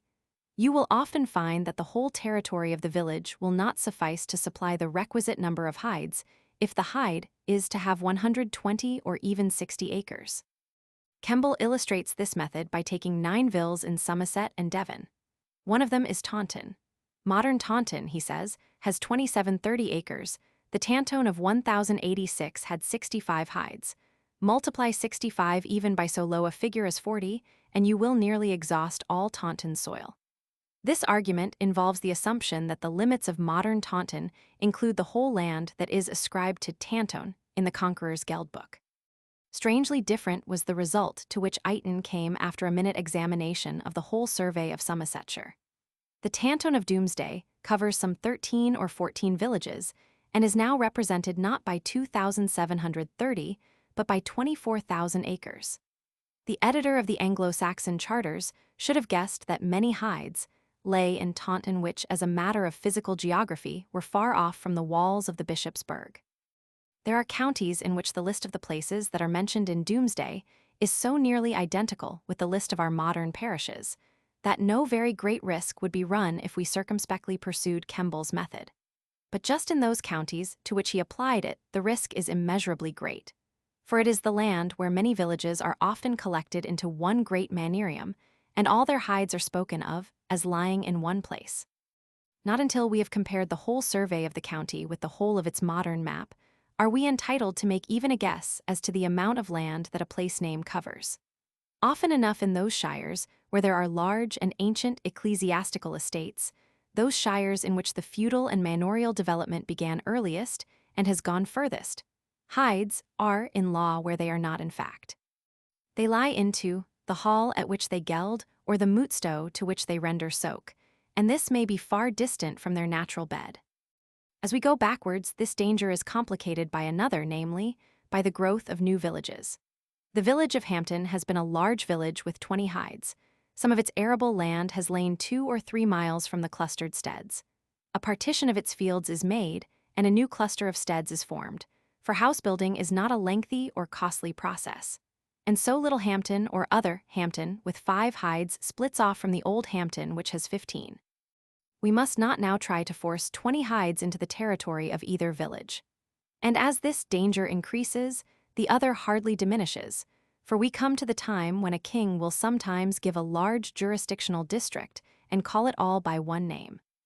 If the once heathen Osric of the Achwickas gave to a church 100 maintenance adjoining the city that is called the Hot Baths, he in all probability gave away the 100 of Bath. He gave Bath itself, and a territory which in the 11th century was the site of a dozen villages. We have the best reason for believing that, when a king of the 8th century says that he is giving 20 manses in the place called Criddy, he is giving his rights over a tract, which comprises 10 or 12 of our modern parishes, and more than the whole of the modern 100 of Crediton.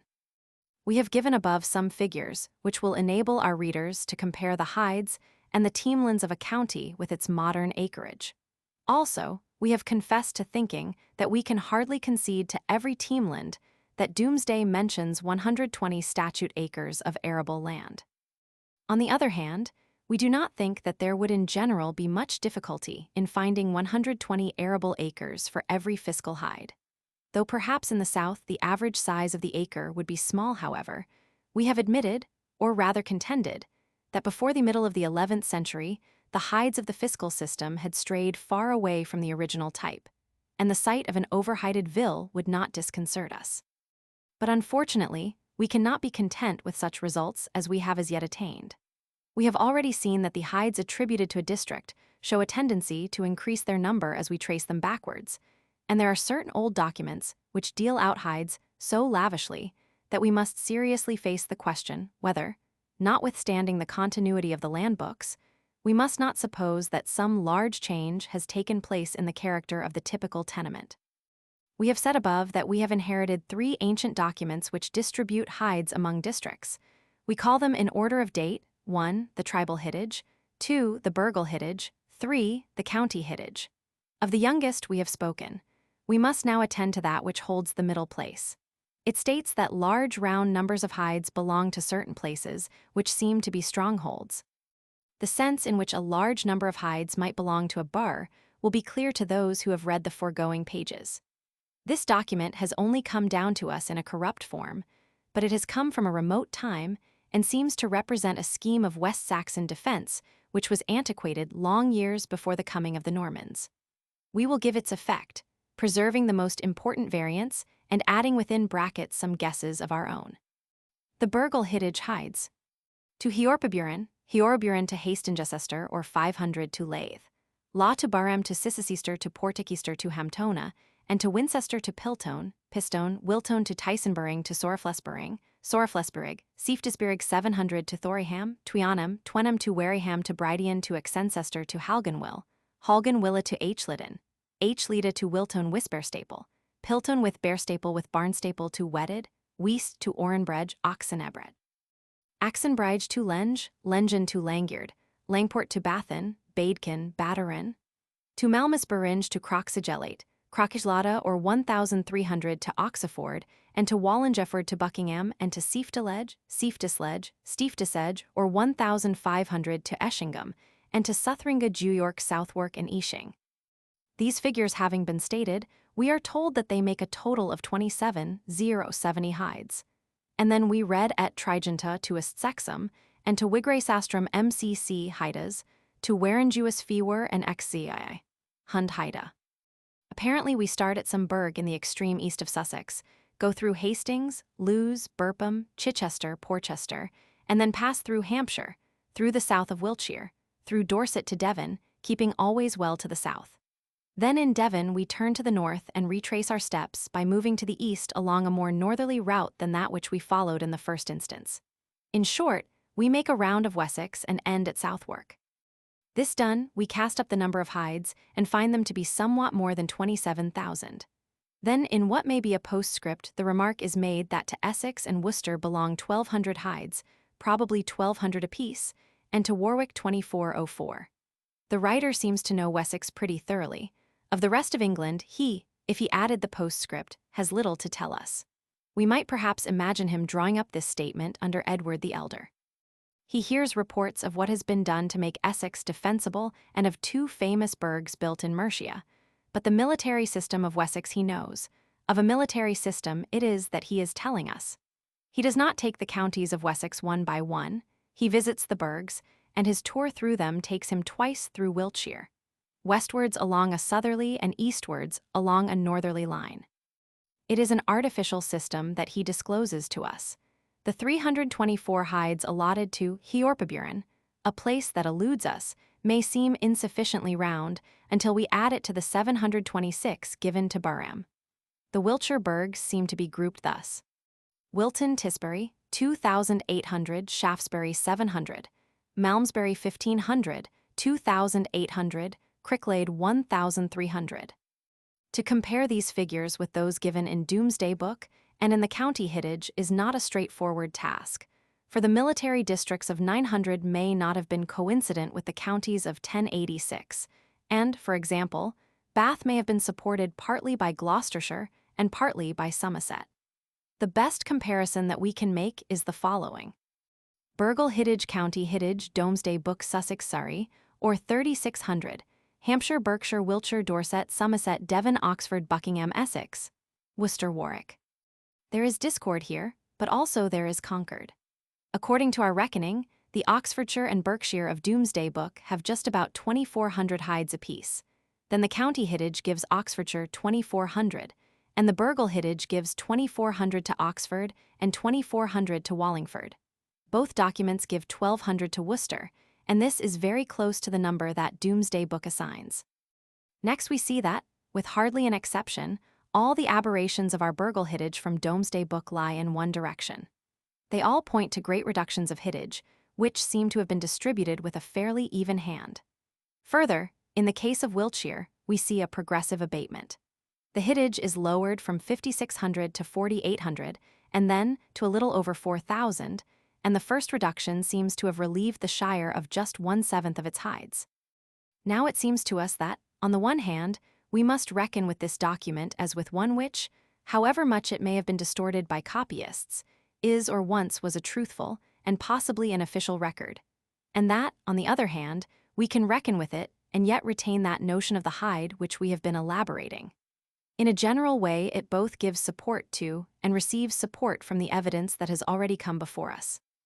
We have seen reductions of hidage or carucatage made in Yorkshire and Leicestershire after the Domesday Survey.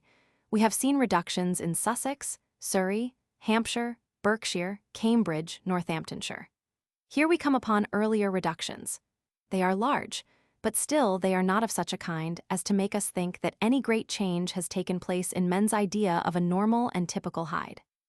For one thing, we might be rash if we denied that during that miserable 10th century, both the population and the wealth of Wessex were declining, for, despite its Aethelstan and Edgar, a miserable time it was. A real extinction of many a real hide there may have been. But our main explanation will be that, by a process which is gradual and yet catastrophic, the ancient exaggerated estimates of population and wealth are being brought into correspondence with the humbler facts. We must now turn to a more famous and yet older document, namely that which we call the tribal hidage. It assigns large round quantities of hides to various districts, or rather to various peoples, whose very names would otherwise have been unknown to us. We are not about to add to the commentaries that have been written upon it, but its general scheme seems to be fairly plain. It begins by allotting to Meackna land 30,000 hides. On this follow 18 more or less obscure names to each of which a sum of hides is assigned. 36,100 hides are distributed between them. Then a grand total of 66,100 is stated. 10 other more or less obscure names follow, and 19,000 hides are thus disposed of.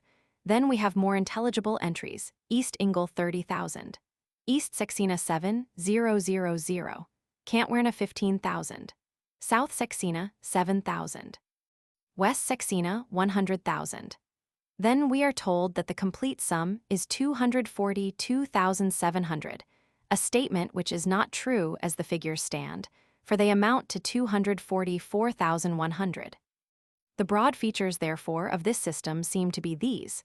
It ascribes to Wessex 100,000 hides, to Sussex 7,000, to Kent 15,000, to Essex 7,000, to East Anglia 30,000, to Mercia 30,000, to the rest of England 55,100. Apparently we must look for this rest of England outside Wessex, Sussex, Kent, Essex, and East Anglia, and outside the Mercians' land, though this last term is probably used in an old and therefore narrow sense. The least obscure of the obscure names that are put before us, those of the dwellers in the Peak, the dwellers in Elmet, and the men of Lindsey, seem to point to the same conclusion. Now our first remark about this document will perhaps be either that it is wild nonsense, or that its hide has for its type something very different from the model that has served for those hides of which we have hitherto been reading. Domesday will not allow the whole of England's 70,000 hides, carucates, sulungs, and now we are asked to accommodate more than 240,000. Kent is to have 15,000 hides instead of 1,200 sulungs. Even the gulf between the burgle hidage and this tribal hidage is enormous. The one would attribute less than 4,500 hides to the Sussex burghs, the other would burden the South Saxons with 7,000. In the older document, Wessex has 100,000 hides, while in the younger the burghs of Surrey, Hampshire, Berkshire, Wiltshire, Dorset, Somerset, and Devon have as their contributories less than a quarter of that number. The suspicion cannot but cross our mind that the hides of the tribal hidage are yardlands, or, in other words, have for their molding idea rather a tenement of 30 than a tenement of 120 arable acres. Before we decide this important question, we must give audience to Bede, whose testimony seems to point in the same direction. As already said, he uses one and the same unit, namely, the land of a family, whenever he speaks of a tract of soil, whether that tract be the territory of a large tribe or an estate that is granted to a monastery. He gives 7,000 of these units to the South Saxons, 5,000 to the South Mercians, 7,000 to the North Mercians, 960 to Anglesey, 300 and more to Man, 600 to Thanet, 1,200 to White, 600 to the Isle of Ely, 87 to the promontory of Selsey, 5 to Iona.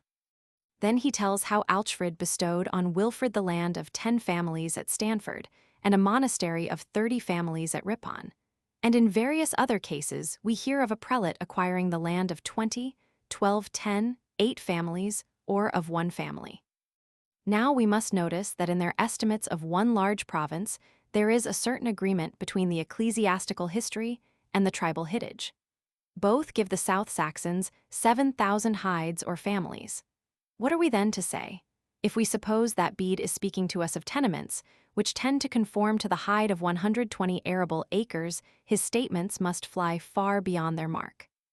For example, the Isle of Wight is to have 1,200 hides, and yet, according to Domesday Book, the whole of Hampshire, including that island, will not have 3,000 hides, nor 3,000 teamlands, nor 3,000 teams. Bede's Wight contains as many hides as the Worcestershire or the Herefordshire of Domesday. He allots 600 of his units to the Isle of Ely, which in 1086 had about 80 hides and 126 teamlands. He allots another 600 of his units to the Isle of Thanet, which in 1086 had about 66 sulungs and 93 teamlands. We have now reached the critical point in our essay. Before us lie 2 paths, and it is hardly too much to say that our whole conception of early English history depends on the choice that we make.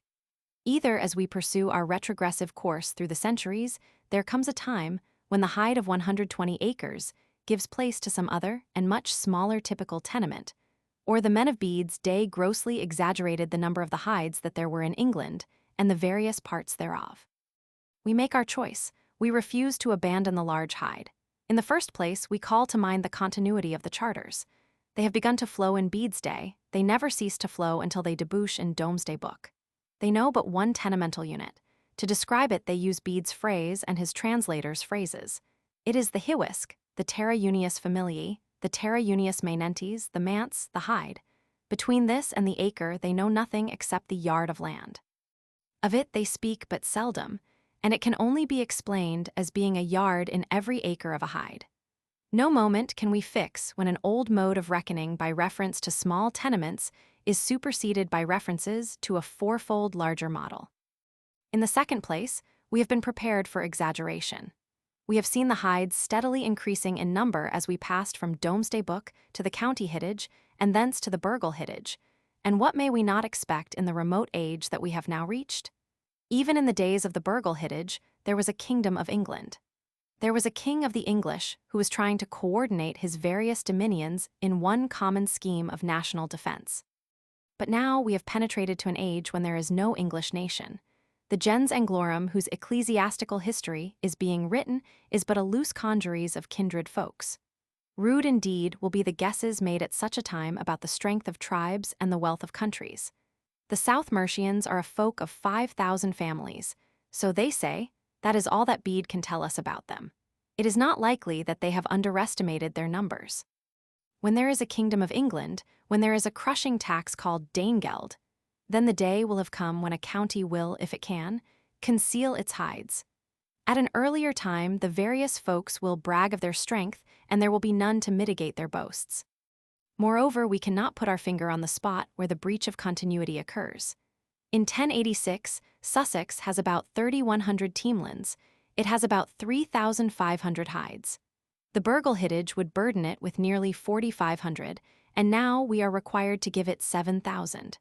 There is no place where we can see its hides suddenly multiplied or divided by 4. Dare we set any limit to the power of exaggeration? In much later days, when England had long been strongly governed and accurate fiscal rolls were being carefully stored in the treasury, men believed in 60,000 knights' fees. Royal ministers believed in 32,000. And yet, we now see good reason for doubting whether there were more than 5,000. In the reign of Edward Roman III, the collective wisdom of the nation supposed, and acted upon the supposition, that there were more than 40,000 parishes in England, and then made the humiliating discovery that there were less than 9,000. We hear that the same error was current in the days of Wolsey. Men still believed in those 40,000 parishes. Such numbers as these stood written in ancient manuscripts, some of which seem to have taken our tribal hittage as a base for calculations.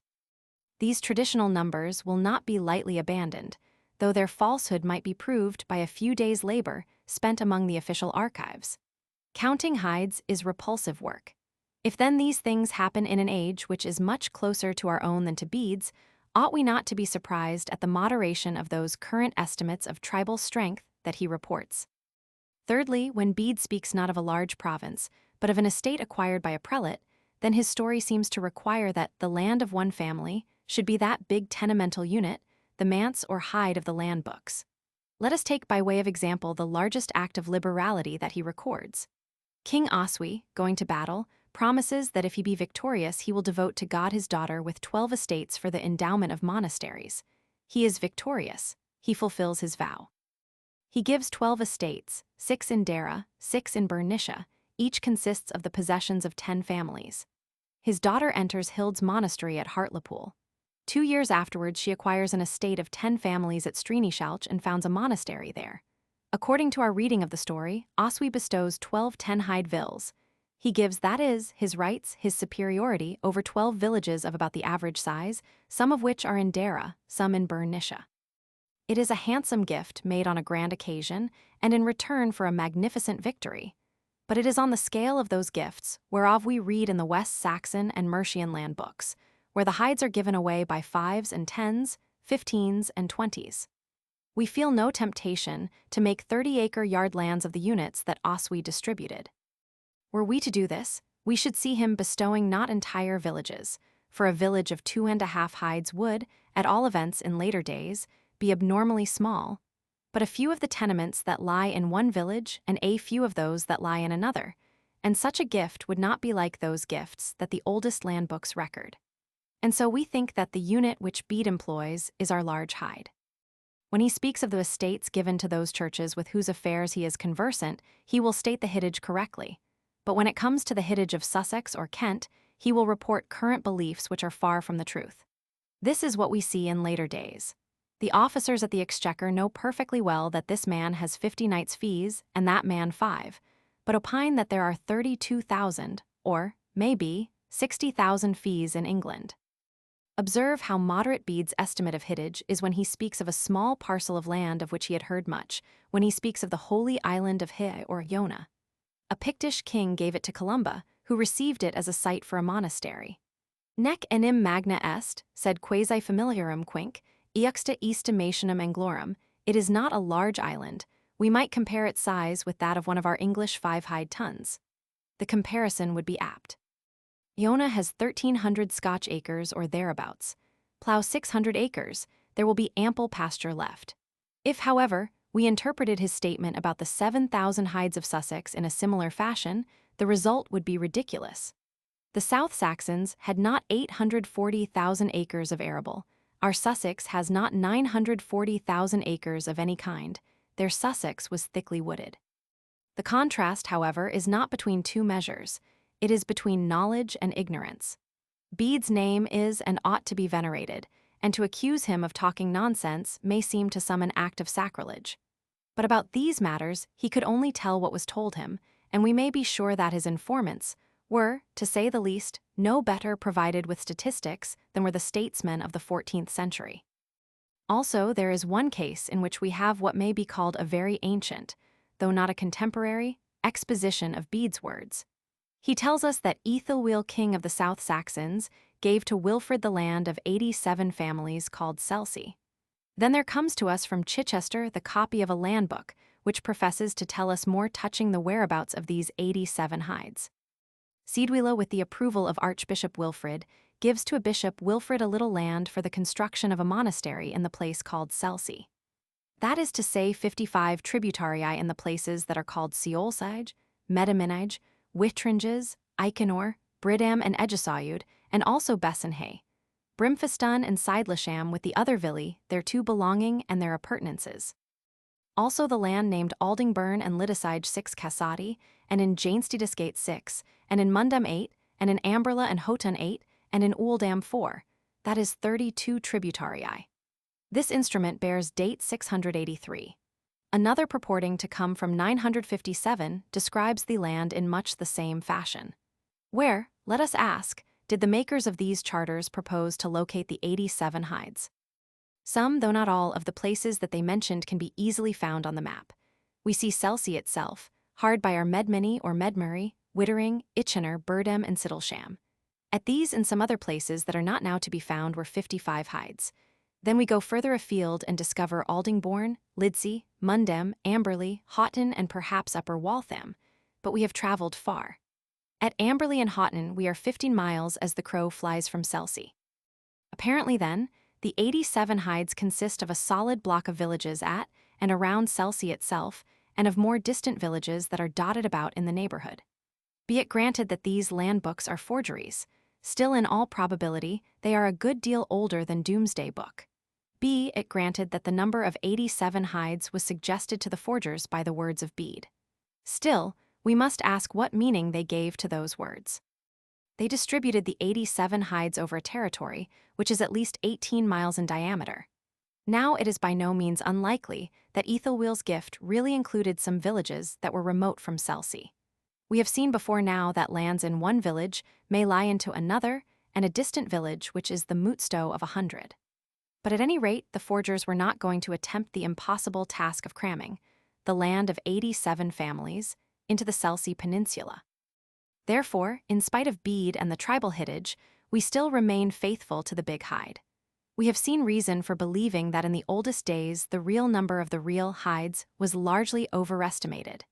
It would be an interesting, though perhaps an unanswerable, question whether any governmental or fiscal arrangements were ever based upon these inflated figures. A negative answer would seem the more probable. In Bede's day, there was no one to tax all England or to force upon all England a scheme of national defense. So soon as anything that we could dare to call a government of England came into being, the truth, the unpleasant truth, would become apparent bit by bit. All along bits of the truth were well enough known. The number of hides in a village was known to the villagers. The kingeling knew the number of hides that contributed to his maintenance. As the folks were fused together, these dispersed bits of truth would be slowly pieced into a whole, though for a long while the work of coordination would be hampered by old mythical estimates. Perhaps the Burgle hittage may represent one of the first attempts to arrange for political purposes the hides of a large province. There is still exaggeration, and unfortunately for us, new causes of perplexity are introduced as the older disappear. On the one hand, statesmen are beginning to know something about the facts. On the other hand, they are beginning to perceive that tenements of equal size are often of very unequal value, and to give the name hide to whatever is taxed as such.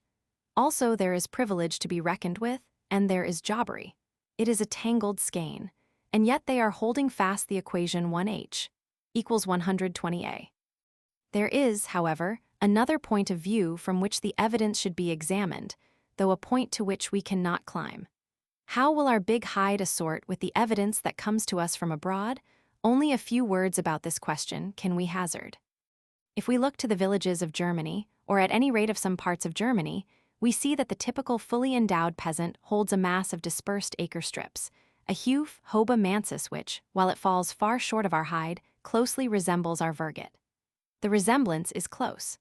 As our virgate is compounded of acres, so this heup is compounded of acres, or days' works, or mornings, morgen. When the time for accurate measurement comes, these day work units differ somewhat widely in extent as we pass from one district to another. The English statute acre is, as we have already said, an unusually large day work unit. It contains 40.46 aries, while in Germany, if there is nothing exceptional in the case, the morgen will have no more than from 25 to 30 aries. This notwithstanding, the heup is generally supposed to contain either 30 or else 60 morgen, the former reckoning being the commoner. In the one case, it would resemble our Vergate, in the other our half-hide. Then, however, we see and it has occurred to us that some solution of our difficulty might lie in this quarter that in Germany, there appears sporadically a unit much larger than the ordinary Huf, which is known as a Königshuf or Mansus regalis. This is sometimes reckoned to contain 160, but sometimes 120 morgen. It seems to be in unit accurately measured by a Verga regalis of 470 meters and to contain 600 square Vergi. In size, it would closely resemble an English hide of 120 statute acres. The one would contain 47,736, the other 4856 hectares. To explain the appearance of these large units by the side of the ordinary Hufen, it has been said that as the emperor or German king reigned over wide territories and had much land to give away, he felt the need of some accurate standard for the measurement of his own gifts, so that he might be able to dispose of 5 manses or 10 manses in some distant province, and yet know exactly what he was doing. This theory, however, does not tell us why the unit that was thus chosen, and called a king's Huf, or royal manse, was much larger than an ordinary manse or Huf, and we seem invited to suppose that at some time or another a notion had prevailed that, when an allotment of land in a village was made to a king, he should have for his tenement twice or thrice or 4 times as many strips as would fall to the lot of the common man. The suggestion then might be made that the manse, terra unius familiae terra unius maenentes, of our English documents is not the typical manse of the common man, but the typical king's manse. We might construct the following story. When England was being settled, the practice was to give the common man about 30 acres to his manse, but to give the king 120. Thus, in the administration of the royal lands, a manse would stand for this large unit.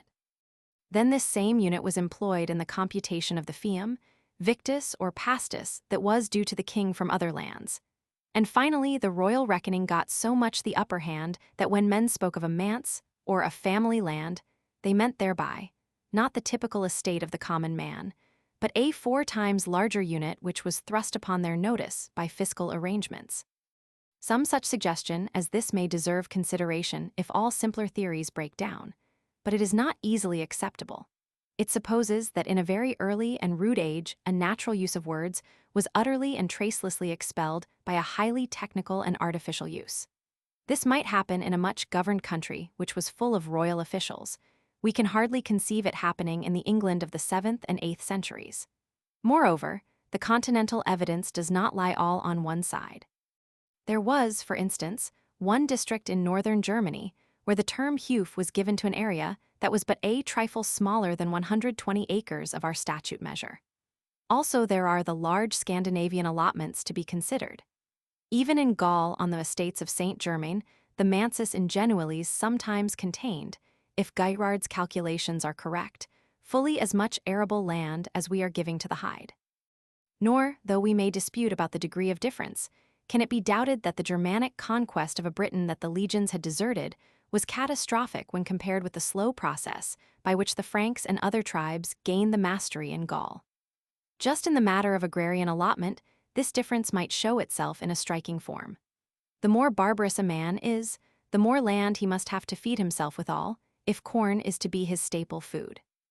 There were no ecclesiastics in England to maintain the continuity of agricultural tradition. Also, the heathen Germans in England had a far better chance of providing themselves with slaves than had their cousins on the mainland. Also, it seems very possible that throughout the wide and always growing realm of the Frankish king, the fiscal nomenclature would be fixed by the usages which obtained in the richest and most civilized of those lands over which he reigned, and that the manse that was taken as the unit for taxation was really a much smaller tenement than supported a family in the wilder and ruder East. Besides, when in Frankland a tax is imposed which closely resembles and may have been the model for our Danegeld, the mansus ingenuilis pays twice as much as the mansus servilis. This suggests that the Frankish statesmen have 2 different typical tenements in their minds, whereas in England all the hides pay equally. No doubt at first sight 120 arable acres seem a huge tenement for the maintenance of one family. But, though the last word on this matter cannot be spoken by those ignorant alike of agriculture and physiology, still they may be able to forward the formation of a sound judgment by calling attention to some points which might otherwise be neglected. In the first place, our acre is a variable whose history is not yet written. Perhaps when written it will tell us that the oldest English acres fell decidedly short of the measure that now bears that name, and even that a rod of 12 feet was not very uncommon. Secondly, when our fancy is catering for thriftless barbarians, we must remember that the good years will not compensate for the bad. Every harvest, however poor, must support the race for a 12-month. Thirdly, we must think away that atmosphere of secure expectation in which we live. When wars and blood feuds and marauding forays are common, men must try to raise much food if they would eat a little. Fourthly, we must not lightheartedly transport the 3-course or even the 2-course program of agriculture into the days of conquest and settlement. It is not impossible that no more than 1/3 of the arable was sown in any year. Fifthly, we may doubt whether Arthur Young was further in advance of Walter of Henley than Walter was of the wild heathen among whom the hides were allotted.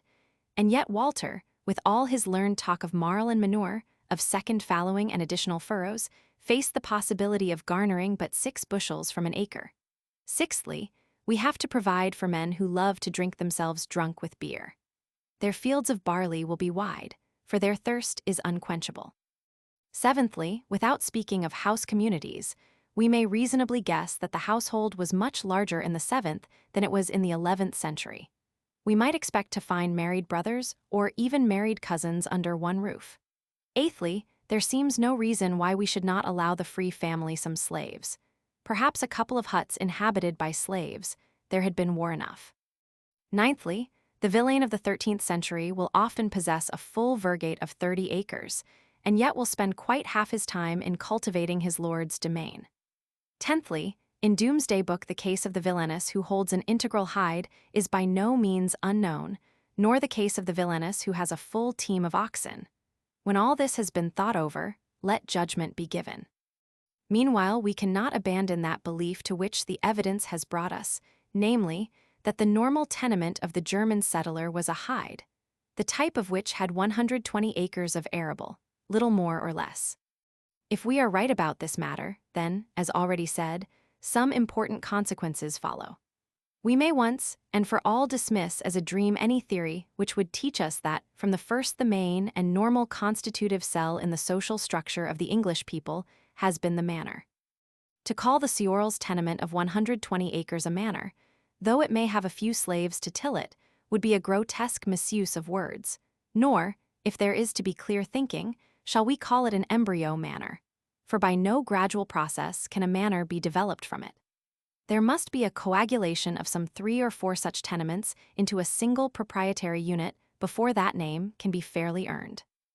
That from the first there were units which by some stretch of language might be called manors is possible. The noble man, the earl, may have usually had at least those 5 hides which in later days were regarded as the proper endowment for a thane, and these large estates may have been cultivated somewhat after the manorial fashion by the slaves and freedmen of their owners.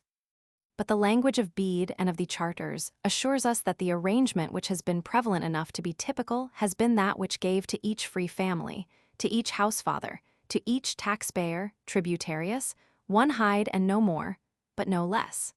Such a use of words is not engendered by rarities and anomalies. However, we would not end this essay upon a discord, therefore a last and peaceful word.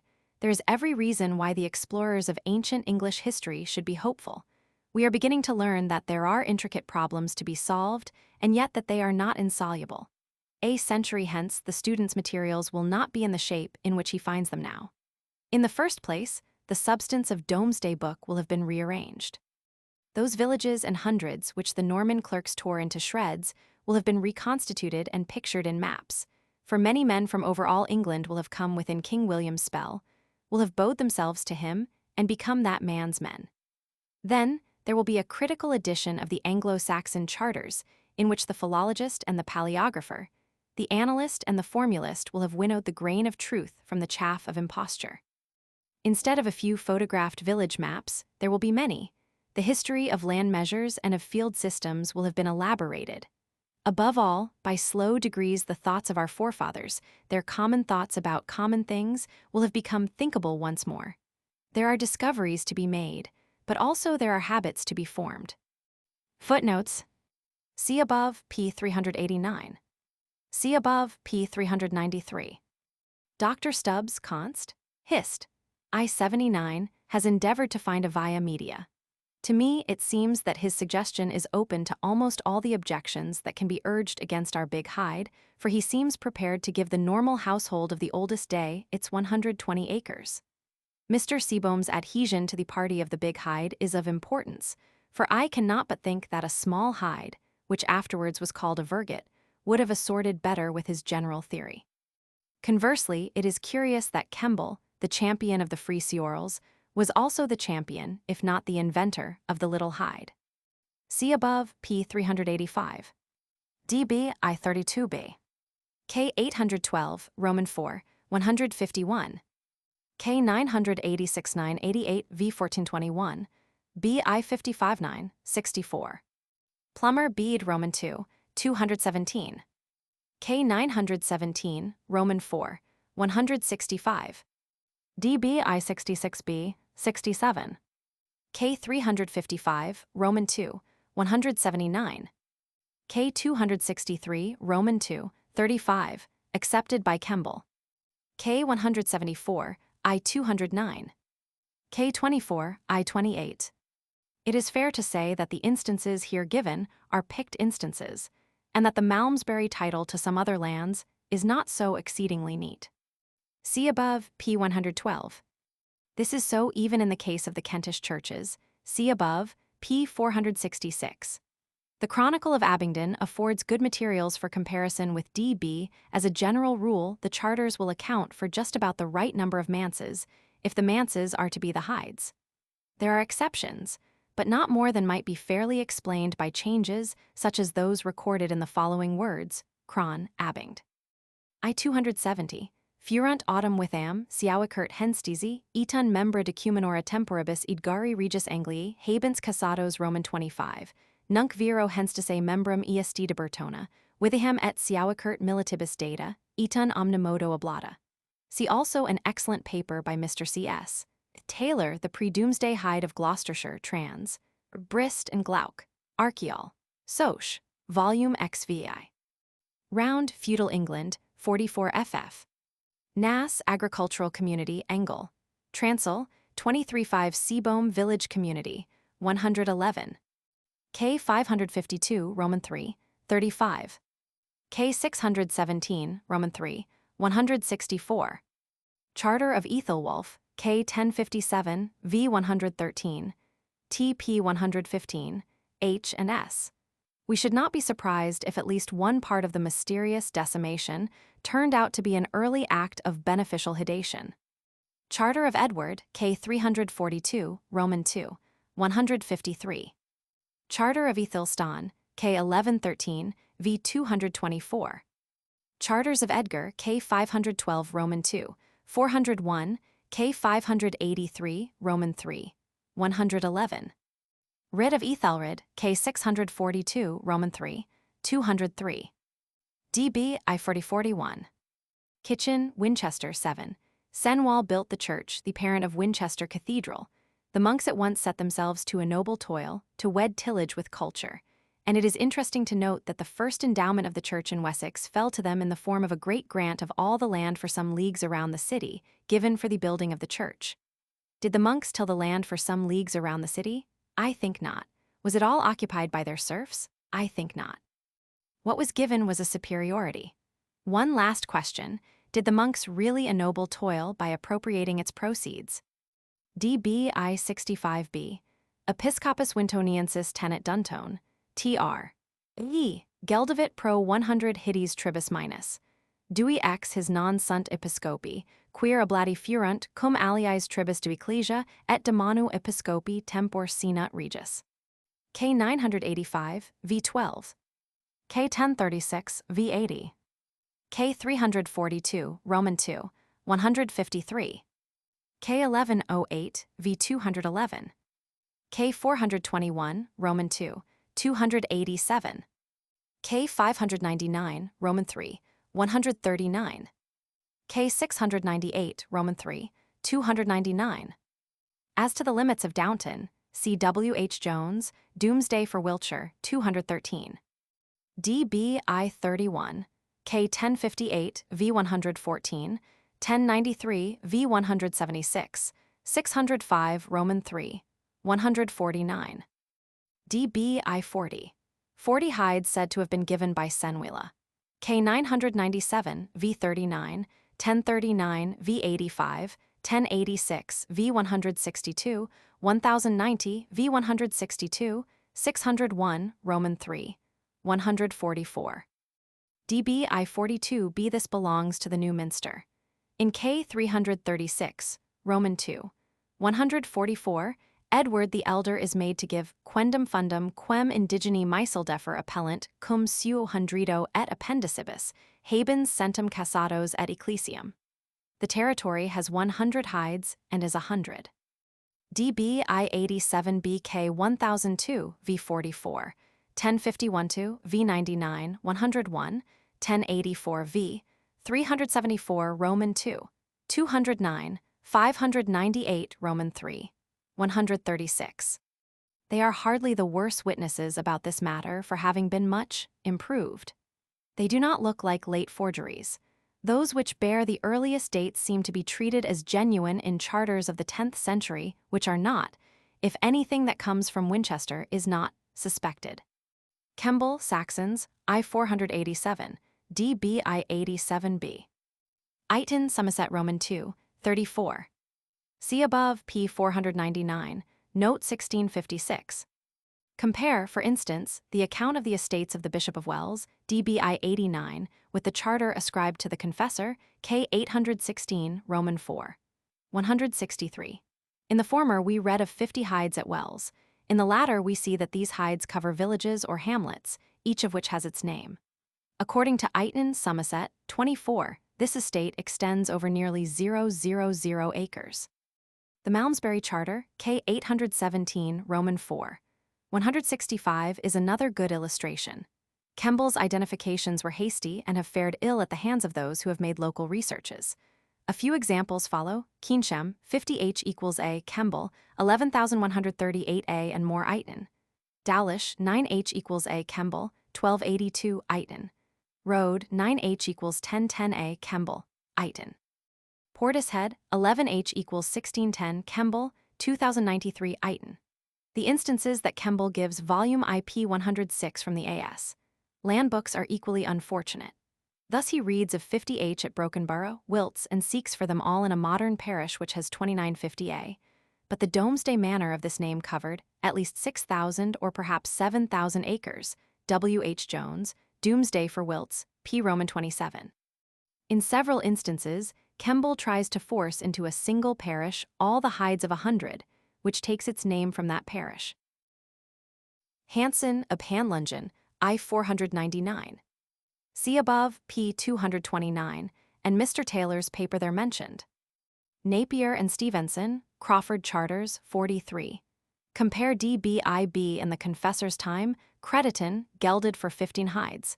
There was land for 185 teams, and teams to that number existed. There were 264 villeins, 73 bourdiers, and 40 serfs. Ethelherd's charter suggests either that in his day this part of Devon was very sparsely peopled, or that already, under a system of partitionary taxation, a small number of fiscal units had been cast upon a poor district. When at a later time Eadnoth, Bishop of Crediton, mortgages a yardland for 30 mancuses of gold ibid. P5, this yardland will be a fiscal verget of wide extent. See above, P 467, note 1531. See above, P 445. See above, P 400. See above, P 458. See above, P 188. Birch Cart, Sax, Roman 3, 671, Munimenta Guildhalley, Roman 2. 627 Gale, Scripters, Roman 15. I 748, Lieberman, Legs Anglorum 9. This we cannot find. If Kent were included in the scheme, we should read of Canterbury, Rochester, etc. Therefore we probably start in Sussex, but at some point east of Hastings. In any case, unless a name has dropped out, we cannot make the 5 Sussex burghs correspond to the 6 rapes of a later day, which, going from east to west, are Hastings, Pevensey, Lewes, Bramber, Arundel, Chichester. See the Leos of K 499, 1237. A confusion of P and W is common. Tisbury lies between Wilton and Shaftesbury. CK 104, 641, Mr. Stevenson suggests that the word may be Seisenberg, thereby being meant Chiselberry Camp. This also lies in the right quarter. Twiaxneam AS, Cron, Ann, 901. See Brydion in K 656. Breddy lies about 8 miles west of Dorchester. It seems to contain a Kingston. There is a Halwell a little to the south of Totnes. Already in 1018, Crawford Charters, pp. 979, the Devonshire burghs are Exeter, Lidford, Totnes, and Barnstaple. Pilton lies close to Barnstaple. A.S. Cron, and 915, be Easton Weast. A little to the west of Langport, close to Athelney. A.S. Cron, and 878, and these on Eastron wert Aelfred signing Little Werda Jew York eat Ethelinga Ig. Green, Conquest of England, 110. Observe that a very small district is assigned to Ling.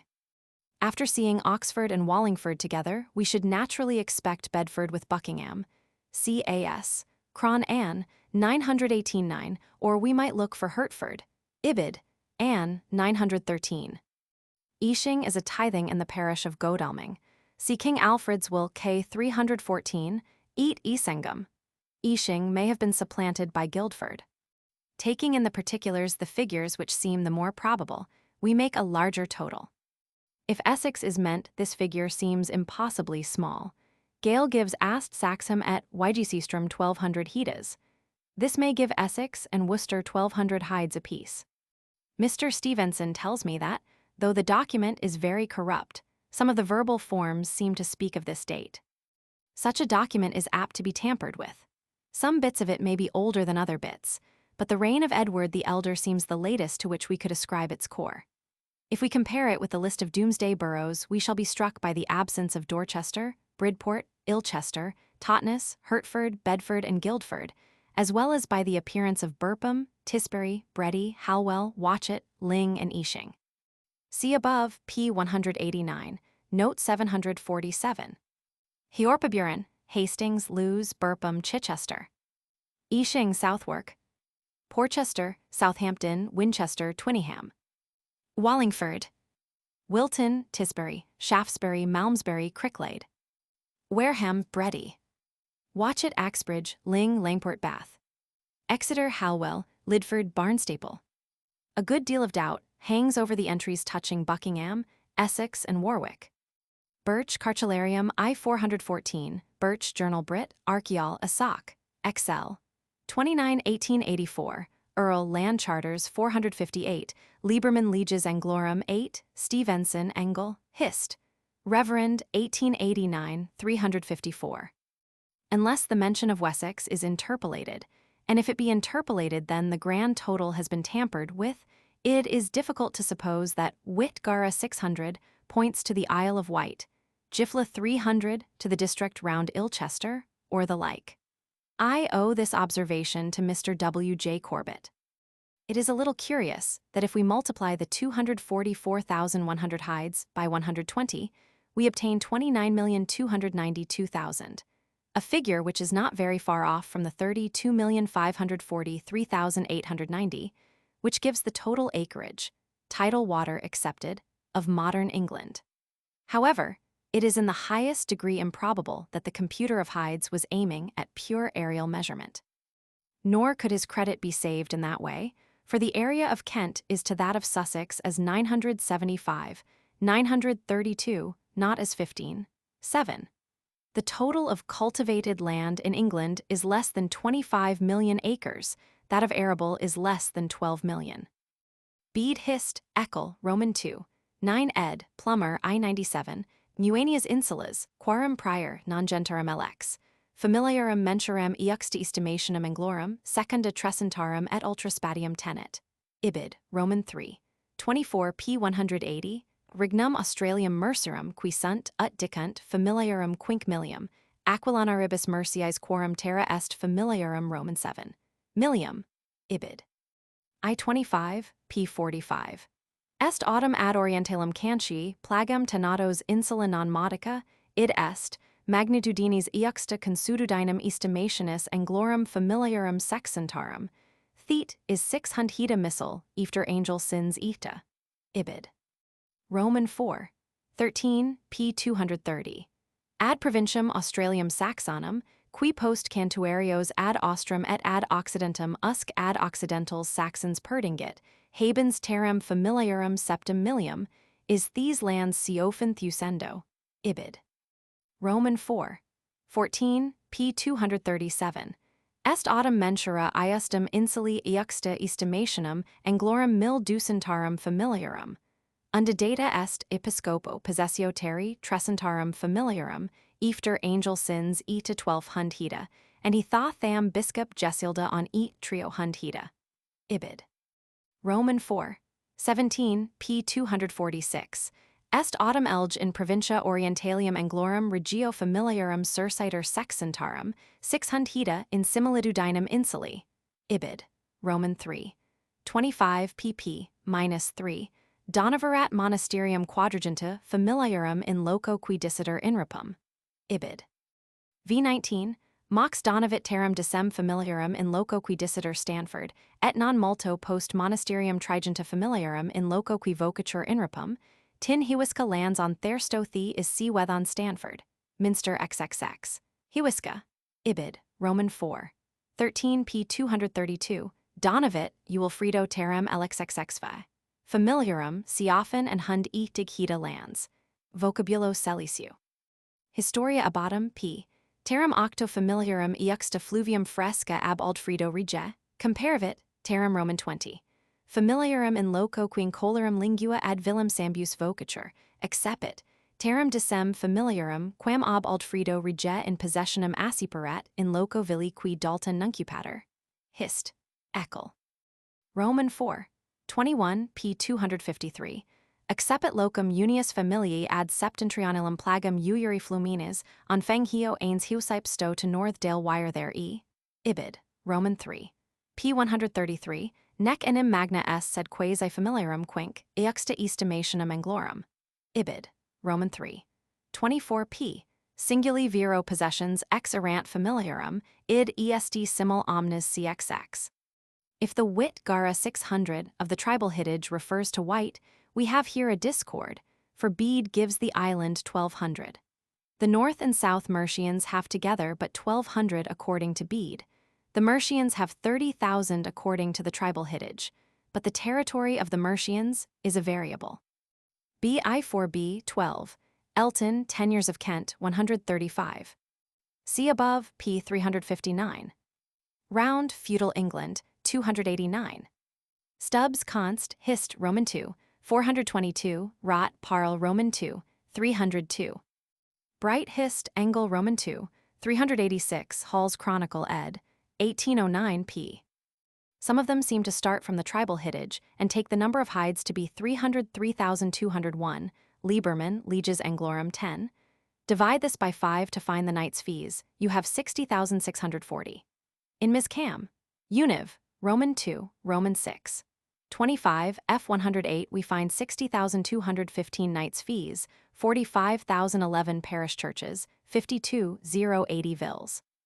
Another note, printed by Hearn, Rob, of Avesbury, gives 53,215 knights fees, 46,822 parish churches, 285 vills. Bede Hist, Eccl, Roman 3. 24 p. 178.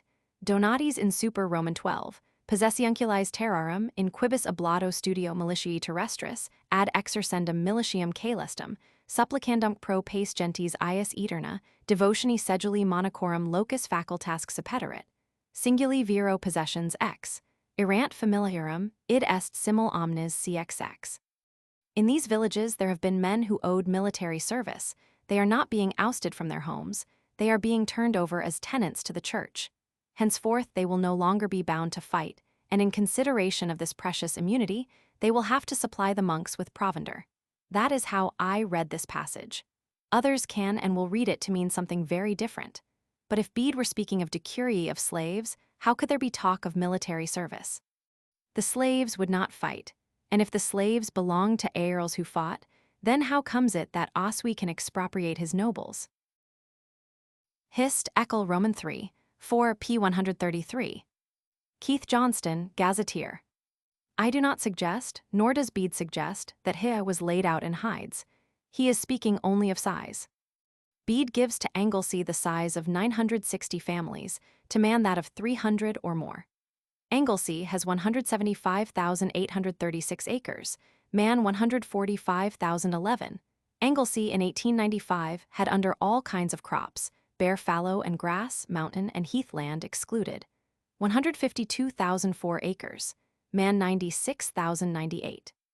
Anglesey had 24,798 acres growing corn crops and 305 growing green crops, while the corresponding figures for man were 22,666 and 11,580.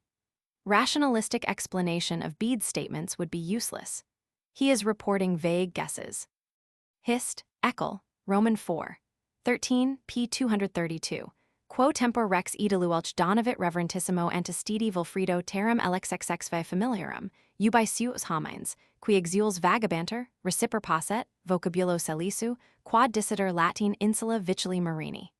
Bede goes on to describe the Selsey Peninsula and Wilfrid's foundation of a monastery. Wilfrid proceeded to convert the men who were given him. They included 250 male and female slaves, whom he set at liberty. K 992, V 32, BI 98. K 464, Roman 2, 341. The 55 hides are reduced to 42, no mention is made of Metamenage, Egisaud or Bessenhay, and the 32 hides are somewhat differently distributed. DBI 17. The BP of Chichester has 24 hides at Amberley. I infer this from the thorough discrepancy that there is between these charters, and DB a forger at work after or soon, before the conquest, would have arranged the church's estates in a manner similar to that which we see in King William's record. As a matter of fact, however, it is not very easy to reconcile the earlier charter with Bede's story. The charter makes the land proceed from the West Saxon Seedwilla and says nothing of Ethelwil, who, according to Bede, was the donor. Mr. Plummer, Bede Opera, Roman 2, 226 says that the forger betrays his hand by calling Wilfrid archbishop. Really, he seems to cut Wilfrid into two, making of him one an archbishop and two a bishop of the South Saxons. See the attestations. In DBI 17, the bishop's manor at Selsey has but 10 hides and but 7 teamlands. See above, p. 378. Maitson op. Sit, Roman 2, 563. Maitson op. Sit, Roman 2, 553-69, Roman 3, 557-61, Lamprecht Deutsches Wirtschaftsleben, I 348. Maitson op. Sit, Roman 2, 566. The Kahlenberger Hof was a measure prevalent in the district of Braunschweig-Lüneburg. It contained 180 morgen or 47.147 hectares. A hide made of statute acres would contain about 48.56 hectares. Apparently Dr. Maitson, Roman 2, 113, has found no difficulty in accepting a hide of 120 acres as the normal share of the English settler. See also Lamprecht, Deutsches Wirtschaftsleben, I 348. Polyptyque de l'Abbé des Germain des Prés, ed. Longnon I, 102. Pertz Legs I 536, Anne, Burton.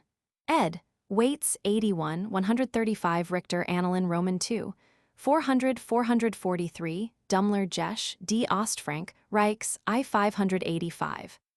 Maitson op. Sit, Roman 2, 592-3. See above, p. 438. Tacitus, Germania, c. 1523. The very lenient treatment by Abt Theodore of the monk who gets drunk upon a festival tells a curious tale. Haddon and Stubbs, Counsels, Roman 3. 177, Robertson, Hist. Essays, 68. Thus, e.g., DB I 127 Fuliham, I by 5 Villani, Quisque 1 Hittim. See above, p. 360. Index. Abbott's Secular, 242. Abingdon, Church of, 254, 295, 494. Abington, Ville of 11.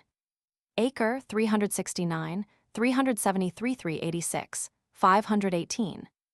Acre, Fiscal, 475, 490.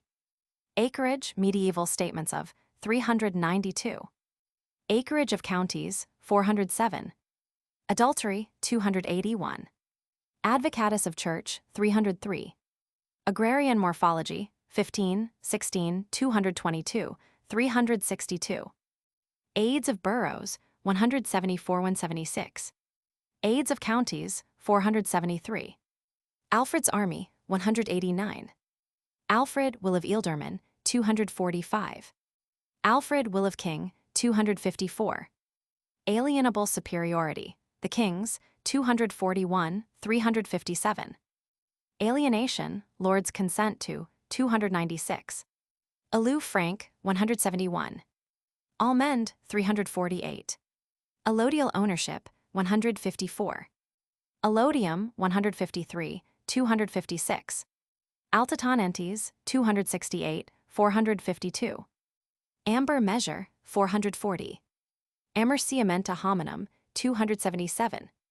Anathema in Land Books, 230, 251. Ancient Domain, 65, 167, 255. Ancillary, 34.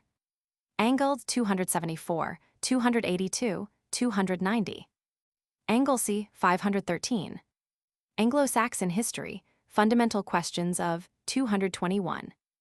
Arable and Appurtenances, 388. Arable, Extent of, 435, 441. Arable, Reallotment of, 346, 8.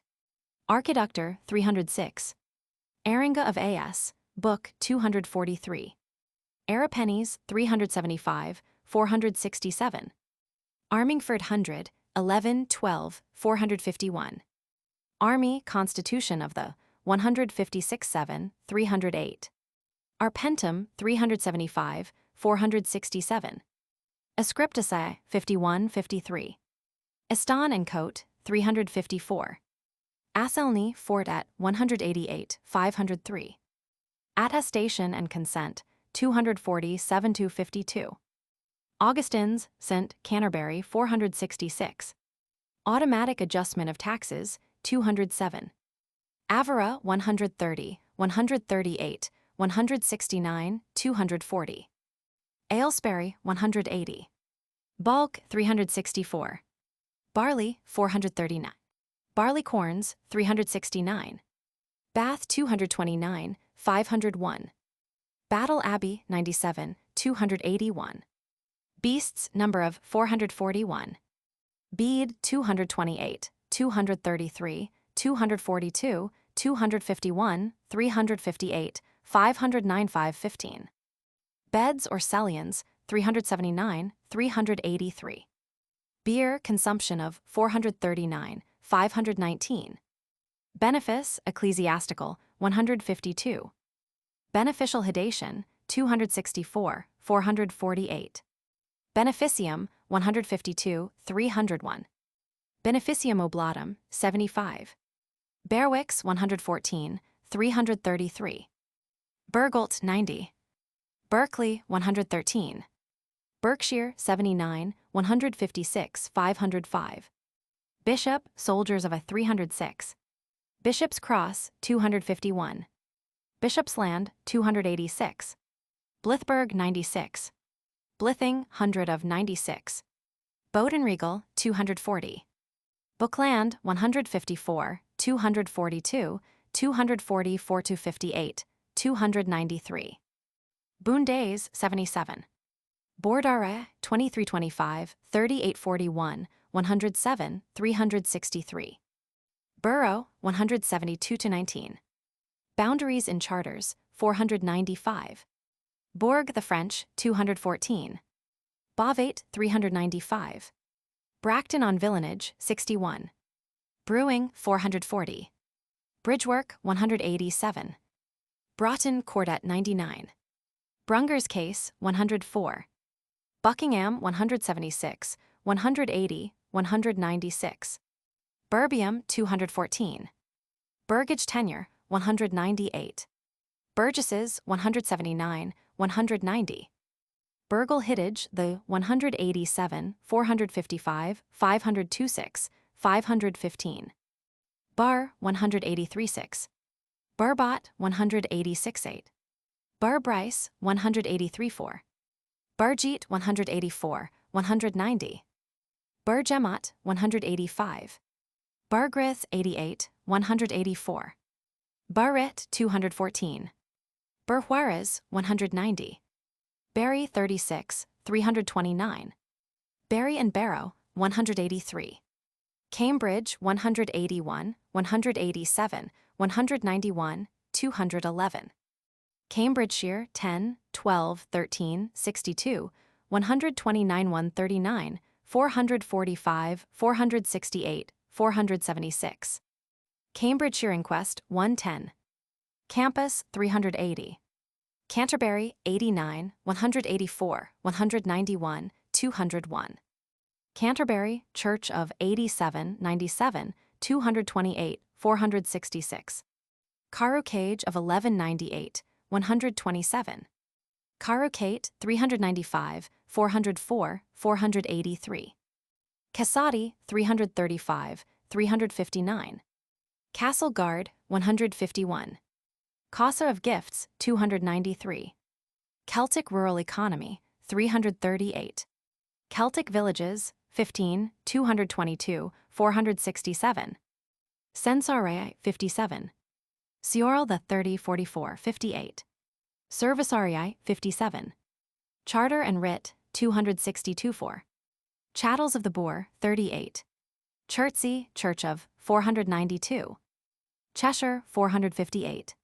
Chester 188, 211. Chief Tenants Inn 170. Chilcombe 449, 496. Churchright 229, 242. Churches, Lands of the 227 9, 253. Churches, Ownership of 144. Church Scott 290, 305, 321. Civitas 183. Classification of Mankind 23, 30, 122, 140. Senate 8, 191, 303, 309. Senate's Guilds of 191. Senat Laws of 55, 87, 239, 261, 282. Senat's Geld 3, 55, 446. Senat's Writs 260. Coeration 142, 149.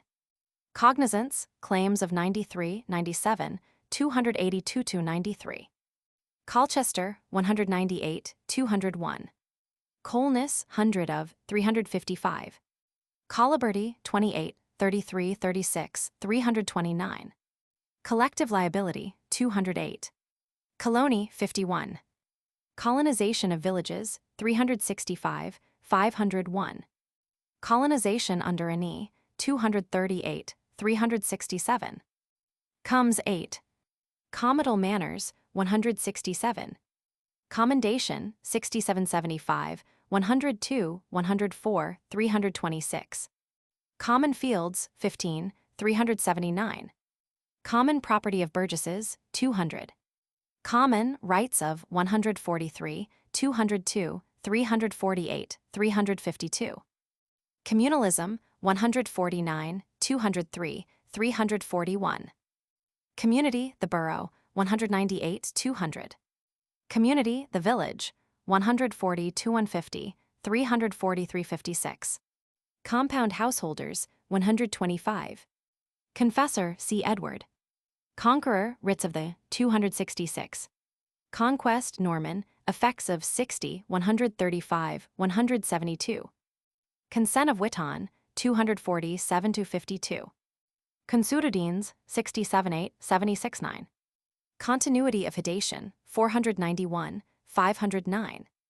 Contract Free 171.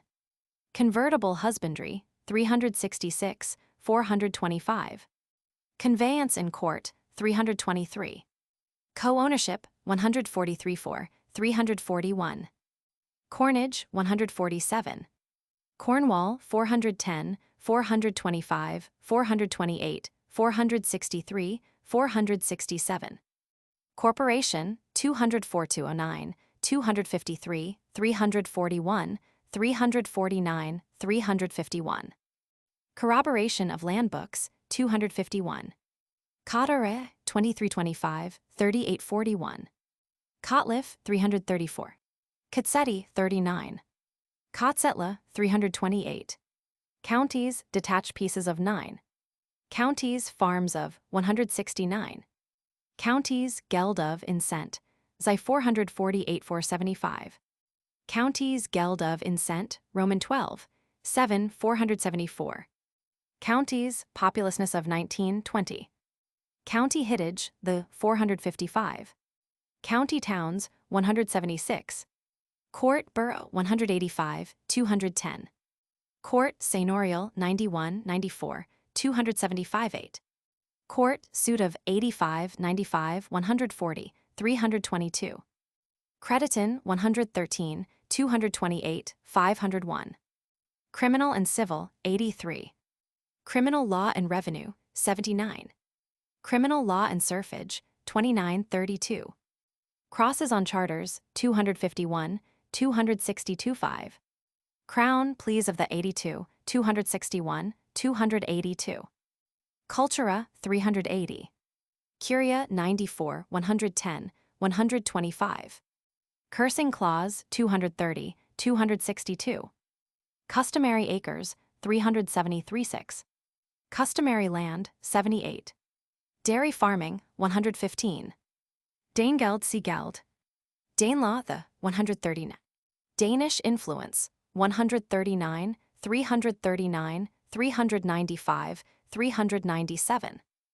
Day's labor, 377. Dearer birth, 163. Decurie of slaves, 361, 512. Dear Hayes, 169, 240, 307. Default of justice, 284. Default of service, 159. Defense, 123. Delegation of franchises, 84, 289. Domain, ancient, 65, 167. Domain and geld, 55. Domain, boroughs on royal, 218. Domain, land of manor, 119. Denmark, King's Fiam Inn, 238. Derby, 200. Derbyshire, 90, 108, 166, 427. Devastation of villages, 363. Devonshire, 116, 215, 425, 428, 463, 467. Dialogus de Scacario, on villanage, 53, 61. Diet of Englishmen, 440. Diplomatics, 240, 7-52, 262-5. Dispositive and evidentiary, 263. Divine service, tenure by, 151. Division of acres, 384. Dog bread, 146, 440. Dominium, 224. Dominium and Dominicum, 53-4. Dominium and Imperium, 342. Dona of boroughs, 174-176. Dona of counties, 473. Doomsmen, 95-97, 102, 211. Dorset, 175, 461. Double Hyde, 393. Dover, 193, 209. Downton, 498. Drengage, 308. Dunwich, 96. Duxford, 136. Earl, 8, 168-170. Earl, third penny of 95. Eashing, 503. East and West, 22, 199, 330. Ecclesiastical jurisdiction, 279-82. Economic grades, 41. Edmund, Abbey of St., 55-88, 240. Edward the Confessor and the Geld, 3. Edward the Confessor's Charters, 259, 491. Edward the Elder builds burghs, 186, 504. Edward elects, 52. L. Measure, 372. Ely, Church of, 77, 89, 92, 162, 269. Ely, Isle of 476, 509. Embryo Manors, 139, 519. Amendable Crimes, 89. Eminent Domain, 342. Enfranchisement, 31. English and French, 62. Epping Forest, 356. Escheat Propter Defectum, 295. Escheat Propter Delictum, 103, 295. Essex, 35, 64, 116, 363, 430, 480. Estres, 148. Eccl, 256. Udy, 467. Evesham, Church of, 235, 453. Exaggeration, Medieval, 510.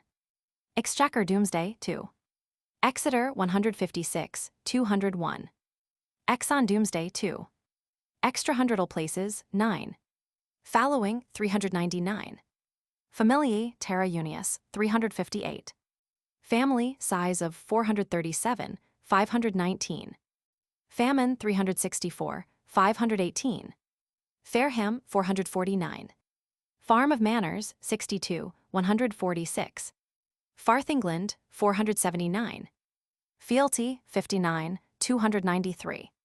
Fee Farm, 152. Feet as Measures, 369. Feldgriswirtschaft, 425. Fium the Kings, 234, 318, 324. Furtinus, 479. Festuca, 323. Feudalism, 223, 240, 307. Feudalism and Clerical Claims, 280. Feudalism and Vassalism, 171. Feudum, 152.5, 301, 318. Field Systems, 365, 425, 437, 486, 51. Fiswhite, 88.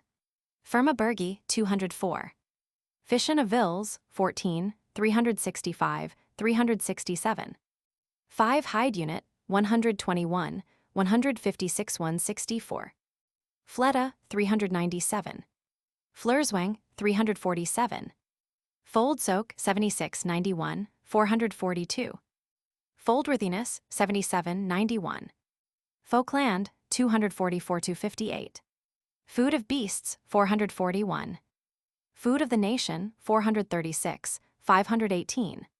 Foreign Precedents, 230, 249, 321. Forensic Service, 50.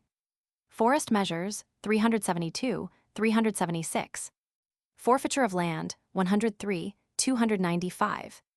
Forfeitures, the 688. Franchise, 143, 50, 82. Francigena, 46. Francas, 46. Frankelmoin, 151. Frankish Danegeld, 518. Frankish Gifts of Land, 297. Frankish Manors, 321.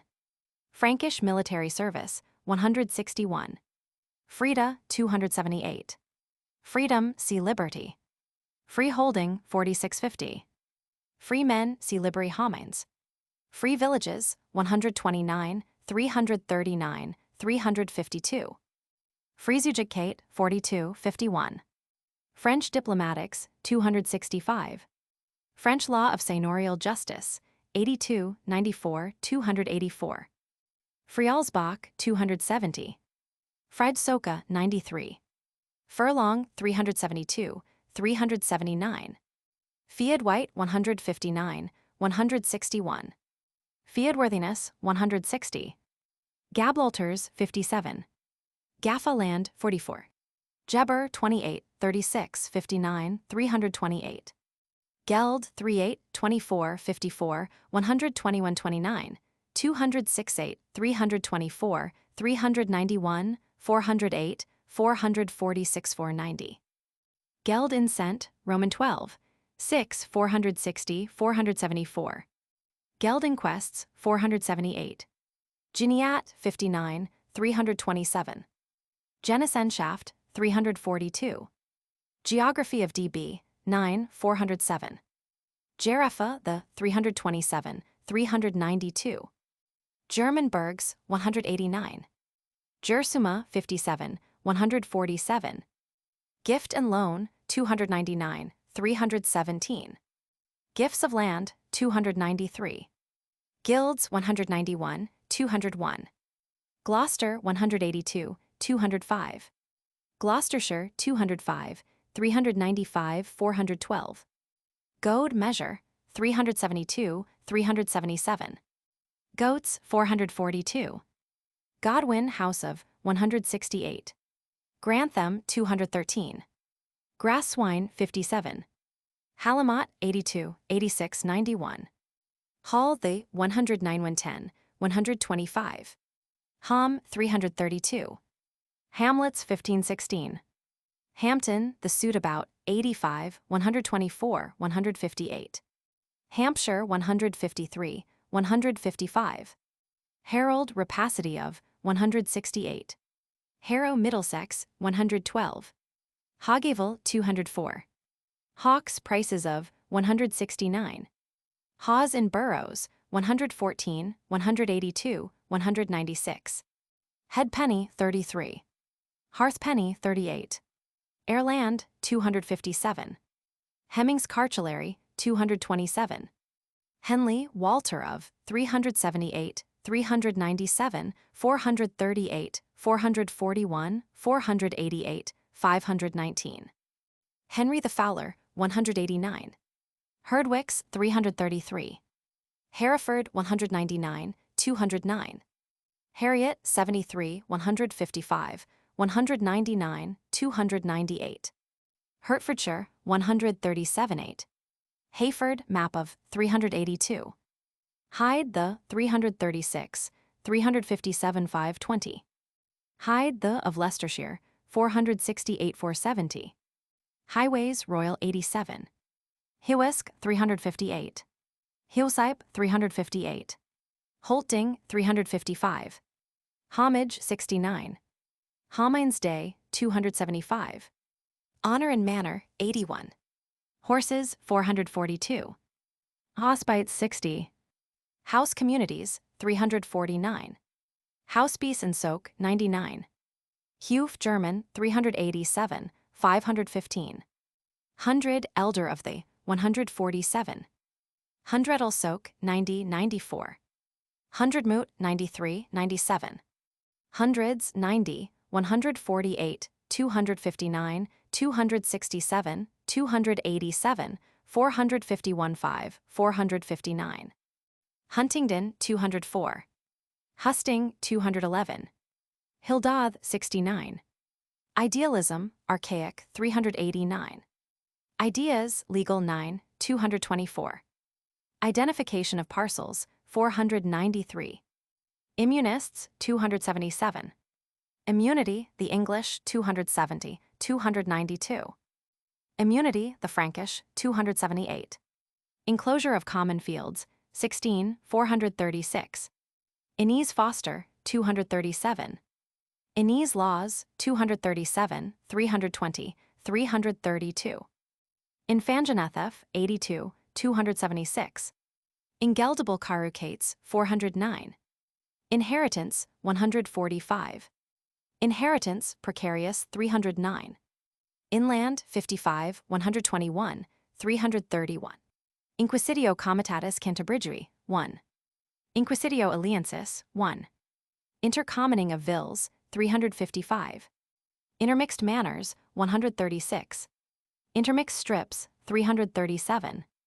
Inward, 130, 169, 240. Iona, 512. Ipswich, 211. Iron Dewspaden, 45. Judices, 211. Jurisdiction, 101, 277. Justice, Feudal and Franchisal, 80. Justice, Seigneurial, 52, 8107, 258-92, 310. Kalenberg Huf, 517. Kent, 360, 466, 484. Kind, Payments in, 57. King and Crown, 167, 253, 300. King as Immunist, 276. King as Landlord, 65, 166, 7. King's Land, 231 to 58, 351. King's Thanes, 162. Kingship elective, 254. Kinship, 349. Knight Cicinahit. Knight's fees, number of 511. Knight service, 151. Königshof, 516. Lean land, 75, 160, 301, 318. Leet the Kentish, 27. Lady, 27, 37. Land, kinds of, 257. Land books, 226 to 58, 261, 286, 8, 520. Land cop, 323. Land loans, 75. Landrica, 59, 125. Language, legal, 225, 267. Law Latin, 267. Lawman, 88, 211. Leases, 301, 318. Legs Edwardian Township, 148. Legs Henrysci on Surfage, 30. On Soak, 80. Lane, the German, 301. Lane Recht, 171, 311. Leicester, 156, 197, 218. Leicestershire, 409, 421, 468. Leys William on Surfage, 51. Leominster, 56, 58. Letters Patent, 263. Lewisham, 58. Lex Equitandi, 305. Liberalis Homo, 43, 59. Liber Burgess, 217. Liberi Homines, 23, 66, 7, 90, 104. Liberties within boroughs, 210. Liberty, 42, 47. Lincoln, 211. Lincoln, Church of 92, 103. Lincolnshire, 90, 106, 139, 147, 428, 445. Linear measurement, 432. Little Domesday, 1. Low feeders, 29. Loan and gift, 299, 317. Locus standi of villains in court, 52. London, 174, 178, 180, 184, 191, 409. Lord and man, 67, 285, 9. Lord, duty of finding a 70. Lord's responsibility for crime, 38. Lord's responsibility for taxes, 24, 54, 59, 122, 128, 323. Lordless villages, 141, 149. Lordship and landlordship, 104, 172. Lug measure, 372. Ling Somerset, 188, 503. Lysing the Danish, 44. Main pest, 29. Maintenance of quarrels, 71. Malmesbury, Church of 72, 492. Man, Isle of 513. Manbot, 31, 54, 70. Maintenance, 335, 359. Manerium, 64, 107, 500. Manor, 107, 128, 326, 340, 519. Manor and Ville, 129, 150, 334. Manorial Organization, 319, 360, 391, 519. Mansa, 108, 359. Mansio, 109. Mansus Indominicatus, 320. Mansus Ingenualis, 517. Mantle, Swedish, 387. Manumission, 31. Manure, 76, 442. Manus Firma, 309. Maps, 15, 16, 362, 381, 3. Mark, the German, 354, 368. Market, 192, 6. Marriage and Wardship, 310. Marshland Fen, 367. Meadows, 348, 443. Measures, 368. Mediatization of boroughs, 212–18. Militarii, 57. Merchant guilds, 191. Merchant, 199. Mercia, hides of 507–510. Merovingian Gaul, 224. Middlesex, 477. Migrantibus, Lex Salicada, 350. Miles, 8, 163. Military service, 156–164, 235, 273, 294. Mills, 144. Millsoak, 77. Mixed tribunals, 275. Modern conveyances, 232. Monasticism, 325. Money rents in DB, 57. Moneyers, 195. Mootworthiness, 260. Morgan, 377, 516. Movability of land, 1013. Muffley, 31. Mund and Soak, 100. Mural houses, 188. Nation, lands of the, 252. Natavy, 51. Newvilles, 14, 365, 367. Knight's Farm, 146, 169, 236–8, 319. Nottinghamshire, 90, 108, 127, 166, 427. Norfolk, 106, 146, 429, 483. Norman Perches, 376. Norman Tenures, 154. Northampton, 204, 208. Northamptonshire, 204, 457, 468. Northamptonshire Geld Roll, 2, 457. Northumberland, 7. Norwich, 192, 199, 200. Nucleated villages, 15. Oaths of Thanes, 163. Oaths of Villains, 53. Oates, 439, 441. Office and Property, 168. Ordeal, 281. Orwell, 63, 95, 129, 133, 136, 352. Oswald, Saint, 268, 289, 304–313. Oswald's Law, 85, 227, 267–9, 308–310, 424. Oswey's Gift, 511. Overrating and Underrating, 447, 461. Ownership, Ancient and Modern, 397. Ownership and Superiority, 231, 342. Ownership, Limited, 299. Ox, price of 44, 444. Oxford, 156, 179, 188, 198, 202.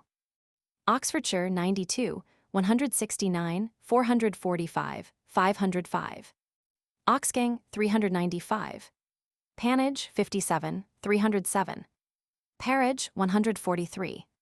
Pardons of Geld, 8. Parishes modern, 12, 499. Parishes, number of, 511.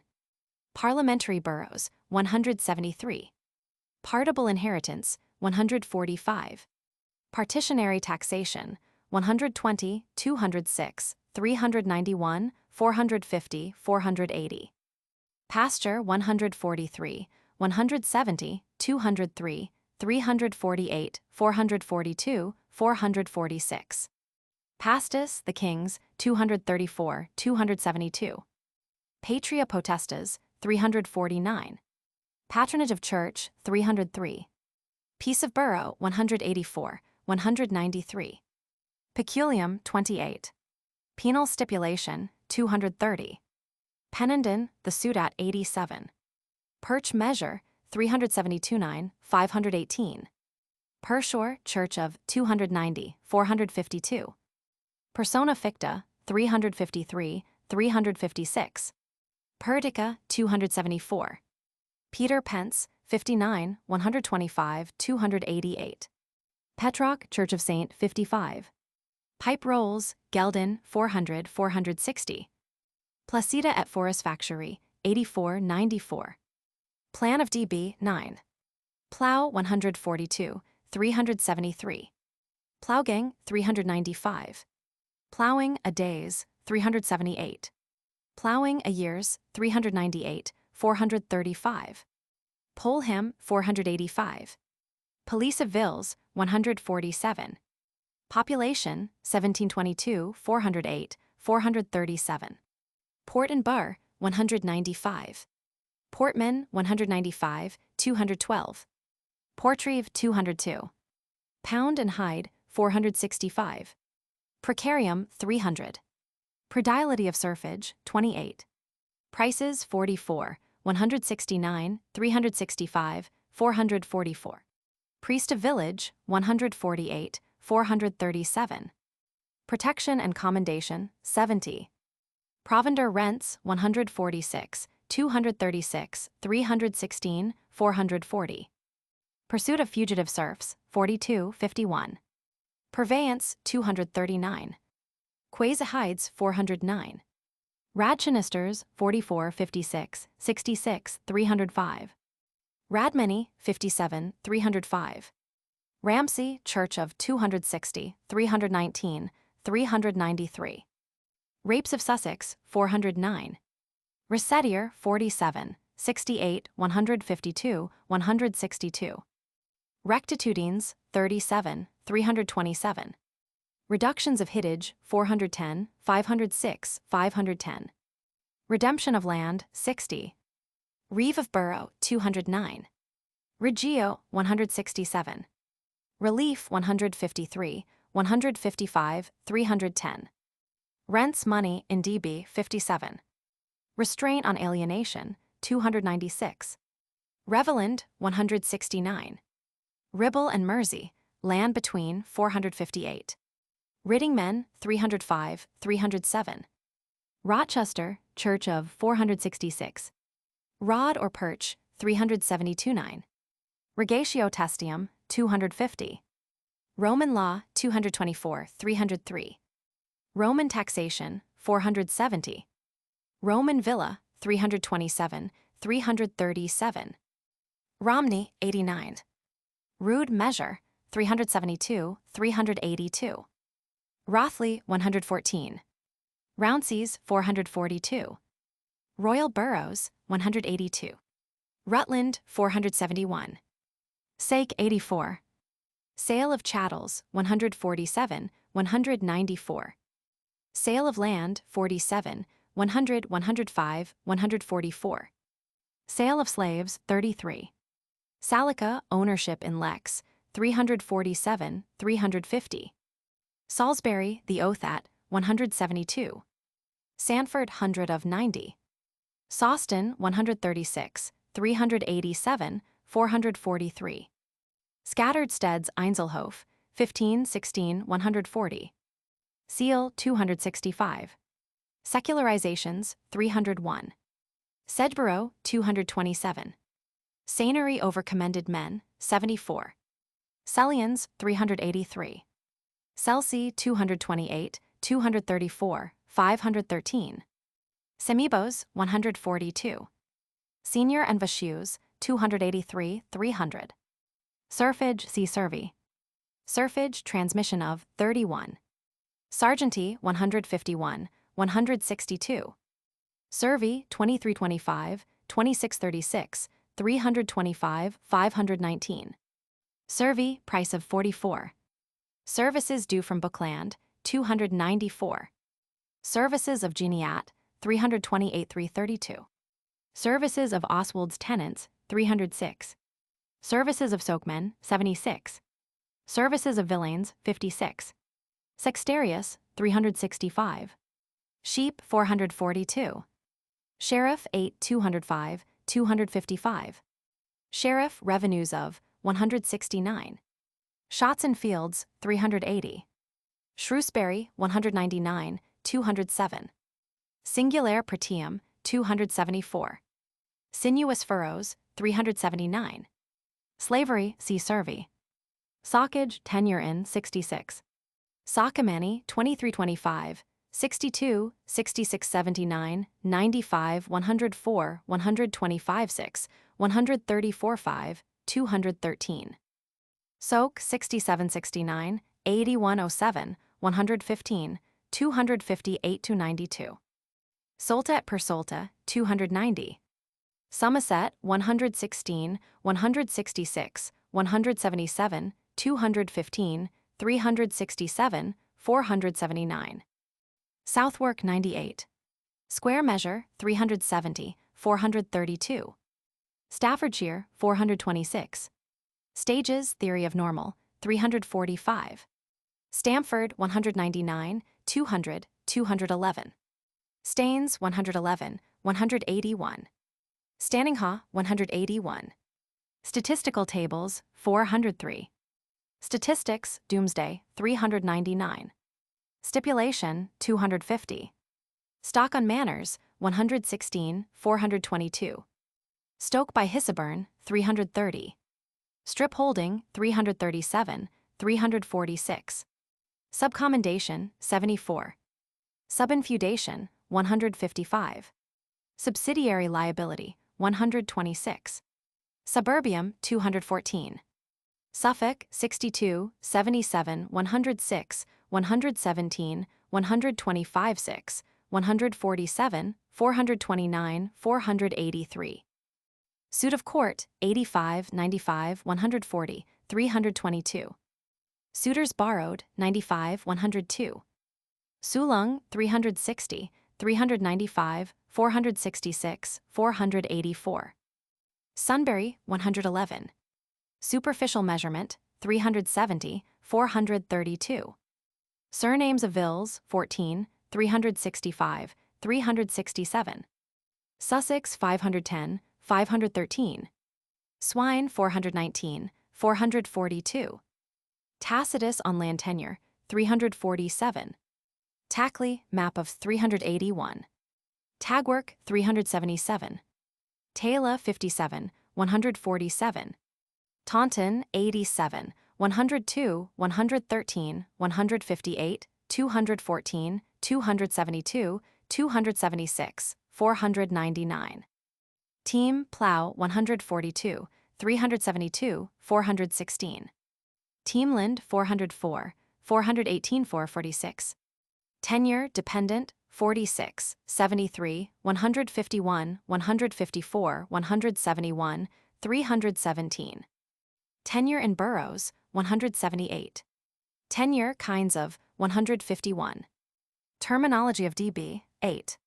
Terra ad unum carucam 404, 418, 446. Testamentary power 242, 297. Test Mapso 264. Testimony of Villains 53. Tewkesbury 55. Thanet Isle of 509.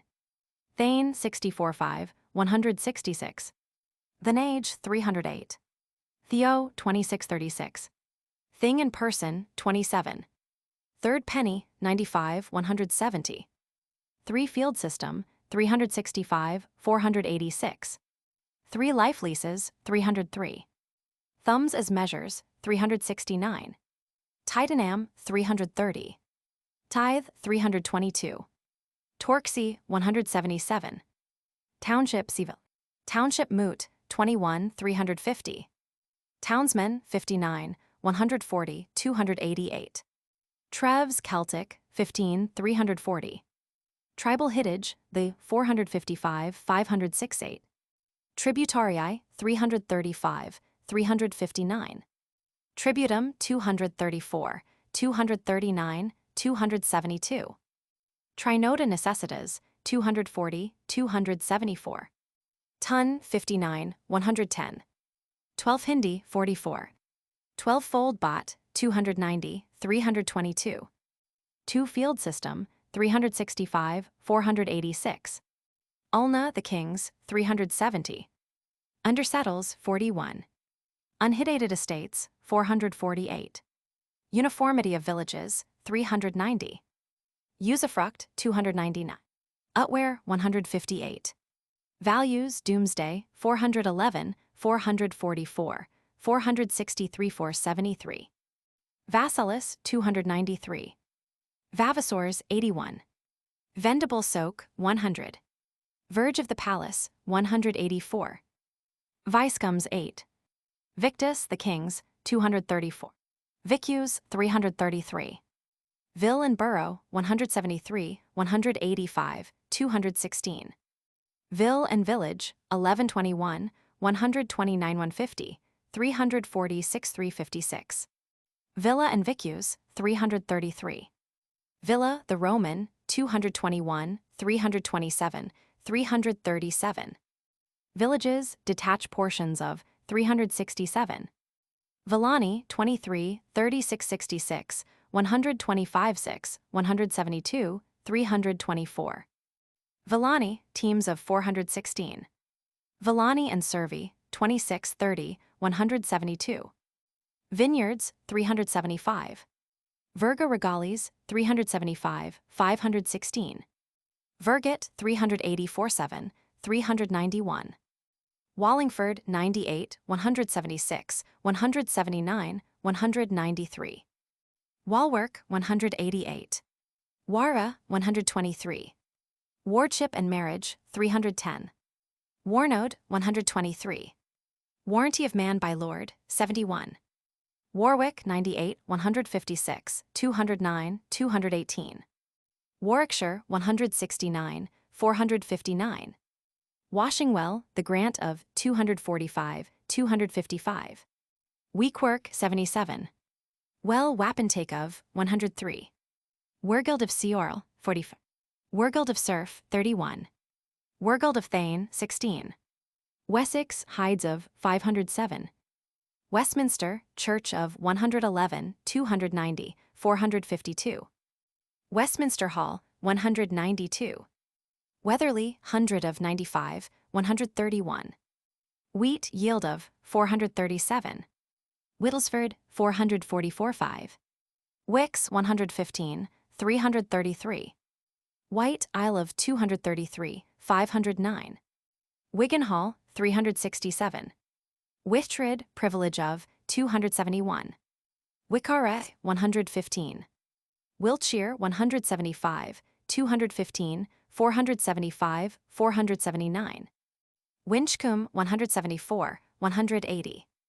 Winchester, 178, 180, 182, 191. Winchester, Church of 272, 331, 496 9. Wintoniensis, Codex 331, 499. Witton, 240, 7-52. Wits, Ecclesiastical, 281. Wits, the right to 87, 259, 274 9. Withdrawal from Lord, 47, 48, 68, 100, 142, 153, 162. Witnesses of Charters, 240, 7-52, 262 4. Wung, 380. Woods, 348, 419. Worcester, 190, 194. Worcester, Church of 88, 158 160, 194, 227, 424, 452. Worcestershire, 88, 159, 169, 267 8, 451, 506. Words of Inheritance, 297. Works and Rents, 57 8, 77. Writ and Charter, 262 4. Y 100 of 97. Yard, 372, 385. Yardland, 385. Yield of Corn, 437, 441, 444, 519. Yoke, 360. York, 211. York, Church of 87. Yorkshire, 139, 397, 426, 468, 486. Young Arthur, 378, 438. Equals Cambridge equals. Printed by John Clay, M.A. At the University Press. Transcriber's note. The third note on P79 is referenced twice on the page. Only the second reference seems pertinent. The first instance has been removed. This occurs, presumably purposefully, in several other places, particularly in tabular data. Punctuation, which was obviously missing, has been supplied. The following table lists any corrections made or possible printer errors that should be noted. The bracketed text indicates what has been removed, added, or noted. P Roman 8, demi/demi corrected. P96 ad tertium denarium, added. P121, such we are familiar with sic. P128, in Birmingham, a free man added. P200, we read legemony et burgenses corrected. P391, in the 13th century, when we begin deleted. P396 Terry et one verg, added. P440 Domesday of St. Paul's, 164 purpose of note, 1448 asterisk. P448 Royal Estates, do not stand alone added. P552, demi/demi corrected.